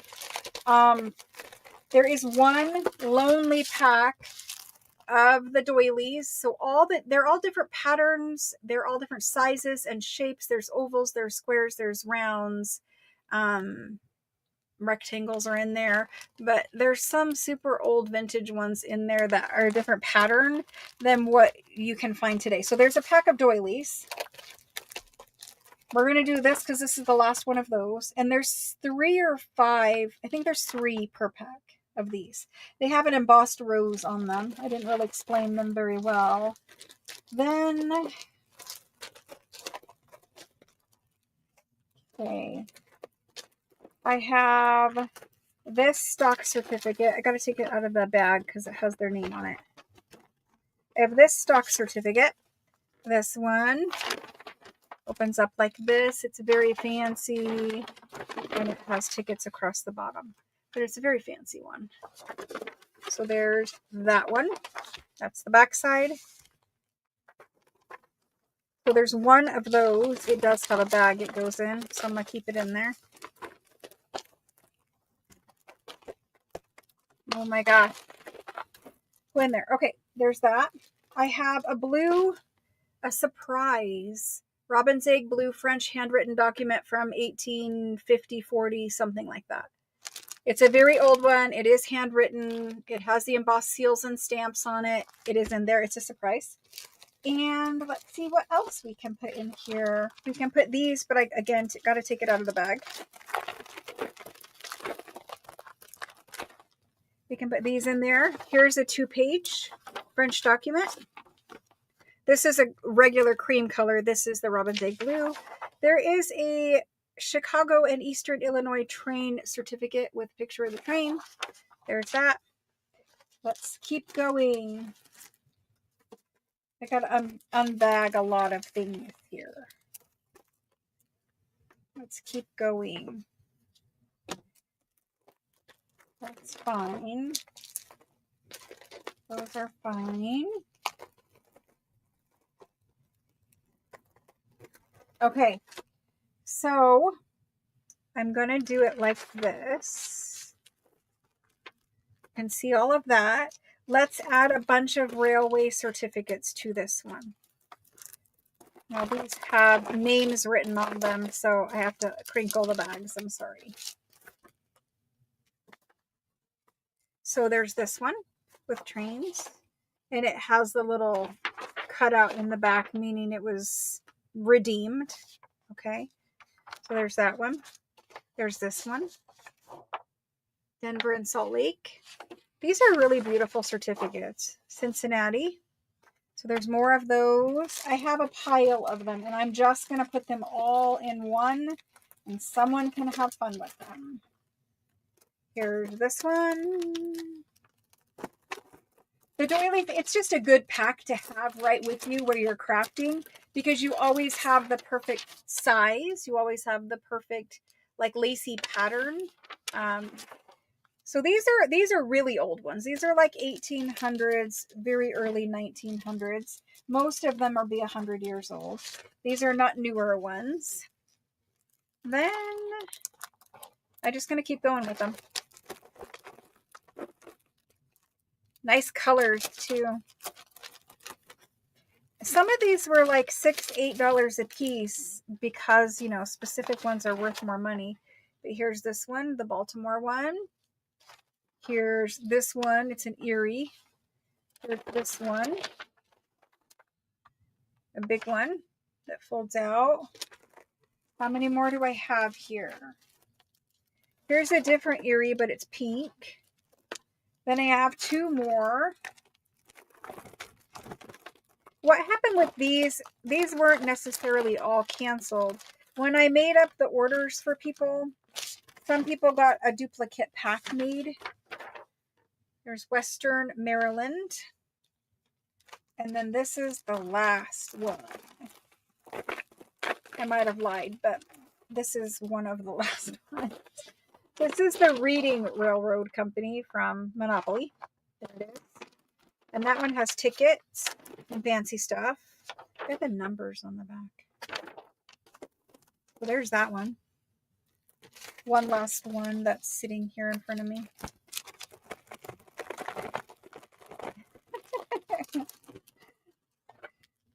The sound. Yeah. Okay, here's this guy. Chicago, Rock Island, Pacific.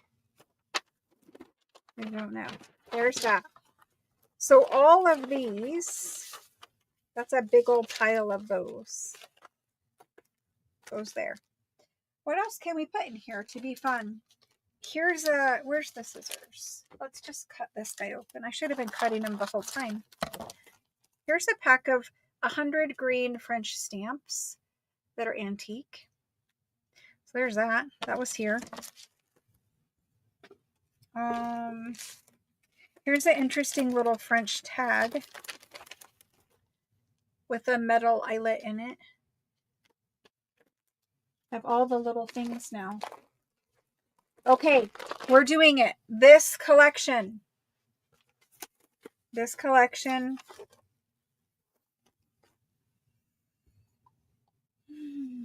Do you have any more extra of the pink, please? What pink?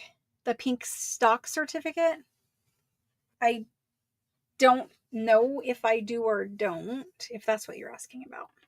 We're going to do discount bundle. And we're going to do it for, how many's here? 1, 2, 3, 4, 5, 6, 7, 8, 9, 10, 11. There's actually 12 there, plus whatever that one. It's not railroad, I don't think, but that one. My head is hurting. We're gonna do it for 145. We're just gonna keep doing it. I don't care what's in there. I mean, I do, but it's just too hard to try to figure it all back out. So let's just do it that way. Does that work? Somebody will let me know. I don't know if I want to put all that in the one bag, but we'll stack it back up in some kind of fashion. And I'll get a big bag and put it in. Okay.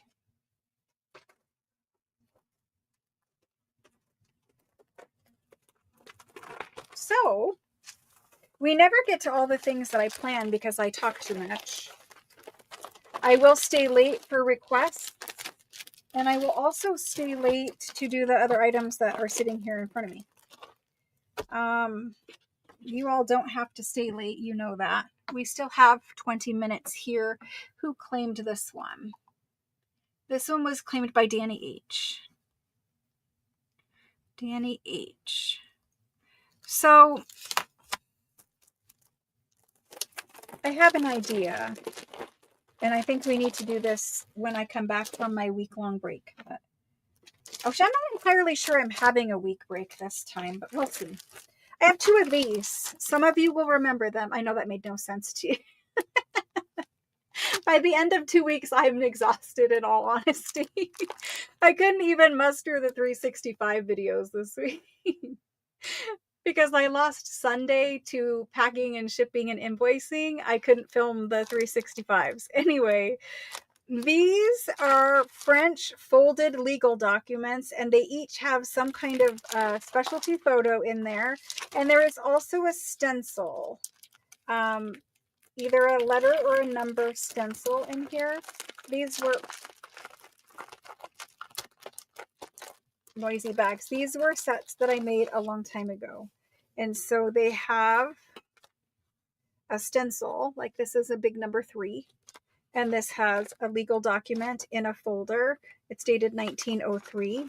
And the legal documents, most of them are 2 to 4 pages. You might get one that's 6 pages. You can see where it's bound. It's watermarked. There's that. The stencil. And I just kind of hang the stencil out the bottom so it doesn't crumple. And then some kind of photo. All the photos were different. But some kind of like cabinet card photo like this. Look at this tissue paper.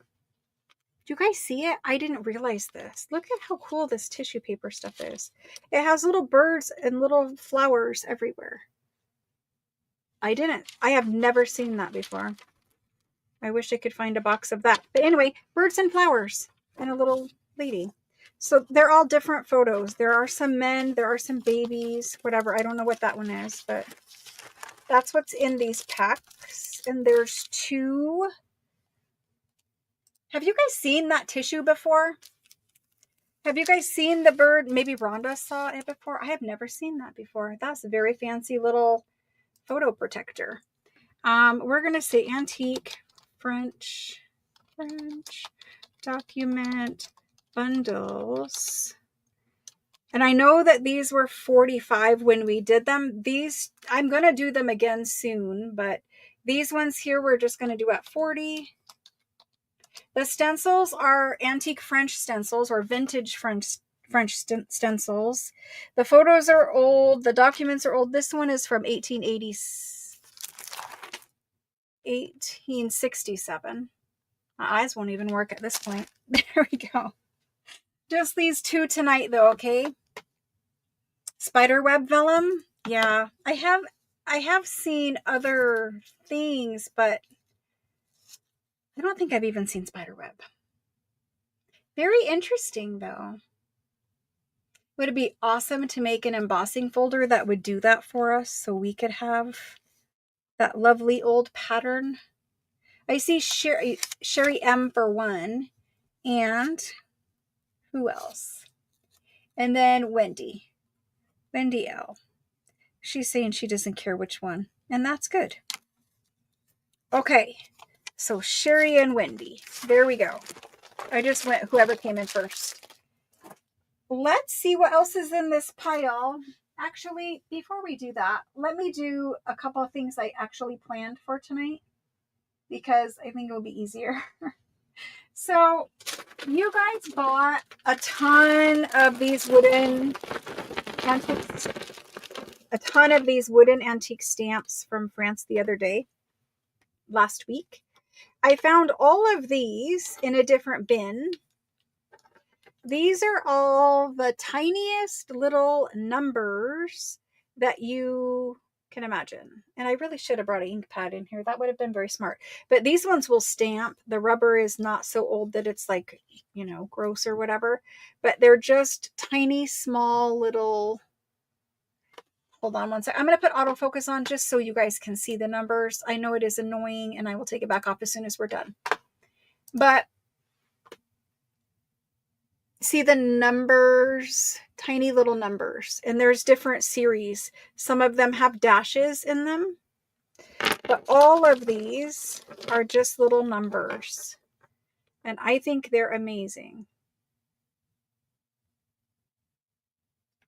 So anyway, we're going to do these, okay? Because we've already done all the other stamps, and we might as well do these. So we're going to call these small French number stamps. Now there may be a miscellaneous word or something here, but I think they're all numbers. And we're going to do these at, let's do them at $7. Okay. And I need water and chapstick. $7.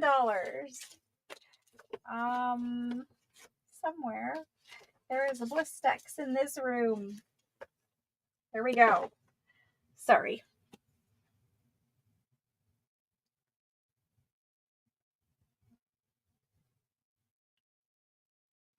Much better.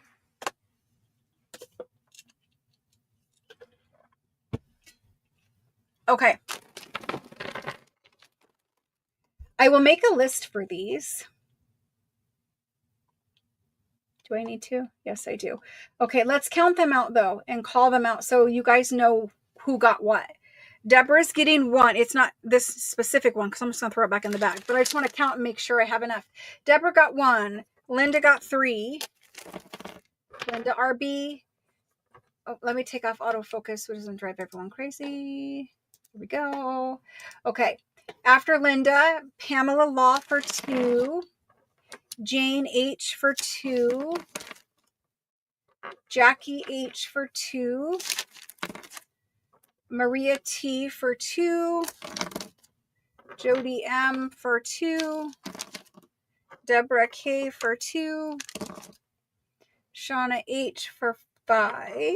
There's 2. There's 5. Jerry for 1. Vicky for 1. Jenny T for 1. Lena for 2. After Lena, Catherine for 2. Rebecca S for 1. Tori for 2. Karen SH for 1. Wendy B for 1. Debs for 3. Evelyn for 1. Terry P for 1. Did I do Evelyn for 1? Terry P for 1. Ricky for 1. And Cece for 1. As long as I did that correctly, Cece, Ricky, Terry, you guys are the ones at the very bottom. If it's not on your invoice, just know that I have messed up what I just tried to do. And then for all of you other people, I am so sorry. Deborah RM. Did I not say Deborah? You go to the top. Deborah RM, you were first. Yep. Okay. So that was the little guys. I will have to actually handwrite this list after this is over because I don't want to hold us up and we're out of time. But I at least put a little sticky with the price in there. Okay. Moving on, I have these. These are different, and I'm going to do them as a set. Okay. They're these little weird, I found these in a separate bin. I don't know exactly what they are, but each one of them, I need autofocus again. Apologies. Everyone hates autofocus, but it really does its job well. It does. So it says what it stamps, I believe. So it stamps a little French. I think these are French. They came from France anyway. That's all I can tell you.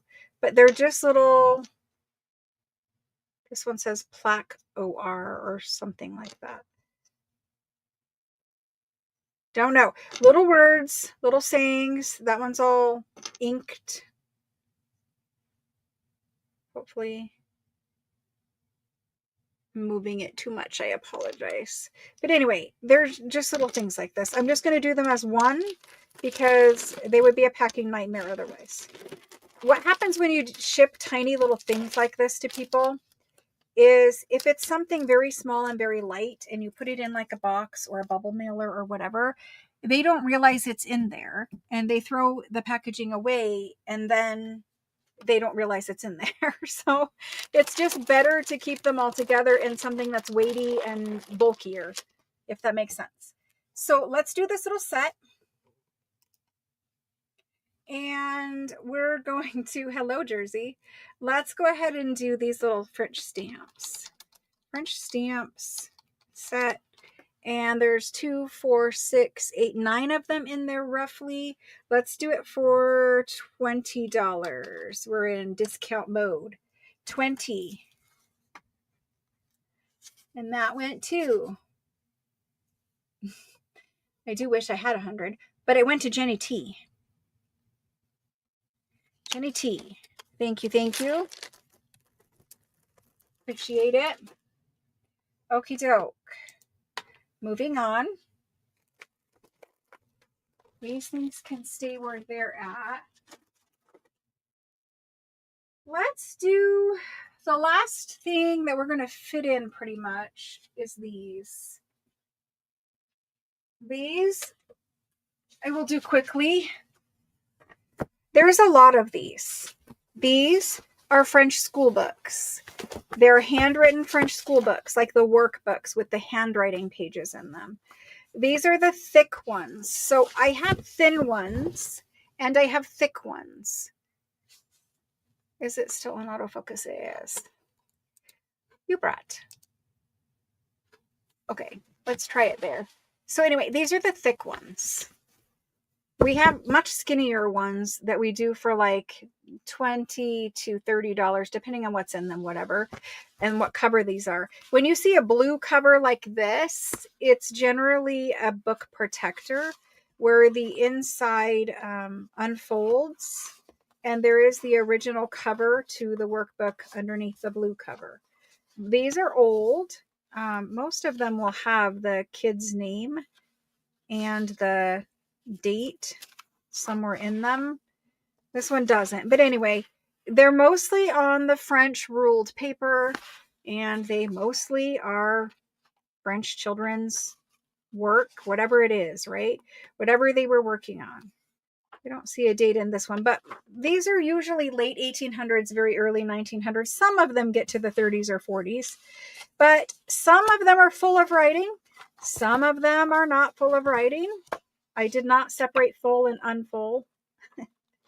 I just left them as they were. Like, what's the date in this one? This is 1938. So this is a later one.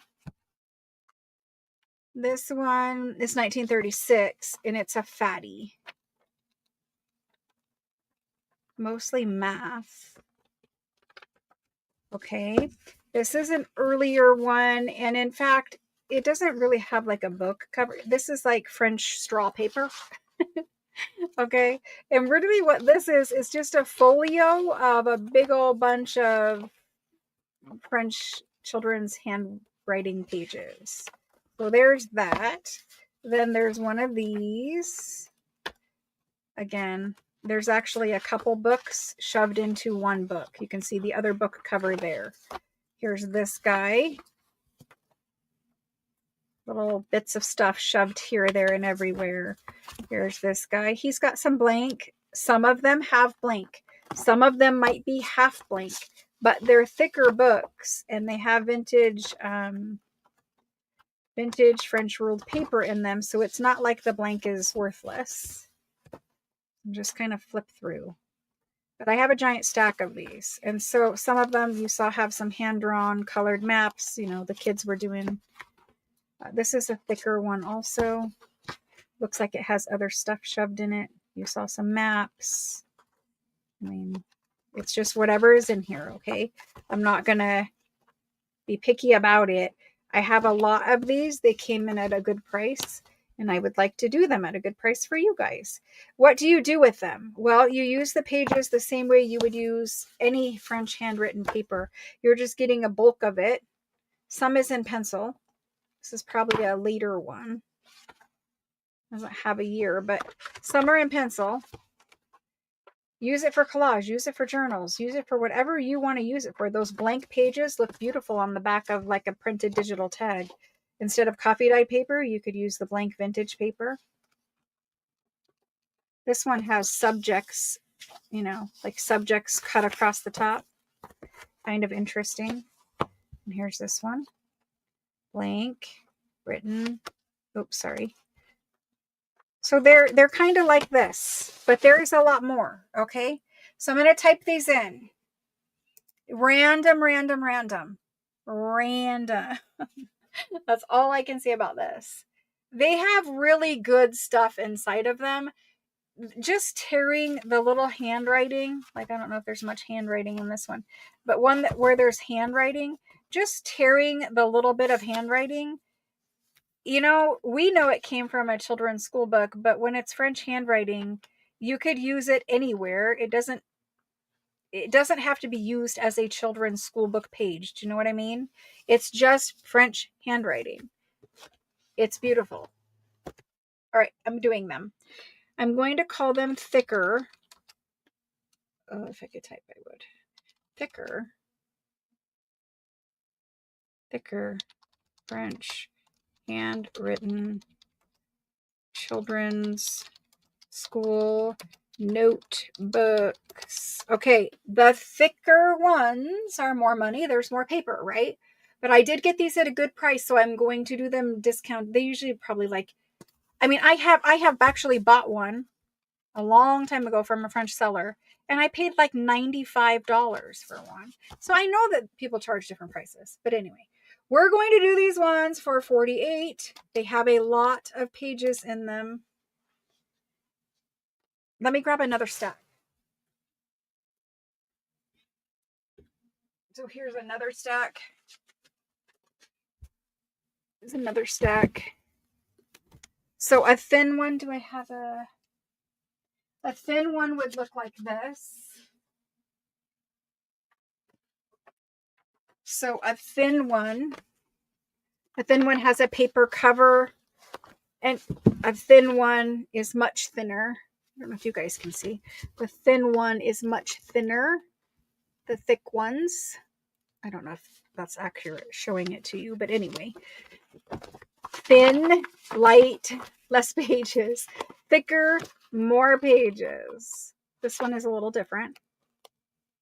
Look, this one's probably older. 1904, I think that says.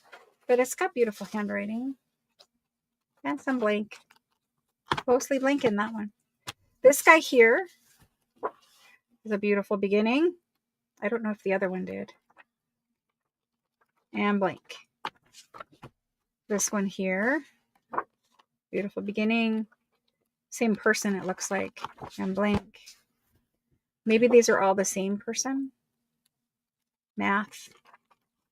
And this one's mostly half or 2/3 written in. Here's this one. Nope. But they're thick. Here's this one. That one's all written in. All written in. Physics. map in the back. Don't want to squish that. So anyway, I'm going to do them. We have a lot. Let me put this one back before I mix it in.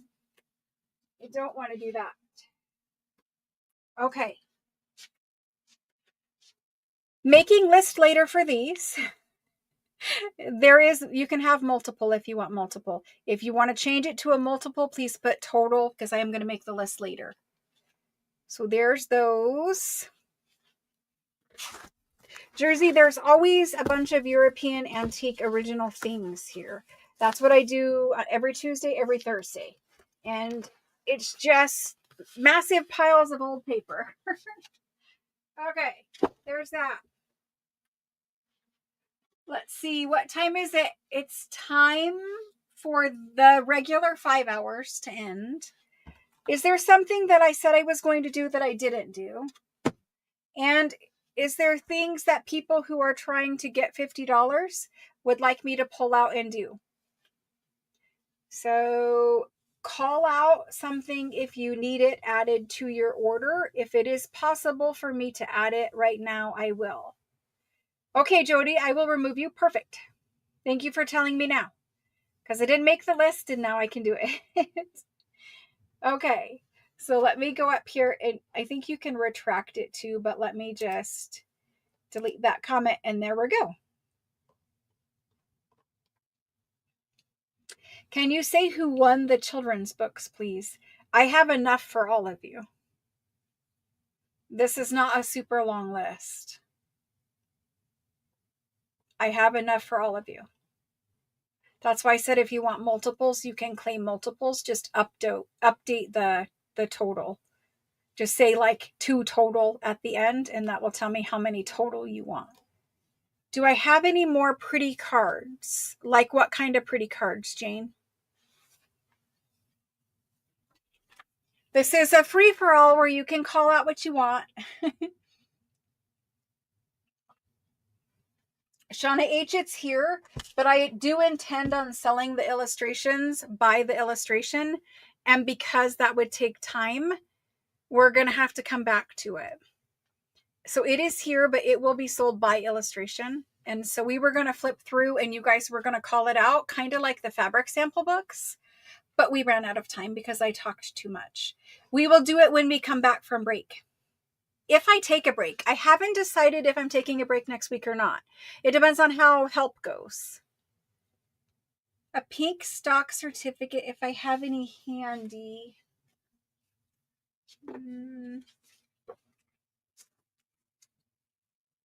I don't have any handy at the moment, but I promise you, Catherine, I do have them.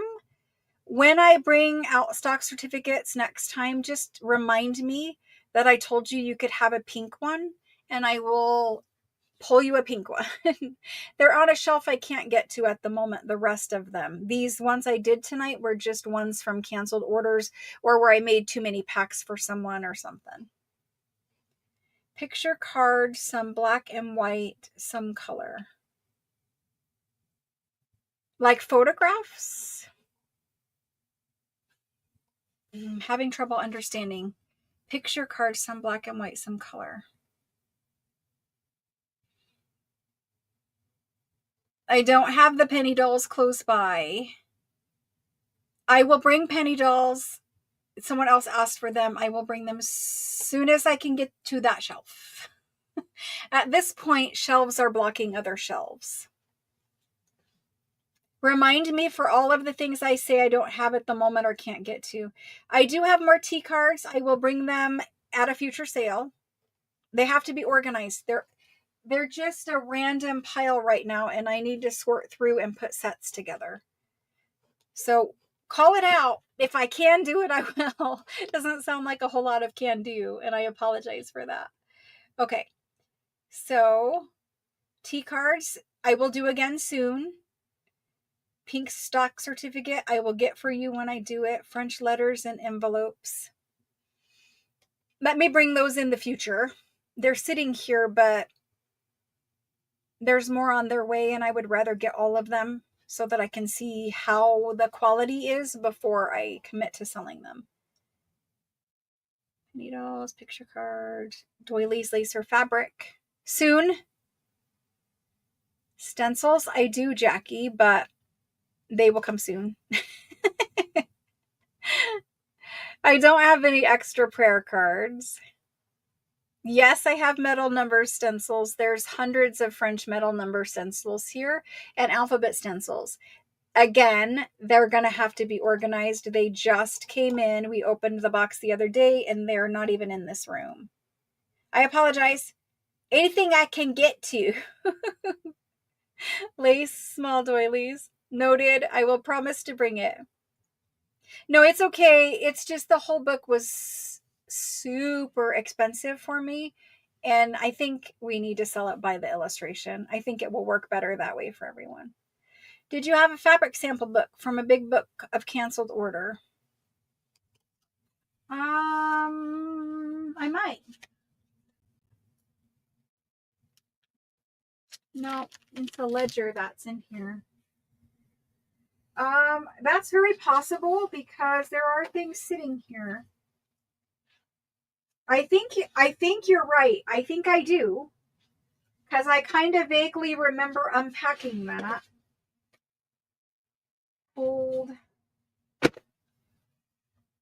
I have from a canceled order. I have a book of old French music that just had one of these. It's like holding on by a string. It had one of these green covers. This is old French music. I had that from a canceled order.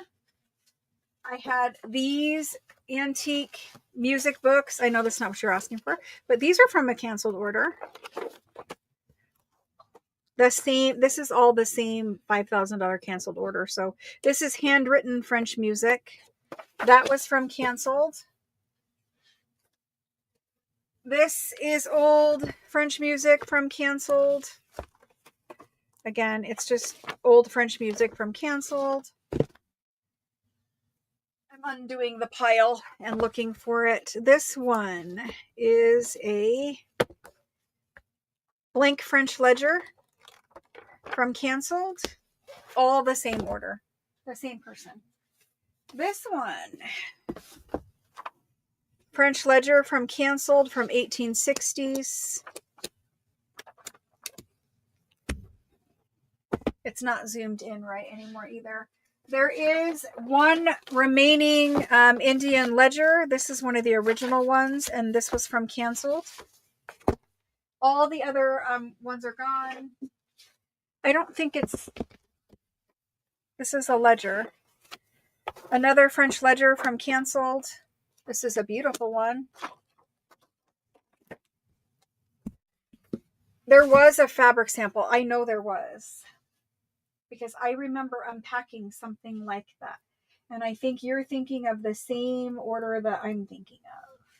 I will have to look again and see where it got put. I apologize. Let me see what else is down here. Doilies. Any written on onion paper. Donna, if you want to add one, I can add you one. Donna C. Do you want a pack of written? Because we did it on Tuesday. After the Italian paper, we did onion skin.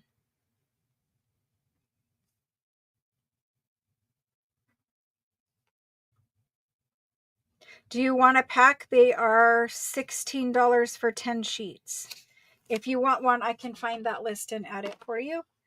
And vintage ladies, just the French fashion for tonight. That was it. Shauna's up for anything. There's music paper. I will get the stencils situated. When you guys want stencils, do you want them mixed with ephemera or do you just want stencils? I can get to anything behind me or next to me, but unfortunately those things are not behind me or next to me. Pincushion ladies, Kendall, there are a few that were also canceled and they are right in the storage container next to me.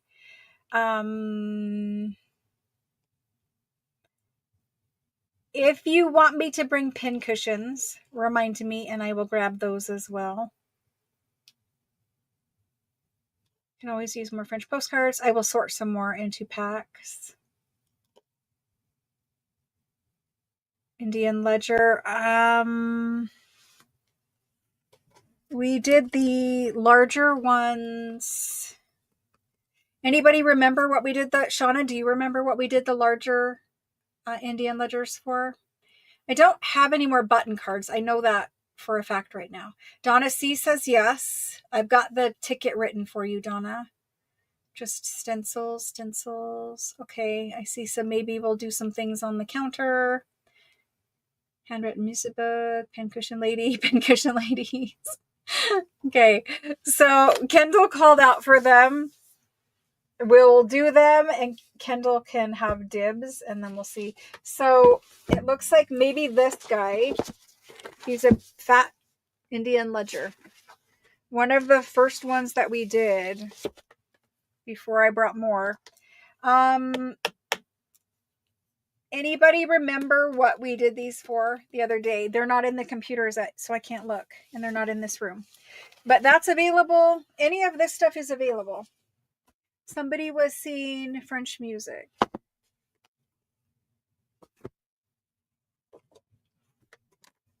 Let me move these fragile things, and we'll slide this over. Because the ledger's on the bottom. The pink music book. This is the pink one. Let me zoom back, or not zoom, focus, because it's not focused. Sorry, it will fix itself. It will fix itself. There it goes. Okay. Okay, so you need to go up and delete your comment in YouTube. Go up and find your original comment, Christine. I think it's Christine for Graces. Graces Abound. Find your original comment and delete it.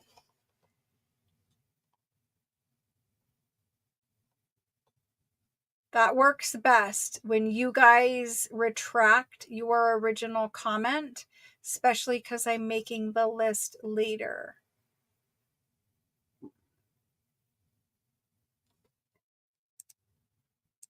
I just did.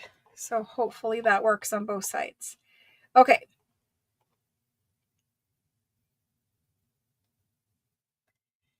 I bought one letter C90. Looks like that one.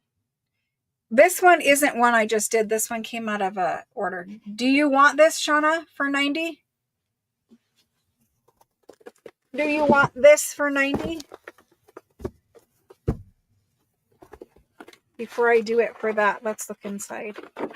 This one has writing in it. It has a little bit of damage here. Yeah, it has a little damage. I wouldn't want to do 90 on it because see the paper? It's got water damage and some blank. I will do this one for $40 if you would like it, Shona. 40 if you want this one. Let me tag it. I'm getting myself into a crazy thing, but we're going to do it. We're going to do it. There is French fabric. There is French fabric coming into packs. Cool. Thank you. That's done. What else can we do off this table? I mean, there's more things behind me I could pull and show you guys too, but this one someone was asking for. Do I have any time cards, tags? Yes, I do, but I cannot get to those right now, and I usually put those in pack, like the journal kits. If you need it, because you're international and you're probably looking for something different than what you can find where you are. If you need those, Catherine, let me make a random pack and I will bring it next time we sell. And it will go to you first. And if you don't want it, no big deal. Someone else can have it. So let me make a random pack of those. Let me make a note.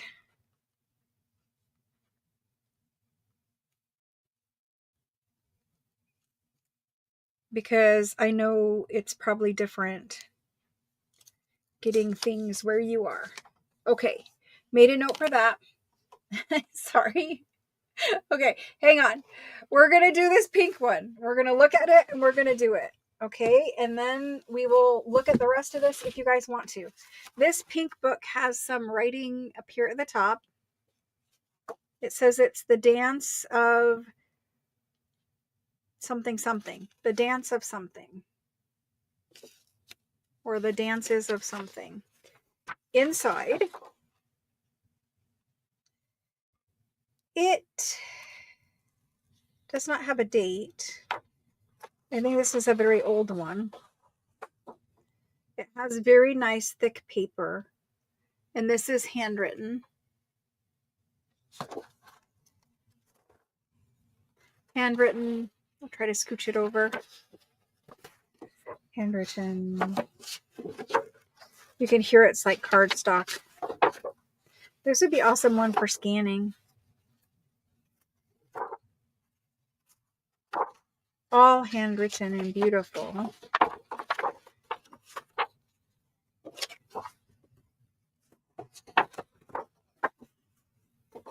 There's the pink one. That's what it looks like. We're going to do the very first ever, just free for all, I guess. I didn't put it in yet, and I didn't price it. I know that these were not inexpensive. So the handwritten ones, they're never inexpensive. I know we were over $100 for the pink one. I'm warning you guys now. If I looked it up on this person's invoice, I don't know if it would tell me pink or what, but we're just going to do it. I know she asked. She can have dibs if she wants. There were other people asked after, but it's okay. Yeah, several people did ask. It's okay. We'll do dibs for the first person that I saw, but it's not going to be inexpensive. It's not like it's free or anything. We're going to do it for... I really want to look on her invoice so I can be fair to you guys. Hang on a second while I do that. This one was...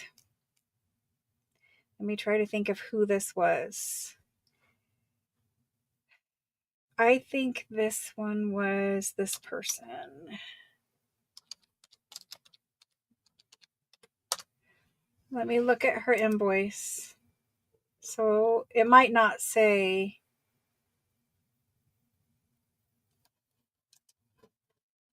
Let's look at this person. This one. Okay, so this one has two. There was...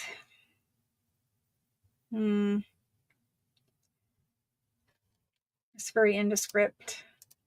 I don't know if it's the right one or the wrong one. And there's several music books sitting here. Let me check this one. Oh my gosh, this is a super long one. I just want to be fair, you know? I don't want to overcharge it. Well, I'm going to do it at 100. Okay? I don't see the exact one. It doesn't say pink.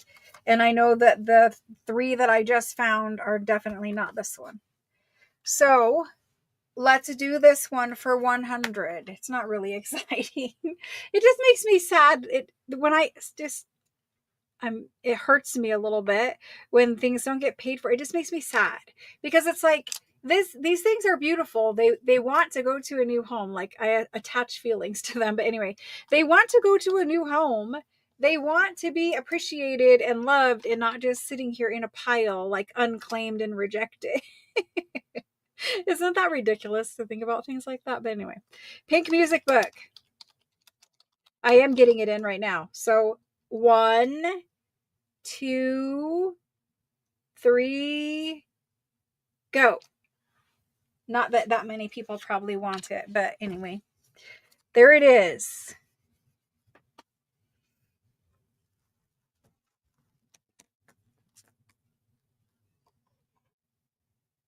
I know, and that's kind of the problem is some people, they really did want certain things and there's no way to go back and find the item and then like, oh, okay, you were next in line. Like that's not really appropriate either. So I just do the best I can with it.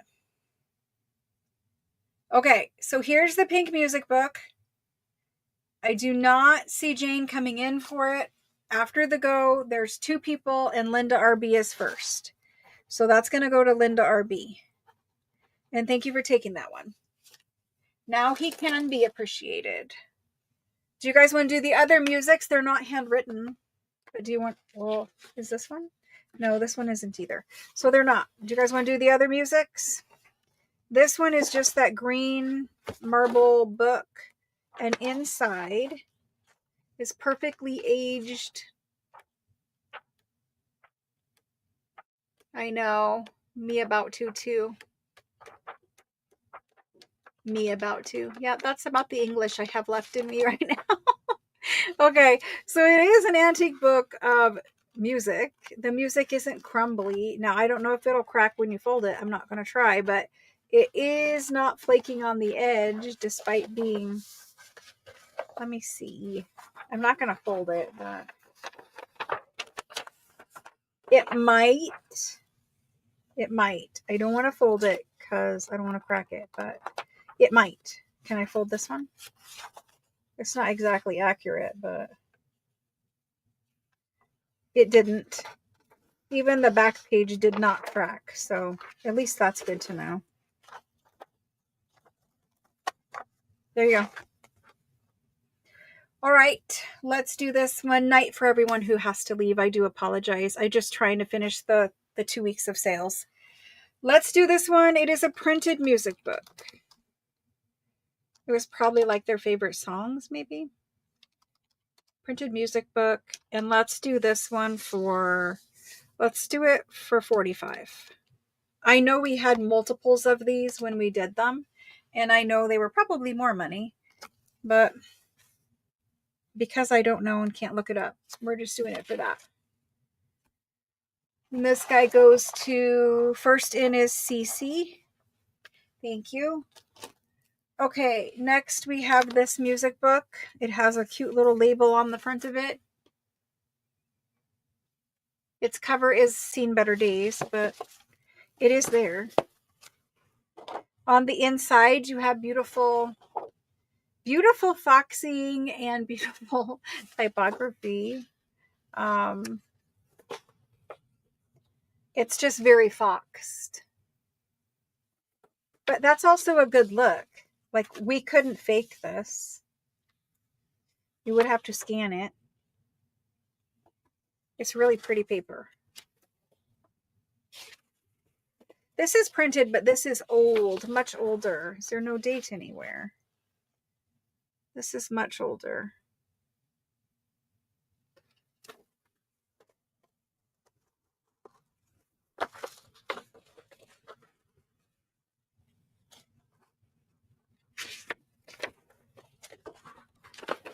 And that's that. Okay, let's do it. Good night, Christine. Thank you for joining. Let's do this French music. This is much older music book. And let's do this one for, let's just do it for 40. I honestly don't know about it, so we're just going to do it at 40. Then I have a giant one that says it's for the clarinet, and it has definitely aged paper in it. It's not, it's 1800s paper for sure. It's cottony, and it probably would be considered in the rag paper family. It's a cottony paper. Feels like a t-shirt. Thicker cottony paper. It's not laid, but it's definitely cottony. Unfortunately, there's probably acid in this cover, and that's why you've got it everywhere. I think the foxing is nice. All right, so this one went to Maria T. Thank you. Last but not least music book is this guy. It is for the clarinet. I think there were 2 of these when we did them. This one is aged paper, and it's a big book of aged paper.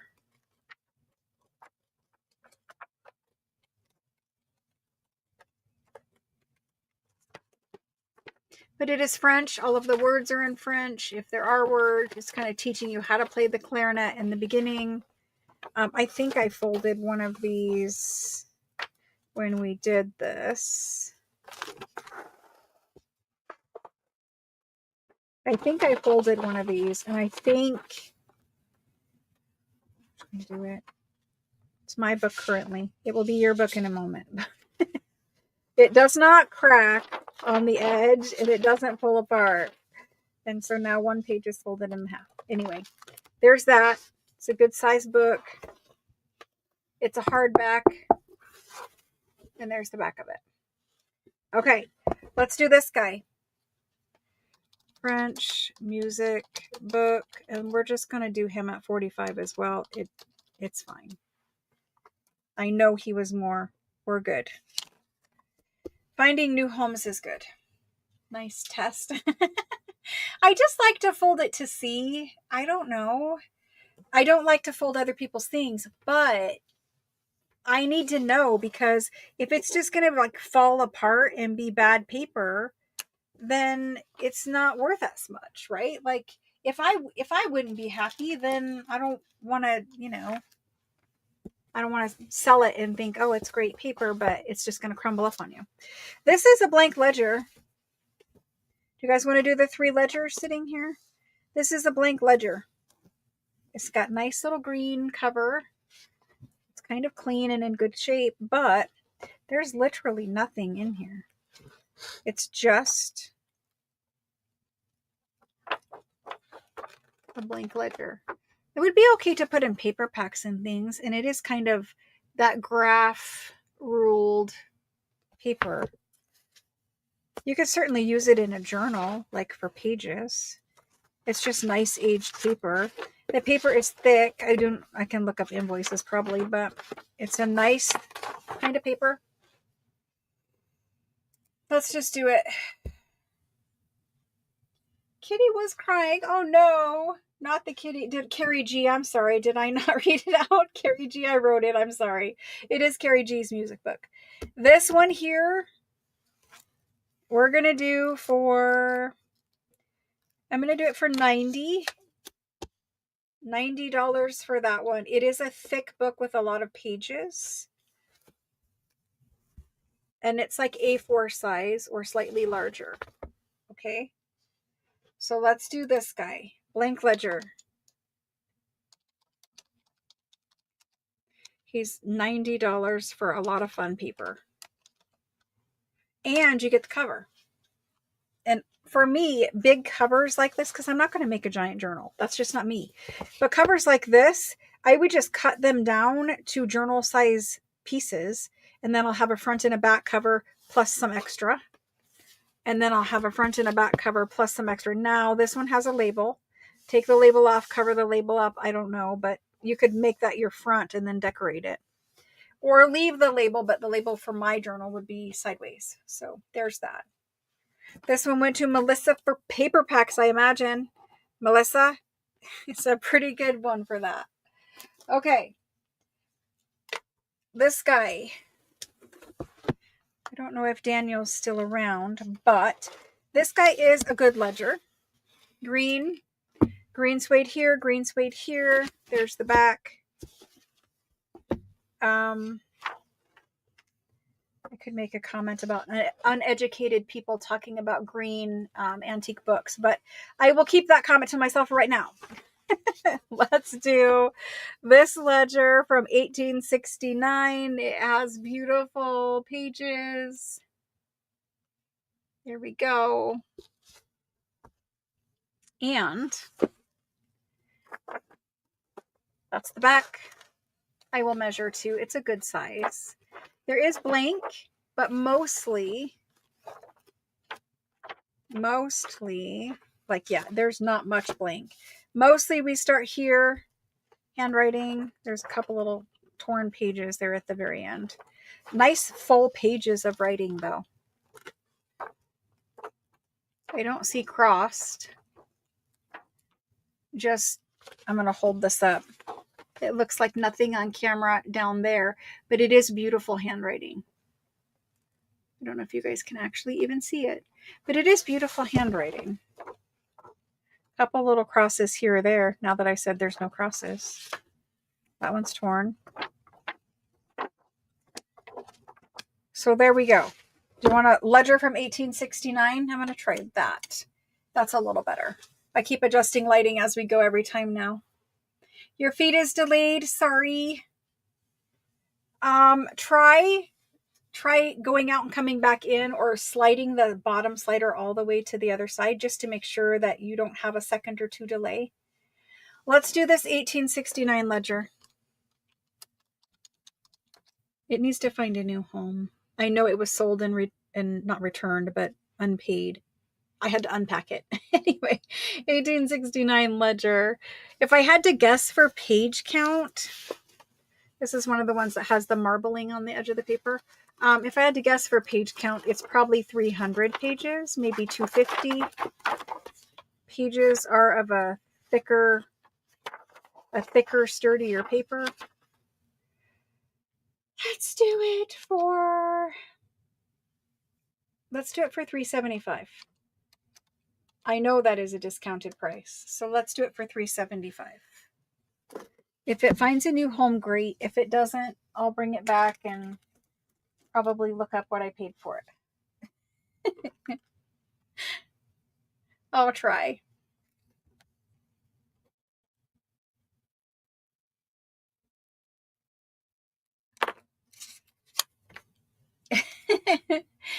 Is this going to Norma? Norma, is this your ledger? It's a good one. You're going to have fun with it. Thank you. Thank you. Okay. I have one ledger on the table that was unpacked. It is this one. It has these green end pieces to protect the corners. It has a very embossed label on the front of it. It has the green at the bottom. It has the green at the top. It has a label on the spine. This is the back. You can see some ink had spilled at some point, probably multiple times. But inside, the ledger label over here, big thick card for flypaper. And this one is really pretty on the inside. I remember this one, and it has good paper. So if this one stays, that's fine. It can go into paper packs or something, but it is a nice one. So I'm just going to kind of flip. This one, I think, had more of the one side. Let me check. A lot of blank here. Okay. So total pages are 250. There is some blank, but some writing, up to 185. Up to 187. And then after 187, we have more writing. It is absolutely beautiful handwriting. You can tell from the tops. There is, I think, some pages in here where there's writing on one side and blank on the back. That's Bank of France. So see, blank on the back side, blank on the back side. To me, blank on the back side is actually a good thing if you're going to use it in a journal, because you have writing on one side, right? So if you want to show the writing, but on the back side, it's just writable paper. So it's journal paper, journal space. So anyway, this is a beautiful one. I can't let this one go for like nothing because it is beautiful. We have headers, but we also have this big, bold, handwritten titles. And it's nice paper. So there's that. Someone will probably ask me age, 1916. 1916. You guys want to see up front? Or up front? Do you want to see up close? So there's that. There's your stenciled page numbers. There's your headers. And then the handwriting. It's very, very nice handwriting. Okay. I'll do it. Or these type in your pack? I haven't taken any pages out of this book, but if it stays, I would consider taking it apart and putting these pages in packs because they are the more fancy kind of pages. So let's do this ledger. If I could type whole French ledger, and then I probably need to go make, oh gosh, I need to go make dinner. Whole French ledger. This guy is going to be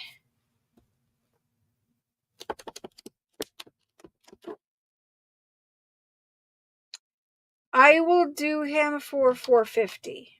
That is a screaming deal.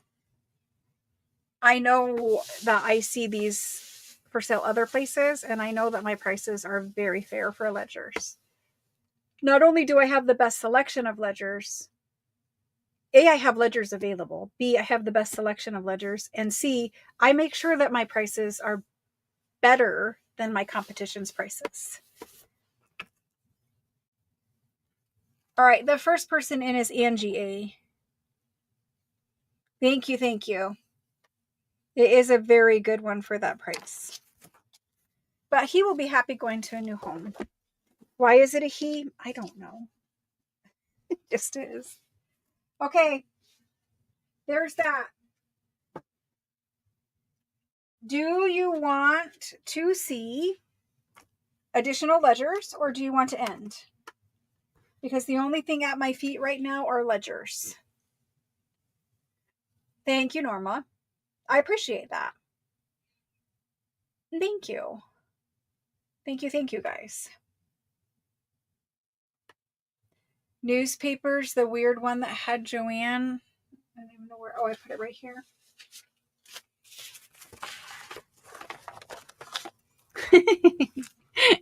Joanne M., I'm going to put this in your package. I didn't even pay enough attention to that. It's yours, Joanne. It's a gift. It's going in your package. A few more whole. Okay. Let's do these ones because they're sitting here. They've been sitting here a long time and I don't know what they are. Wait a minute. Yes, this one. Okay. I'm like, wait a minute. This is a ledger. It's a very large one. It has a ledger label on it. It has a number 1. It has a number 1 on the spine of it also. And this is the back of it. It's a black cloth. It's pretty good size and pretty heavy. Brown marble paper with ledger label. It's a very large one. I didn't measure anything for a long time, so let's measure this one. 12 inches wide by 19.5 inches tall. It is a very big ledger. You guys have seen this before because I have sold pages out of this one. This is a really nice handwritten fancy calligraphy title page, and it's dated 1899. It ended in 1907, the ledger. So if I hold this up close, this is like those calligraphy pages that we looked at today. He was an attorney, notary, legal attorney. So anyway, this is what it looks like. We slide it down and over. Starts there. It has headers at the top. It has all the client's information and when they paid. This whole book has the stamped pay things throughout it. This is last chance on this one. If it doesn't sell, it will go into paper packs because I already have taken very few pages out of it. Like I'm looking for a jump in numbers up here at the top.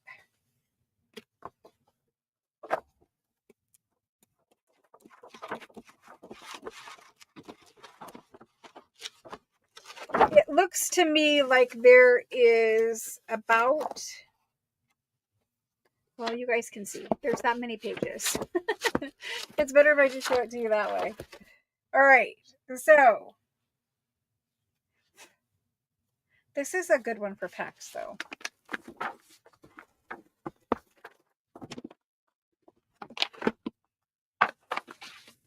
The paper is thicker paper. All right, so here's this one. Last chance before he gets dismantled forever. Just know I have taken pages out. It looks like I may have taken about 30 pages out of here because it goes from 160 to one, well, that's 159, 148, 147 to 138. Maybe not even that many pages. I don't know. But there's that. I know I didn't sell it for years. This was like last year. Long time ago. Okay, here we go. Antique, French, big ledger, legal, paid stamps. I don't know why I'm being so descriptive. It doesn't really matter. Let's do this guy for, he should have about, like you guys can see, it's numbered up there, hopefully. He goes to 200 numbered pages. Some have been removed. They're only single numbered though.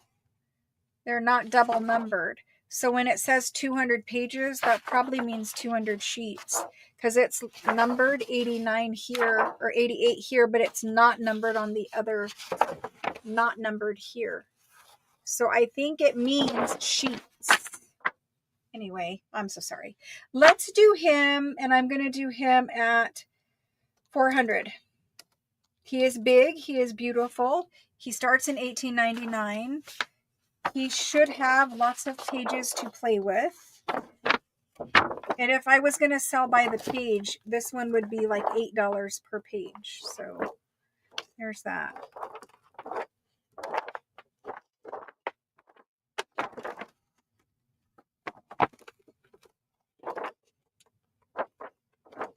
I have ones that are similar that I have done in page packs, but not with page stamps.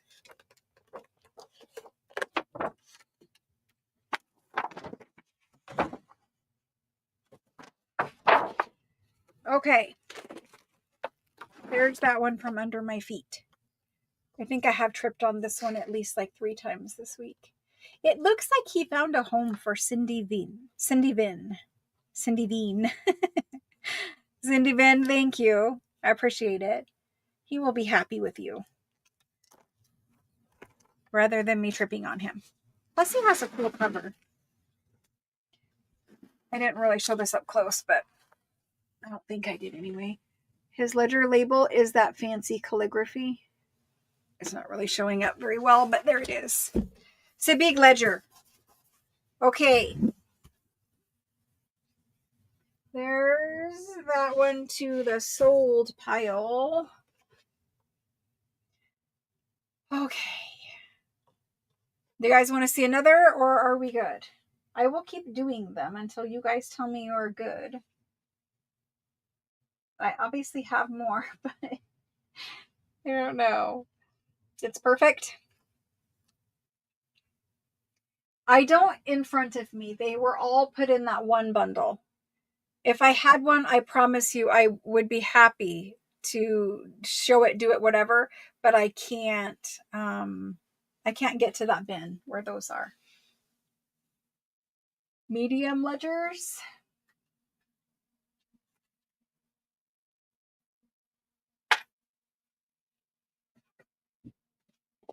You mean ones that will ship easy? There's still these two. These ones were done before. Let me see what's in here, what we can do. Thank you, Carrie G. So this one says it was 6, then I marked it to 5. Let's see what's in it. It starts in 1905, ends in 1906, or it looks like something to 1906. This one has a tabbed index in the back. It does look like it has lots of crosses. Not everything, but a lot of them. I showed in a video that crosses don't really matter when you use them, because right now you guys, like this, even this ugly page, you guys are looking, and I'll say it's ugly. You're looking at the whole page and you're seeing the whole cross. When we use these pages, it's still my book, so you would never tear it out like this. But when you use these pages, I put it in a journal. You see a line, like even if this was a journal page, you see a line, there's going to be other papers up next to this. So the most you're ever going to see is some lines. But if I'm going to fold this and I'm going to put this as a background on a tag, I'm going to make this a background of a tag. You see this much of a cross. You see this much of a cross. Even on the worst part, on the background of a tag, you see this. Well, I'm going to put a focal point there. You see this. I'm still going to put a focal point there. Crossed pages are not like you. When you see the whole page, you look at it and say, oh, it's terrible. When you use them, they're not.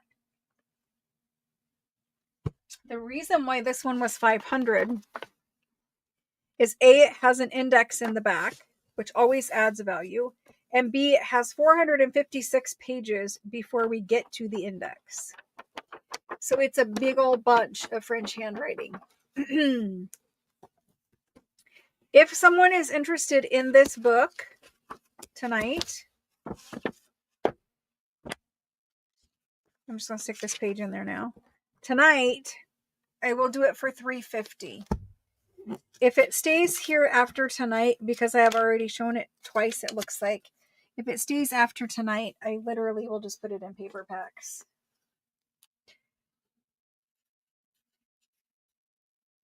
This is a medium one. It measures about 8 3/4. Your pages are probably closer to 8.5 by 14. So I'm going to put this one in. If it goes, it goes. If it doesn't, it's just going to get taken apart. Let's do this whole French ledger for $3.50. Good sale, yeah. Somebody just freaked out because I tore the page out. I'm sure someone did. It's okay.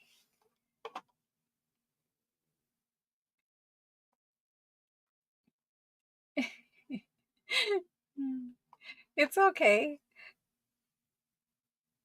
Trust me. Using French ledger pages at this point in the game, they're not priceless. They're not. You can use them. Some people will hoard them. But oh, it's okay. I wasn't talking about anybody here. I'm just saying, I'm sure whenever I tear out a page, even when I make like junk journal videos, some of the comments in the 365 series are yelling at me because I'm using, the French fashion magazines, or yelling at me because I'm doing something else, using an original paper, and they get mad. And it's like, listen, they're not precious. Like, they're good. They're nice. I love them. But they're not like one of a kind, priceless artwork. It's very different. So there's this one that is also a medium one. I think we had two. We sold one. We still have this one available. They were basically identical. They have tabs, like columns, notated at the top. So all of this, whatever this column was for, was written here. And so kind of same thing on that side. Can't see it as well, but there is columns on that side. And then just a humongous book of landscape ledger, French ledger pages. They're not numbered, but there is a lot of them here. And this is thick quality paper. With the stuff we get, occasionally we can have something that somebody might be interested in a museum. But if the French people were interested in it and loved it and whatever, it wouldn't be in America. And that's kind of what I say about it. They do love it, but they chose not to put it in a museum for what reason, one reason or another. So anyway, these are the perfect size to fold and put into your journal. And because they're a landscape ledger, all of your writing and numbers will be going the correct direction. You won't have like a header at the top or something that's cut off. It's a little bit different. The landscape ones work better for journals, and they don't, we don't find landscape that often. I have had them, but we don't find them that often. So it's just a big old bunch of writing. You got numbers on one side. Numbers on one side, primarily, as I flip through, and writing on the other. And this guy, we sold the other one of these, and I just got these in the most recent ledger shipment, and we sold one for $6. So I am going to leave this at $6, but this is here. If somebody wants it, I would type it in, but that is underneath my feet.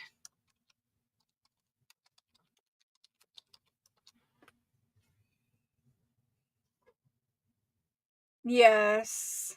Yeah, little golden books. People have their opinions. They're entitled to them, but, yelling at someone for doing something that they're enjoying and brings other people joy, I just don't think I would do it. Your mom says if you don't have anything nice to say, then don't say anything at all. Oh, it's really sad when it's a family member that says that. It's like, you just don't understand. You don't understand. Okay, so the other one that is sitting here that I haven't shown you guys before is this guy. Oh, I just tripped on one. This guy here. Did I just show this one? I don't think I did. No, I did not. It's very similar. It's very similar. It has 400 pages. Some crosses, but these crosses are squigglies, not X's. All different colors of handwriting, all different kinds of handwriting. This is a good one for packs. Like, look at the variety. All different manner. Like, there was purple, black, and blue ink all on the same page.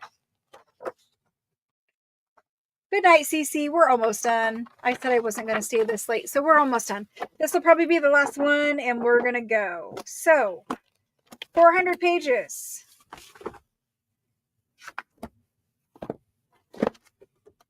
I think we're over ledgers anyway. But it is dated 1927 on this page.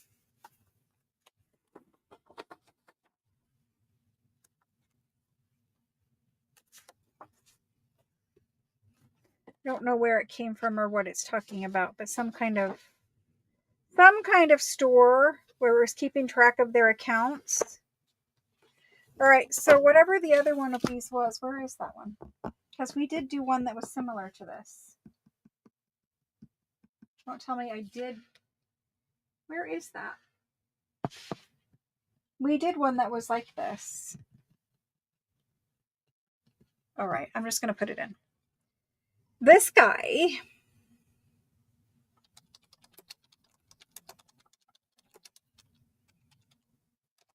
has 400 pages. 400 pages.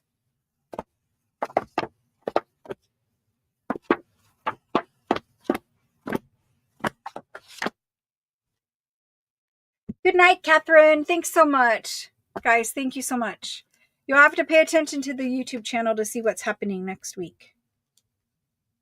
I'm not sure exactly what we will do yet. This one, I think, did find a home with Wendy L. Thank you, Wendy.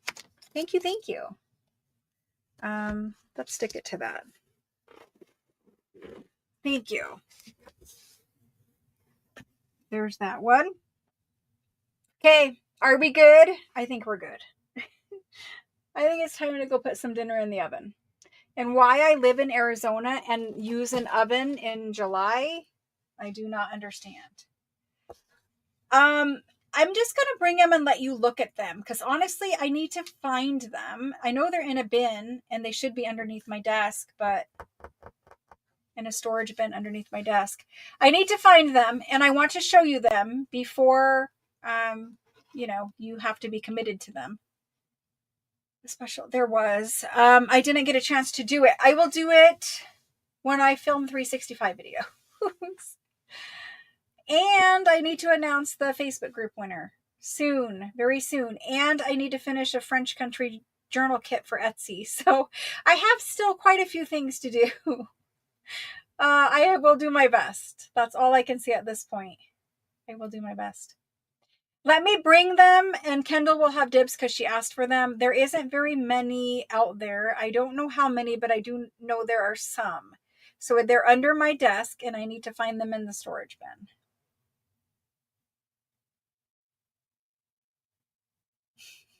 My list is constantly longer than Santa's list. I'm going to flip the camera back around.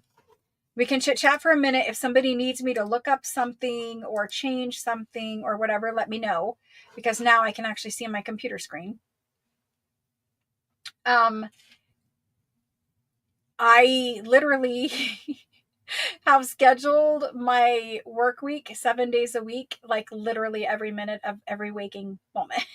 It has a schedule. I have to do it on schedule. If any little thing comes up, it puts me behind schedule. It is hard to do a one-woman show in this magnitude. It hasn't been easy and it hasn't been smooth. And you guys have like just been troopers hanging in there with me while we've been trying to figure out what to do with all the traffic and all that kind of stuff. But I think we have a pretty good solution to make it possible for more people to get the items they're claiming. Less congestion, less craziness, less all that kind of stuff. Those updates will come. I need to bring on the staff that is starting on Monday. I need to bring them on. I need to train them. I need to get them up to speed on how to help me, because it's not a normal, like, if this was In and Out, you would have they have such a limited menu, right? Like In and Out sells 15 things or maybe less than that. There's so many different items and so many different price points and so many different packs and everything. The inventory is always changing. It is a very hard business because of that. If it was just we had 5 items and we just sold the same 5 items all the time, even if they had different stuff in them, it would be easier than selling thousands of items that are all different price points, all called different things. Like, teaching someone how to do it is a hard thing. So that's what next week is really all about, plus processing all the previous 2 weeks, getting that ready to ship, all that kind of stuff. It is a crazy job, but it is a fun job. It does wear me out, which luckily I do get some little tiny break here or there where I can sleep, right? Because sleep is important for the brain. But it's okay. It's a fun ride. We will enjoy the ride as long as the ride lasts. So we will enjoy it. We will have fun. If nothing else, we'll, hang out and craft or whatever. I like doing that much more than I like selling. I do feel bad that the journals that I've tried to finish, they're not advancing because I can't sit down and just craft. The only time I have to craft is 365 videos, which is all one day now. And on the Fridays, and those are project specific things. So it's hard because I want to just sit and craft, but I can't. Anyway, I will have more time when we bring on more help, and then I can finally finish some journals. Some of you guys want the journals, you've asked to buy them, and I need to finish them. And so I do feel bad because it's like, at this point, I think I have like 14 journals in there that are like just needing finishing touches. And another seller would have just sold them to you because they are perfectly fine, beautiful journals as they are. But because I can't release them until I know that they're done, I know that they're fully decorated, that I am finished with them, I can't sell them until that process is complete. And it's just, I need to do the zhuzhing and the finishing touches that make, I think, my journals a little bit above and above, I don't know.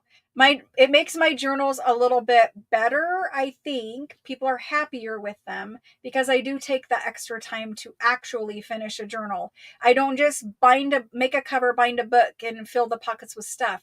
There's so much more beyond that is making a journal, in my opinion. It still is leaving plenty of play space for the new owner to do their own thing. But I just can't do a half-finished journal. I can't sell you guys a half-finished journal. I think that would be terrible. to sell someone a half-finished journal just because you don't have time to finish it. So anyway, that's the whole talk on that. Oh my gosh. Somebody recently told me, they're like, you work way too much. You are addicted to working. And it's like, I'm not addicted to working. I want to take a break. There's just no time. It's okay. This is the life sale part of this is just one tiny little piece of the plan. As we move through the steps, smooth things out, you know, we're always changing things. And so there is a far greater plan for this channel and what we're doing here. It's just moving through those steps, one step at a time to get to the end goal. And so for those of you that are going to stay with me for the ride, at some point you will look back and you will remember me doing live sales from a spare bedroom in my home. And the end point will be so far from that point, it will kind of be, I don't know, a little bit of a reminiscent journey kind of a feeling. I don't know. At least that's the end goal. I hope we get there. Bye, guys. I'll see you tomorrow night for Craft with me, and I will try my hardest to get that journal kit put into Etsy. Do we see them tonight? And if I missed it, the journals or the dolls? I don't have anything else to show you guys tonight other than the ledgers that are at my feet or something I could grab behind me. That was it. Sotheby's, Arizona. Yeah, there's that. There's that. All right, guys. Does anybody have a question? I saw like a little question, but I wasn't sure exactly what it was talking about. Let me go down here. I'll wait for just a minute to see if there was questions, but good night, guys. I'll see you guys tomorrow, those of you leaving. Anybody have a question for me? Need me to look something up while I'm here? The computer's open, all that good stuff. I don't have anything else. Like the journals aren't in here. They're actually in the craft room because I was attempting to have time to finish them. In my finish up month, I didn't finish anything. It was terrible. Oh my gosh. Oh well. There's more time, right? The doll cushion. They're not in here for me to show you, but I will bring them. You will at least see them. Because if Kendall takes them, then at least you will know what they are, where we can talk about where else you can find them, that kind of thing. You may see them somewhere else because you guys are asking for them. And if you guys ever see that kind of thing happen, then you will know you will know some of the issues I deal with on a daily basis. Thank you guys very much for joining. I will see you guys tomorrow. Bye, guys. Have a good rest of your night.